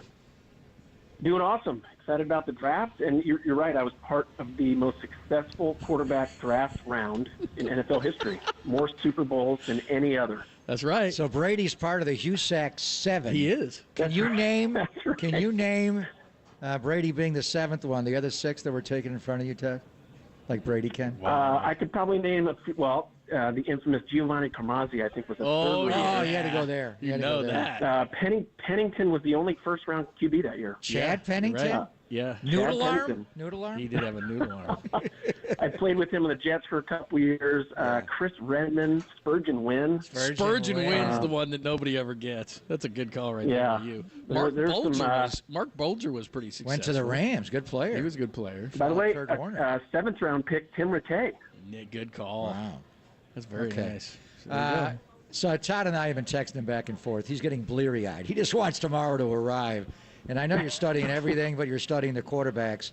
Let's just start with Caleb, who certainly is going to go number 1 overall. The 2022 tape is amazing when he won the Heisman. Last year, the offensive line wasn't there. He lost the receiver, Jordan Addison. Looked like they did a lot of predetermined rollouts, sprint rights to get him out of the pocket. But, he didn't throw picks, but he fumbled a lot last year. 16 of his 33 career fumbles last year. And I don't know, he's coming into the NFL with kind of maybe because of the NIL money, and he just has a way about him where it's almost like we should be glad that he's coming into the league a little bit. He's got a little diva in him. He's a great player. Is there anything that causes you pause to say that he will play great right away in the NFL, Todd? Well, he's certainly talented. I think he can make all the throws. He's got great escapability.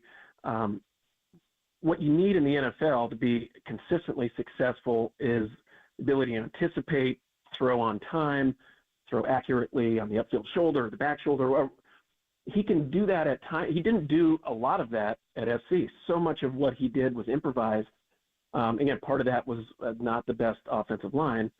But if that first one isn't there, he's going to look deep, and then he's going to try to make something happen, and that it'll lead to some highlight plays, but it'll lead to a lot of negative plays, which we saw him make at USC, like you said, with the fumbles.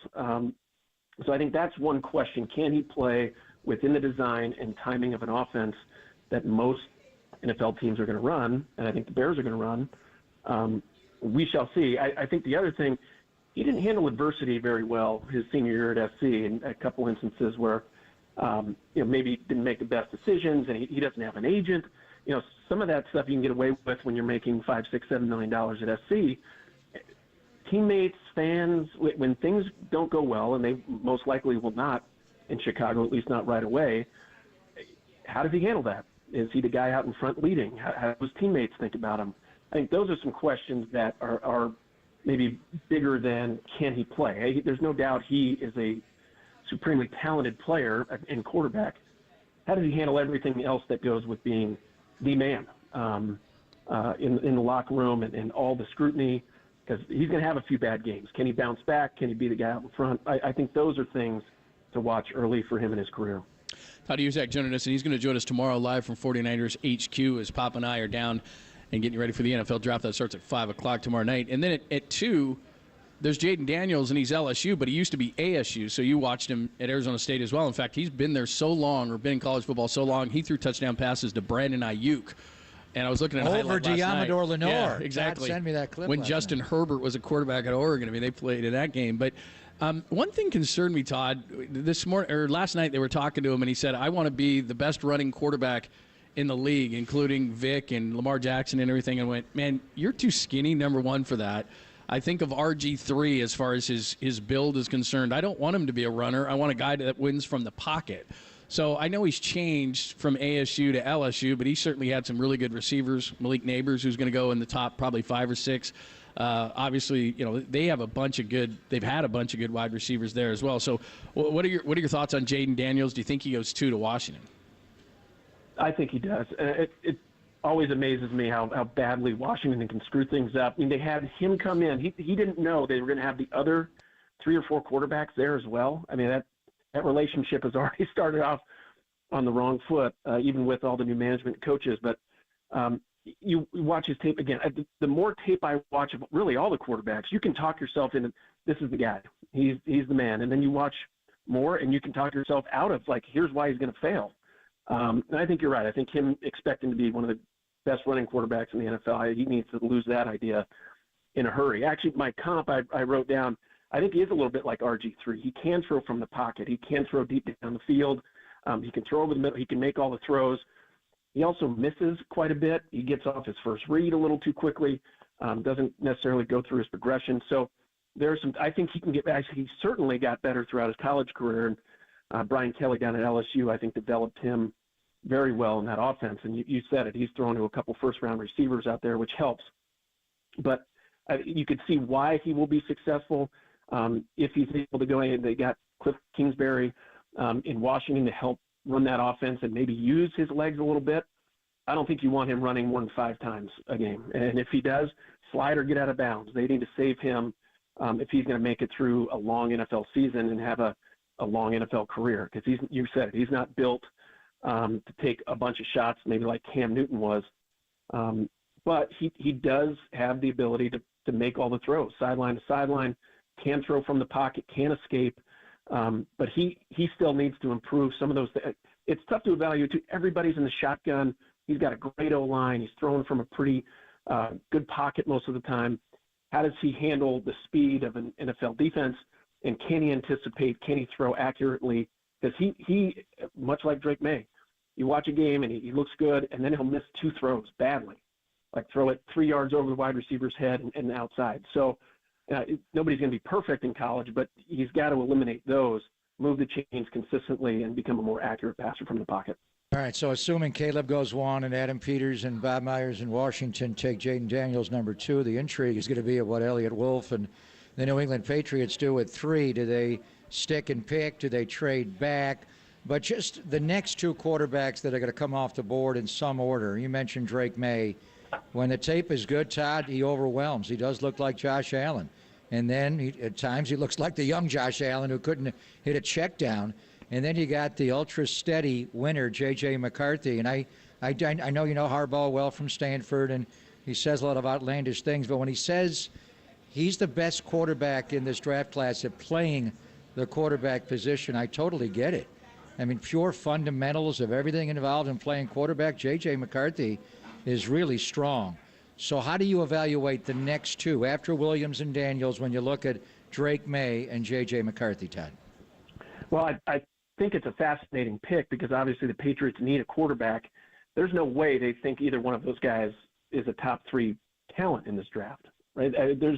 I think Neighbors and Harrison, and there's a number of guys who are going to be better pros than I think you can say that before the draft. These guys are rated higher, but they need a quarterback badly. You watch McCarthy, he plays in the most pro-ready college system. He did a lot of play action and rollouts and quick reads, and you said it, he can make the throws.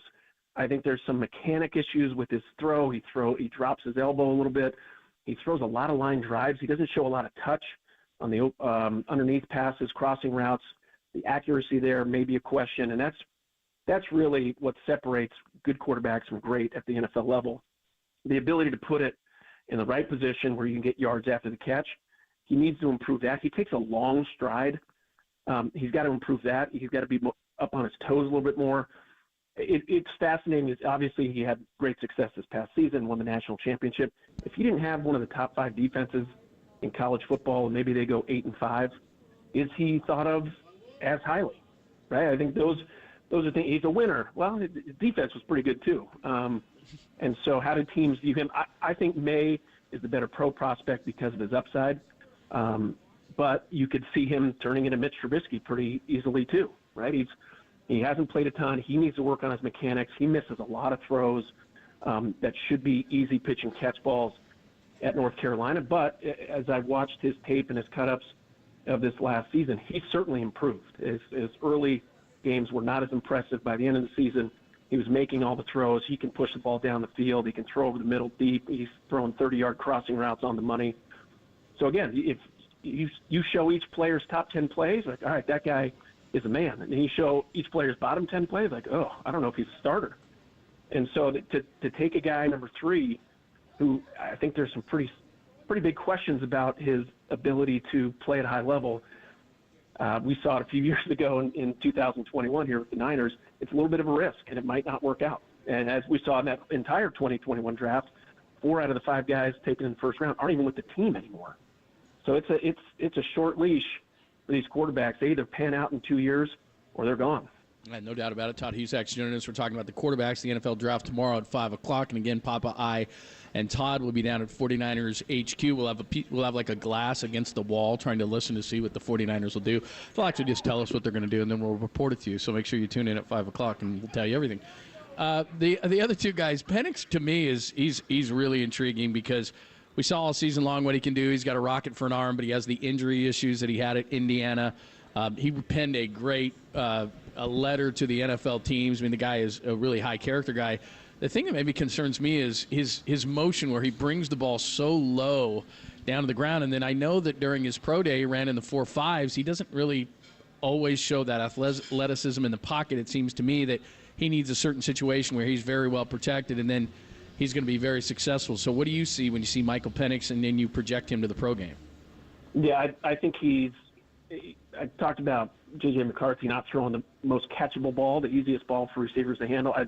Penix is the opposite. That guy lays it in there so nicely. He does throw from the pocket well. He showed enough of that at Washington. I'm with you. I was shocked to see him run so well because the more tape you watch, he doesn't have that escapability. He didn't have a lot of long runs. I think he'd be better suited to develop for a year, get a little better and then learn the system. But I think he's as NFL ready. Now, the other interesting thing, Nix and Penix would be the 2 oldest QBs drafted. Like they're 24 and 20, almost 24. Yeah. These guys have played a lot of football. So I think how high is their ceiling? That's a question. But I think Penix has the skill set and the leadership and the moxie and all those sort of intangibles that his teammates are going to love him. He's going to come in there and work his tail off. And I think has the arm. There's no question about his arm strength and ability. He flicked it 65 yards against Stanford, unfortunately, put it right on the money, and it made it look easy. So I think I like his skill set a little better than Nick's. Nick's, his mechanics, I think, need a lot of work. Doesn't plant his back foot a lot. So much, 78% completion is incredible. But so many of those were under 2 yards behind the line of scrimmage. So he can get rid of the ball quickly. We did see him push the ball down the field, but I think there's more questions about Nick's than probably any of the other 6 we've talked about. One of the major questions with Penix is just health. I mean, the guy, his 4 years at Indiana, he had some bad injuries. He tore an ACL twice, including in 2020. He tore his right ACL. He had a shoulder problem, both on obviously his throwing shoulder, being a lefty, an SC joint in 2019, and then later an AC joint on the left shoulder, separated AC joint in 2021. He was healthy last year and he had a big year. I mean, how big of a concern the fact that he is older and he's highly injury prone? Is he, I think we're hearing he's going to be a first-round pick at some point here, and maybe 6 go tomorrow night, Todd, but is he really a round 1 talent? And when you factor in the huge injuries he's had? It's interesting because the round 1 talent in a normal year or in the NFL 10 years ago, probably not. But because of the new structure and how if teams can find that rookie quarterback who can come in, or a quarterback on a rookie pay scale can come in and perform, and then they can build around him, that's what every team's trying to do. So I think there's pressure for these teams to find a guy. And there's so many teams that need a quarterback, not just somebody that they can develop. They need guys to come in and play. And so I think that forces, especially with the top 3 getting drafted early, there's 10 other teams that need a guy who can come in and contribute. And so that forces them to make decisions, to come up in the draft and pick a guy where maybe normally Penix goes to the 2nd or 3rd round, like a Russell Wilson, and is able to develop and take over the job naturally, where, all right, you come into Denver and you're competing with Zach Wilson, and it's like, all right, there's going to be a short leash for the quarterbacks in Denver, especially with that first-round pick. They're going to need to see if these guys can play. So I think there's a concern, but there's so much pressure for all of these teams to find a guy who can come in and play early that they're going to overreach and hope. And that's not a good position to be in if you're a team spending a first-round pick on a guy where there's some questions. How difficult is it? I mean, you live this. I mean, the jump from college to the pros and just how difficult it is. And, I mean, you played more in a pro set system at Stanford than a lot of these kids. And I know the game is obviously different because teams are adapting a lot of times to what a quarterback does and kind of building their offense around it. But, I mean, is your head spinning when you first get to the league? And how many of these guys actually should sit versus start? Oh, that's a great question. I did not have the same college experience as Caleb Williams, so I think he's a little make more. $5 million at Stanford your last year. I did not. Unfortunately, was not living in a condo. You went to a Rose Bowl. Come on. I did go to a Rose Bowl. Yeah, that's true. yeah. It was a big adjustment for me. Come in and you're playing I'm in a locker room now. My experience was a little unique. I think we had the oldest roster in NFL history. Like the other 2 quarterbacks were Brad Johnson and Jeff George. So I'm coming in. These what guys, a room that was! I want to hear those stories tomorrow night. I will share some, absolutely. That's awesome. And yet, how about our receiver core was Andre Reed and Irving Fryer? Wow. So it's a big difference. I had posters of guys. Deion Sanders was on the team. I had posters of these guys when I was in high school, and all of a sudden I'm playing with them. But it's an adjustment, I think, because it's in college you're sheltered a little bit. There's school. It's football is, still a 30-hour week, 40-hour week commitment. In the NFL, it's 80 hours. You got to come in and learn, and you're there all day, and you got to learn the system and learn your teammates, learn your coaches. And so I think that, and then the media and all the pressure. And Caleb Williams is going to be in for it. I mean, that's SC football's big, but it's not Chicago Bear football in Chicago. And they have short memories. And what did you do for me lately? So I think that's going to be an adjustment for these guys. I think some guys are probably a little bit more prepared to handle it than others. Like Drake May, I think, is 21 years old. Can he come into New England, if that's where he ends up, and handle that pressure of being the guy from day one?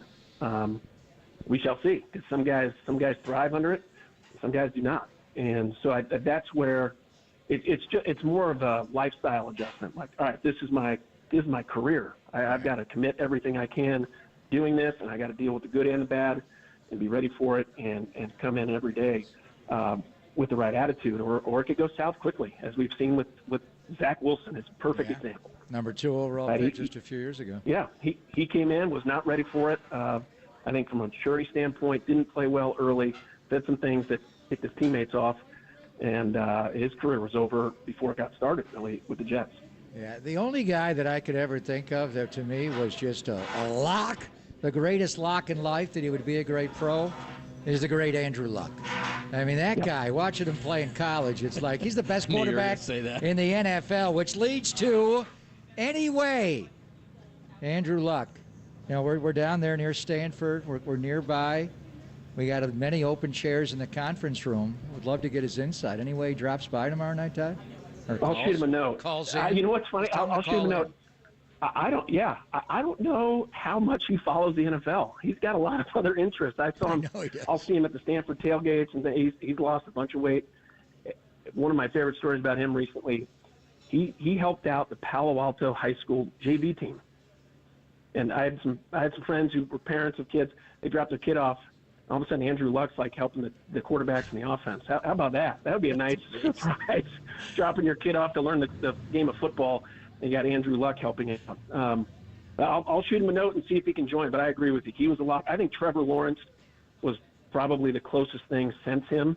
But I don't see Caleb Williams. I mean, everybody's talking about how this is the sure thing, and I don't know. I think there's a lot of questions. That's why the draft's fascinating. You get these teams, you look back, and you judge the draft 2 or 3 years from now. How will Caleb Williams be viewed, as the guy or as the next Justin Fields?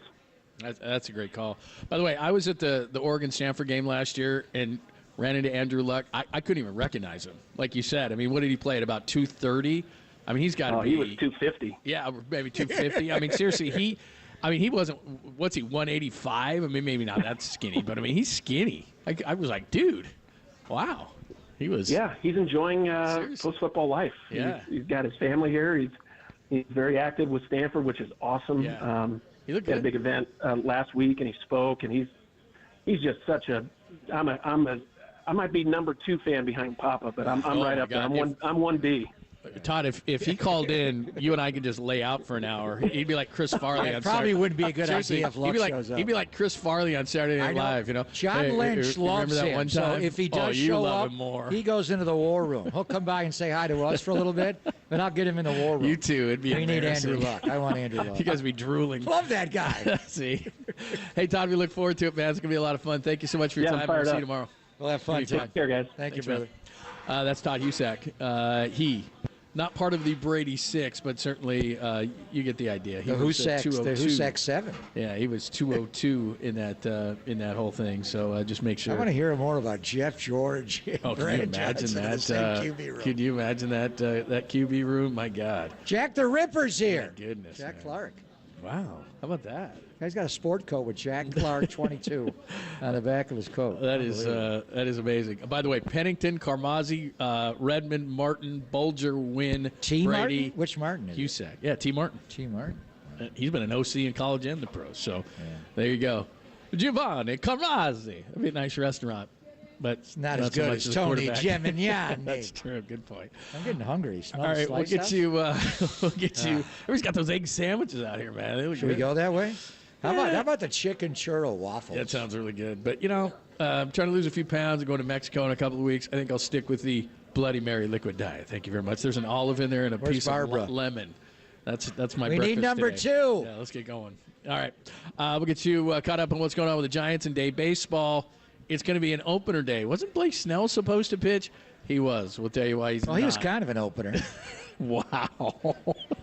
Wow. Sorry. Talk about a tough town, man. Sorry. We're to say those quarterbacks are going to go to a tough town. Wow. Sorry. We love you, Blake, until you suck. We'll talk about it next. Barry Zito. Remember him? Oh, no. On the Sports Leader.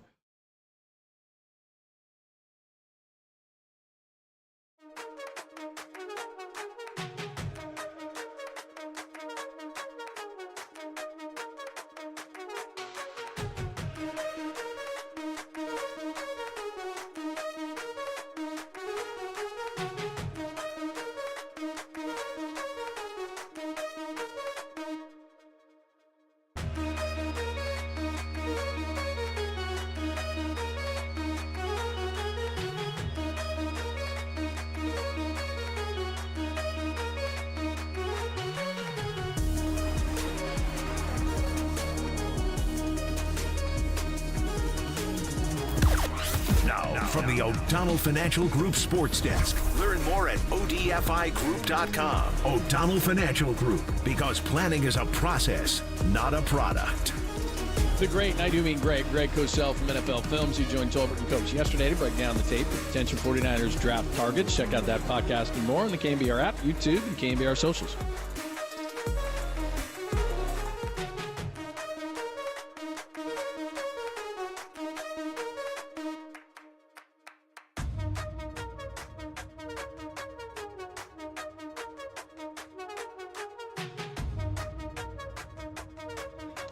Hey, come grab the keys. Let's go right now and get a new Toyota from my good friends at Modesto Toyota. And you know, now is, well, it's always the time, but now especially because that new Toyota you want, you can count on Modesto Toyota for great savings. Now, here's what you do. You come in, you check out all the new models and deals, or simply do what I did. Go to ModestoToyota.com, see all the incoming vehicles, then you pick out the one you want. That's what I did. You get a great price and special lease deals, and you save big time on gas. So any hybrid SUVs, cars, and trucks, I got the SUV. It's beautiful. The RAV4 hybrid, saving tons of money on gas, or maybe you're just like, you know what, I've had it with the gas prices. The all-electric BZ4X is at a low price, or you get an incredible lease deal right now. So it is time to grab those keys, head out to Modesto Toyota for your new Toyota. And this is awesome.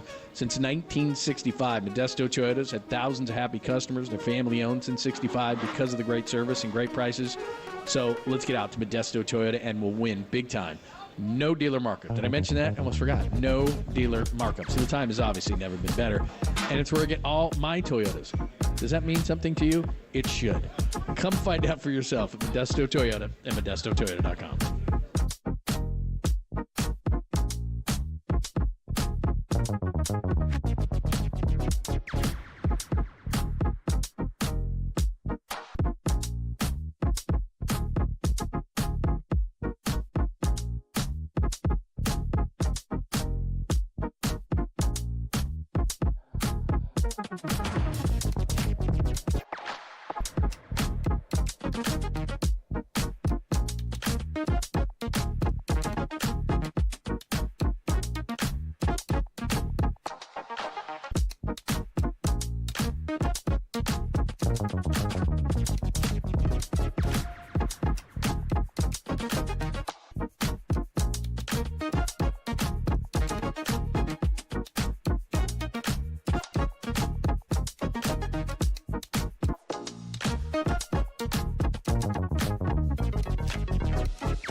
Seam hits, filter Filter out the noise and kick it with KNBR on the gram for everything Giants. Follow the sports leader on Instagram at KNBR.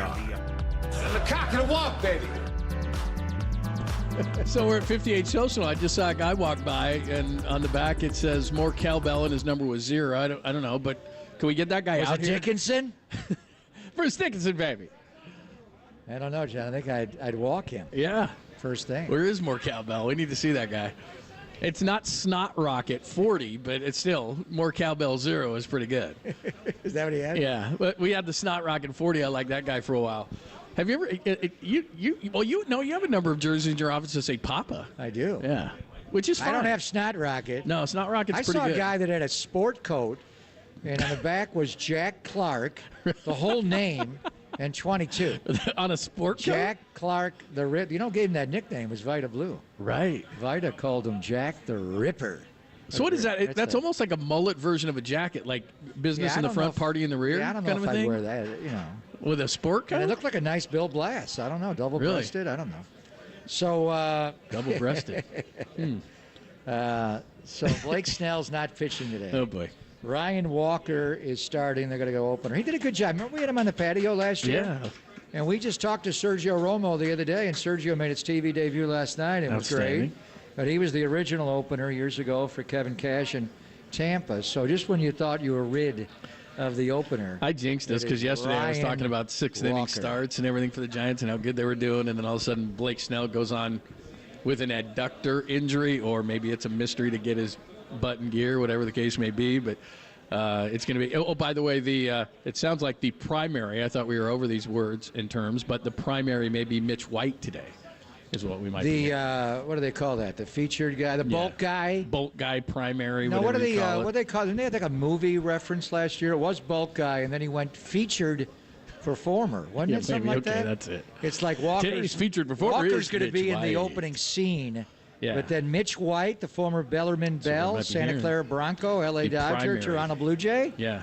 Do you know what number he's wearing, by the way? I wonder if that's why they made the trade, was to get him, as they knew they were going to put out Blake Snell on the IL. A bulk, a primary, or What whatever. number is White wearing, John? Ironically enough, 54. Sergio Romo's 54. Wow. How about that for irony? If Murph was here, he wouldn't give out that number. No.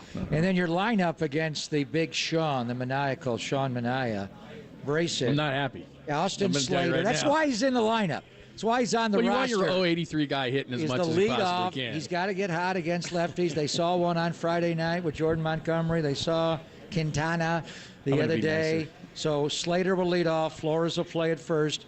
He only has a goatee, by the way. He decided that he was going to change his luck. He doesn't have the full beard, just a this, goatee. Mania?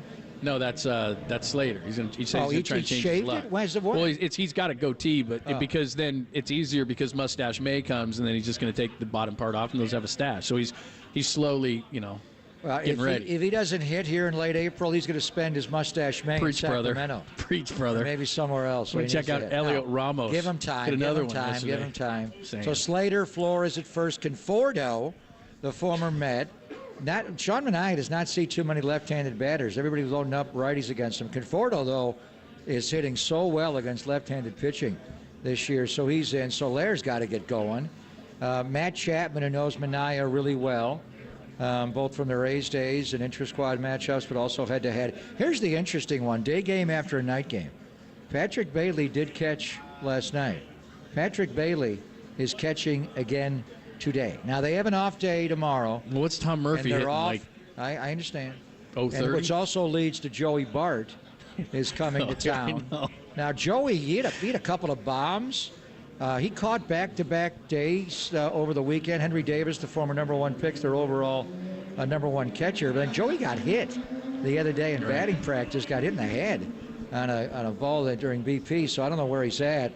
But is it interesting that Patrick Bailey is catching? And I could see it if Blake was going to start, but now that you're going opener, maybe you need even more to get through all the different arms if you're going Walker to start and then Mitch White later. But Patrick Bailey, day game after a night game. I didn't think they would do that early in the year. No, I didn't either. And there's a lot of guys out of the lineup, like you said, because of the matchup. Slater's playing, but also Jung-Hoo Lee, so no Jung-Hoo Lee against the lefty, today's. And then Tyler Fitzgerald's in center. Again, look, I love Bob Melvin, and I trust Bob Melvin, but I probably would have went Fitzgerald leading off. He's hitting 8th, and maybe move Slater down, just give him a different look. Because I've criticized him, he'll probably get 3 hits today. But Austin Powers? Yeah, he probably will. But I mean, he does have a good career track record against left-handed pitching. He's one of the best in baseball, but the elbow injury. But he's got to, at some point, you got to start hitting. And, they did see a lefty on Friday in Jordan Montgomery. They saw one on Monday with Quintana. They get another one. So my main thing was the guy's had inconsistent playing time. He has had, more chances to start and play, John, but the other, guy that's part of that platoon, Mike Yastrzemski, is starting to pick it up. His defense has been extraordinary. What a great right fielder he is. But he's coming up with big hits. Last night, Tyro Estrada, obviously big hits, but likewise for Yaz last night. Your award-winning Diamond Notes will come up later on in the program, but Mike Yastrzemski, 6 of his last 15 with a home run and 7 of his 9 And where is he in the RBIs. lineup today, John? He's bench. He'll be coming in often. Yeah, exactly. That's okay. Jung-Hoo Lee. I wonder if they'll chant Jung-Hoo Lee to get him to pinch hit at some point today. Once they take Minaya out and go to Ottavino or one of the righties out of the bullpen, you'll see Jung-Hoo Lee. Yeah, so there you go. So, we'll see some guys off the bench today. But obviously the big story, Blake Snell, a doctor, at least the 15-day DL, and so he's going to miss a couple of starts. It's on his left hip, so it's his backside. And let's just see what it is. Tim Lincecum's career was derailed by hips with the torque on a pitcher. We'd think it'd more be on the right hip where he's driving forward. I don't know if it's his back leg. But anyway, not good. I mean, it's a product of signing him late and, really not having a spring training, not preparing properly. I'm sure he's trying. But is it, now he winds up on the IL? And how long will he miss just 2 starts? Or is it going to be longer than that for him? Hopefully he comes back and he's rejuvenated, does some work in between and gets right, because the way Logan Webb pitched last night, the way Wynn is starting to pitch, I mean, you're starting to see some guys, they got to get Harrison right. Hicks is doing really well, but again, he's kind of a 5-and-fly guy right now. Hopefully he can give you a little bit more. And then today we thought we were done with openers, but they're going to have to do that. It looks like Walker. So what do they do, though, when his turn comes up next week at Fenway Park? They bring up Mason Black? He's been pitching really well. Is Sean Jelly go into the starting rotation? I mean, Mitch White has started. He's gone on the IL, so he's not only missing this start, he's going to miss a couple more after today because it wasn't retro. It's 10 days. So he's going to miss 3 starts today and the next 2 probably, and minimum. What do they do with that 5th? And then Cobb's not coming back till May 27th at the earliest. There. So, I mean, what do they do with that 5th spot in the starting rotation? Well, all of a sudden you thought, well, we're going to have all this depth, and then it just takes one piece like Blake Snell. But, again, he's not pitching today. All right, we'll give you our final thoughts as we get you ready for both the NFL draft tomorrow, when we're going to be at 49ers HQ, plus a couple of more remnants before we get out of here. Then you got award-winning Diamond Notes. Do we know who we're talking to today? It doesn't matter. Dave and John are both great. John? Great. All I have to do is prepare one question. Hey, John, how's it going? Hi, John. He's the greatest. He is the greatest. Ask him about Willie Mays playing 73 with the New York Mets and playing the World Series against the. I want to ask him about soccer. Do we have that cut from? I know during the pandemic. John was a great soccer. We had I think the play-by-play of John doing soccer. Hola, Juan. Yes, there he is, right there. So, yeah, he's not in Mexico City. I wonder if John had one of those elongated goal calls, Go!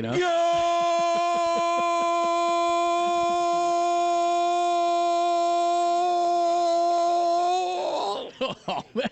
Look at that, man. San Fran. No, wow. I'm out of gas. Man, have you been on the treadmill, man? Your lungs are good. That's partly where I got that from. Yeah? The elongated who's the great goal soccer announcer? Cantor? Who does that? Man. The great soccer announcer. Partly to him. Mainly Bill King. Man, those lungs. Yeah. You've been working out? I don't know. Where's the gym? And Chris Farley, you've been working out. I need another bloody. That's very nice. All right, we'll give you some final thoughts, and then we got Diamond Notes, talk to John Miller, all that stuff as we get you ready for day baseball between the Mets and the Giants, live from 58 Social at Oracle Park. Pop and Lund on the Sports Center.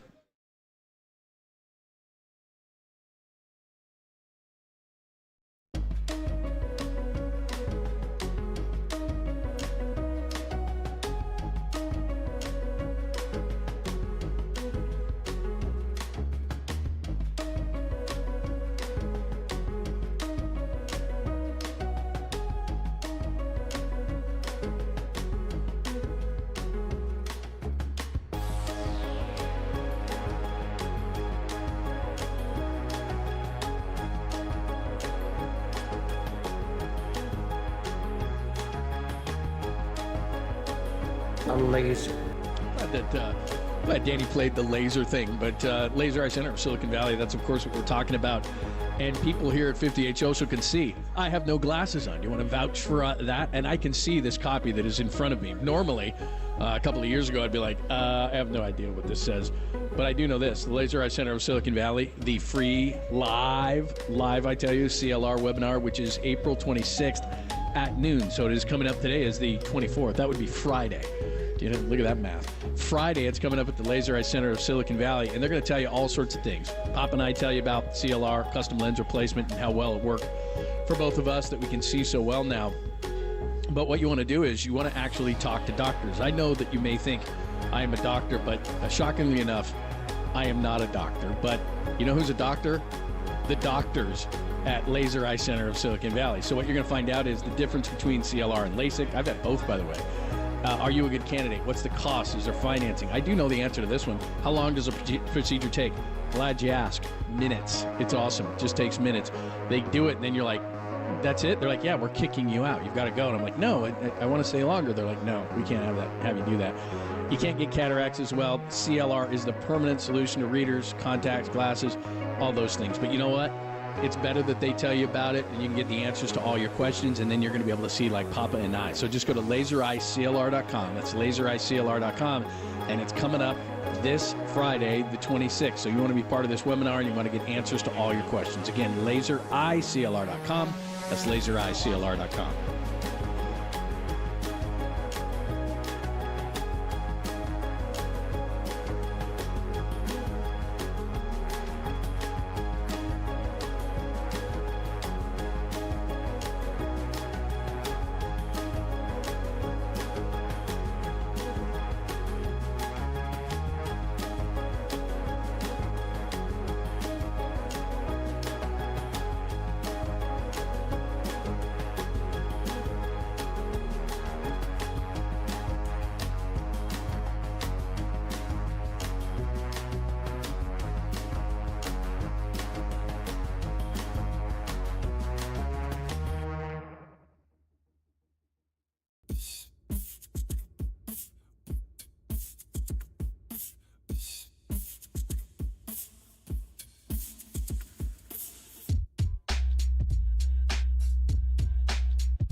Papa and Lund continue live from the KNBR Casino Matrix Progressive Jackpot Studios. Casino Matrix, Progressive Jackpots are here. Where are you? Just drop in. Please play responsibly. 1-800-GAMBLER. I'm at the booth here at the ballpark, and I have a monitor in front of me. And on that monitor, they're showing Greg Papa getting ready on the set over there down the hall from where he was doing the show. He looks very, very nattily attired.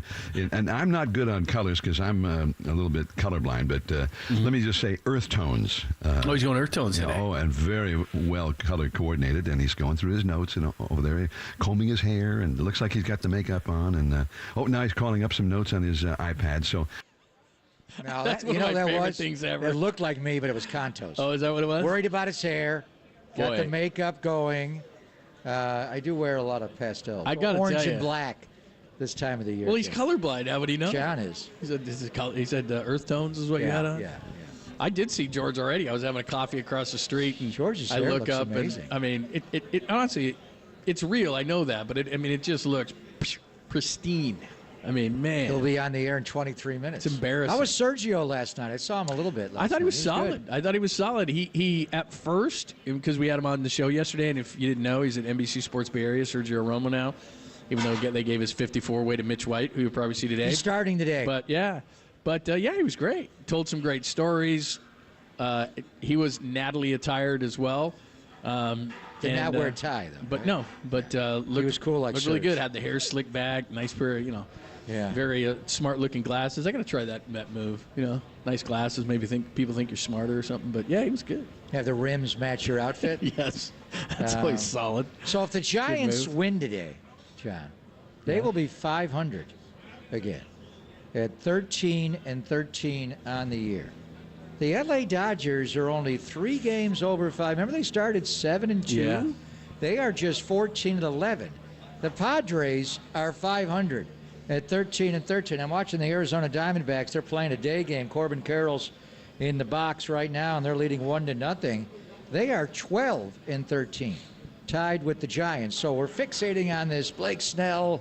They haven't been able to beat the Dodgers. Guys aren't hitting. Got to get Soler going. He's obviously a little pull happy right now. But meanwhile, the old saying is you're not going to win the National League West in April.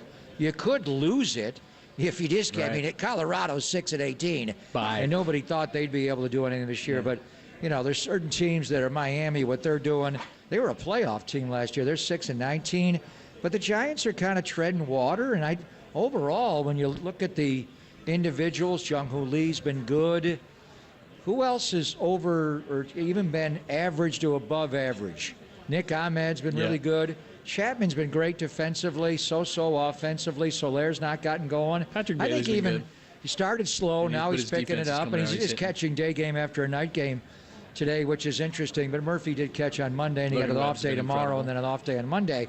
So overall, I think But your based point on is what taken. It's not like everybody's they win blowing it up. today. Right. They're at 500, and they're right. I mean, we kind of conceded the West to the Dodgers. They're not pitching right now. There's 3 games over 500. The Dodgers. Well, and here's the thing too. Mookie Betts got up to the start he did. Freddie Freeman. Ohtani, the ball that Ohtani hit yesterday, I think it was 118 miles an hour that flew out of the yard, was ridiculous. So he's doing what he's doing.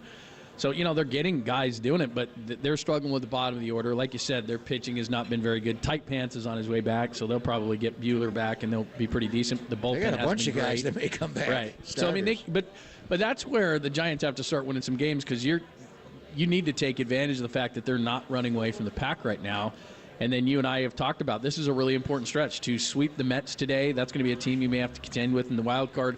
Pittsburgh is coming up soon. Philly's coming up soon. The Reds are coming up soon. I'm not conceding the division, but what I am saying is that you've got some series coming up here that at the end of the year we may say, hey, remember back in April, remember back in May when they had that stretch, Pittsburgh, the Reds, the Phillies, the Mets, and they won those series. That's some of the teams you're going to be fighting with. So even though those aren't teams in the NL West, those are wild card teams you may have to deal with later on. Yeah, and the Mets are a team, we didn't think much of them based on how terrible their year was last year, and Buck Showalter got fired. But the year before, they were a good team. They're right ahead of the Giants. They're a team you're going to have to battle with. So it'd be nice to sweep them today, knock them down to 12-12, and then you get to 500. Off day tomorrow. We'll all watch the NFL draft and listen with us. And then Pittsburgh rolls in over the weekend, and you got Kyle Harrison, Jordan Hicks, and Keaton Wynn going Friday, Saturday, and Sunday afternoon. They're off Monday to fly to Boston. Logan Webb will pitch next Tuesday at Fenway Park. How fun is that? He is the perfect guy. The way he's pitching right now to pitch at the Fens.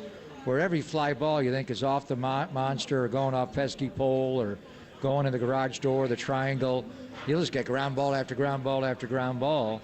But then the question with Blake Snell going on the injured list today, you're not going to go opener every fifth game, right? So what do they do with the rotation? Do they bring up Mason Black from AAA? What do they do with Snell going on the IL and Alex Cobb being moved from the 15-day IL to the 60-day IL? He's not coming back till the earliest, May the 27th. By the way, Mason Black in 4 starts at Sacramento is 1-1 with a 153. That's over 17 innings pitched. And 153. I mean, that's looking pretty good. He's also got 20 strikeouts in those 17 innings. So when, he's pitched well. when do you have his game-by-game log? When did he last pitch at Sacramento? I mean, they've already announced the pitching rotation, Harrison, Hicks, and Wynn. It's a question of when Black is pitched, assuming he's the guy at AAA, when you would insert him. We'll see. Obviously, he's not available to pitch. Or I wonder, did they know that Snell was going on the IL when they made the Mitch White trade to get him on the roster, and do they know this was coming? And we'll see what they do long term. But obviously, and we'll see how Sean Manaea pitches. You don't see a lot of lefties in against Sean Manaea, so let's see what Michael Conforto does against him today, John. And check out, as you do your award-winning diamond notes, check out the numbers. You didn't say that emphatically. Well, I'm wondering I hear that I heard Cope say that. What exactly award have you won? It's so high level. By Diamond Peanuts? Did they give you the diamond? By the way, Chapman does have good numbers against Manaea. You ask, right? and I shall say the last time Mason Black pitched was on the 19th of April at Oklahoma City. Today's the 24th. Yeah, so he would be on turn to pitch today. Yeah. But is he in Oklahoma City? No, sang I don't him think with so Shea anymore. Gilgeous-Alexander. How the hell do we get him from there? What's that old restaurant? What's Kevin Durant's restaurant called now? Not Kevin Durant. It wasn't Bricktown. No, they sold that. Yeah, that's right. I think that's Long time Russell ago. Westbrook's place in Bricktown. They just keep transferring it. Bricks. By the way, Matt Chapman against Sean. He's never faced him. Yeah, I know. I looked up those numbers But today. he has a lot Not of Susan Slusser when during the pandemic year in the intra-squad games. They faced each other a lot. Yeah. All right, so again, tomorrow we'll be live for the NFL Draft, and the big news today, again, Amon-Ra St. Brown signs a big contract with the Lions. How is that going to affect Brandon Aiyuk? We'll get into that conversation tomorrow. They're supposed to pick at 31. Even with keeping Aiyuk, would they move up? They got 10 picks in the draft, so there's going to be a lot of intrigue tomorrow. We'll have a lot of fun from 49ers. So we're doing a regular show tomorrow, Yeah. right? 10 a.m. to 2 p.m. Oh, yeah, double duty. And then we clean up and go down to Santa Clara. I'll pick up Andrew Luck on the way, and we'll see Todd Husak. We got a long day tomorrow, don't we? Yeah, so the normal 10 to 2, and then we'll pick up at 5 Well, we have a o'clock. short day today. We only went an hour and 45 so I guess we have minutes, to make it up tomorrow. Yeah. That's okay. I'm not going to, I don't want anybody getting any ideas, but I might do the draft for free. I mean, it's the draft. Excuse me? No, I would. No, you don't need money. You just need the meal they bring in. Oh, it's beautiful. Yeah, Plus, they spread bring is nice. us in. Not you. You walk wherever you want, but they bring in with high security. They're like, you will sit here, sir. You will not leave this room. So it's high security. But then they bring in the steaks. And I'm going everything. right in the John McVay war room. I know. That's where I'm Tell us what's going on. Let's see the board. All right, Giants baseball is coming up right now. Come down to 58 Social at Oracle Park for the whole crew. Walter and Danny. Barbara, we love you. Giants Get well, baseball. girl. John Miller, Diamond Notes, the rest right now on the Sports Center.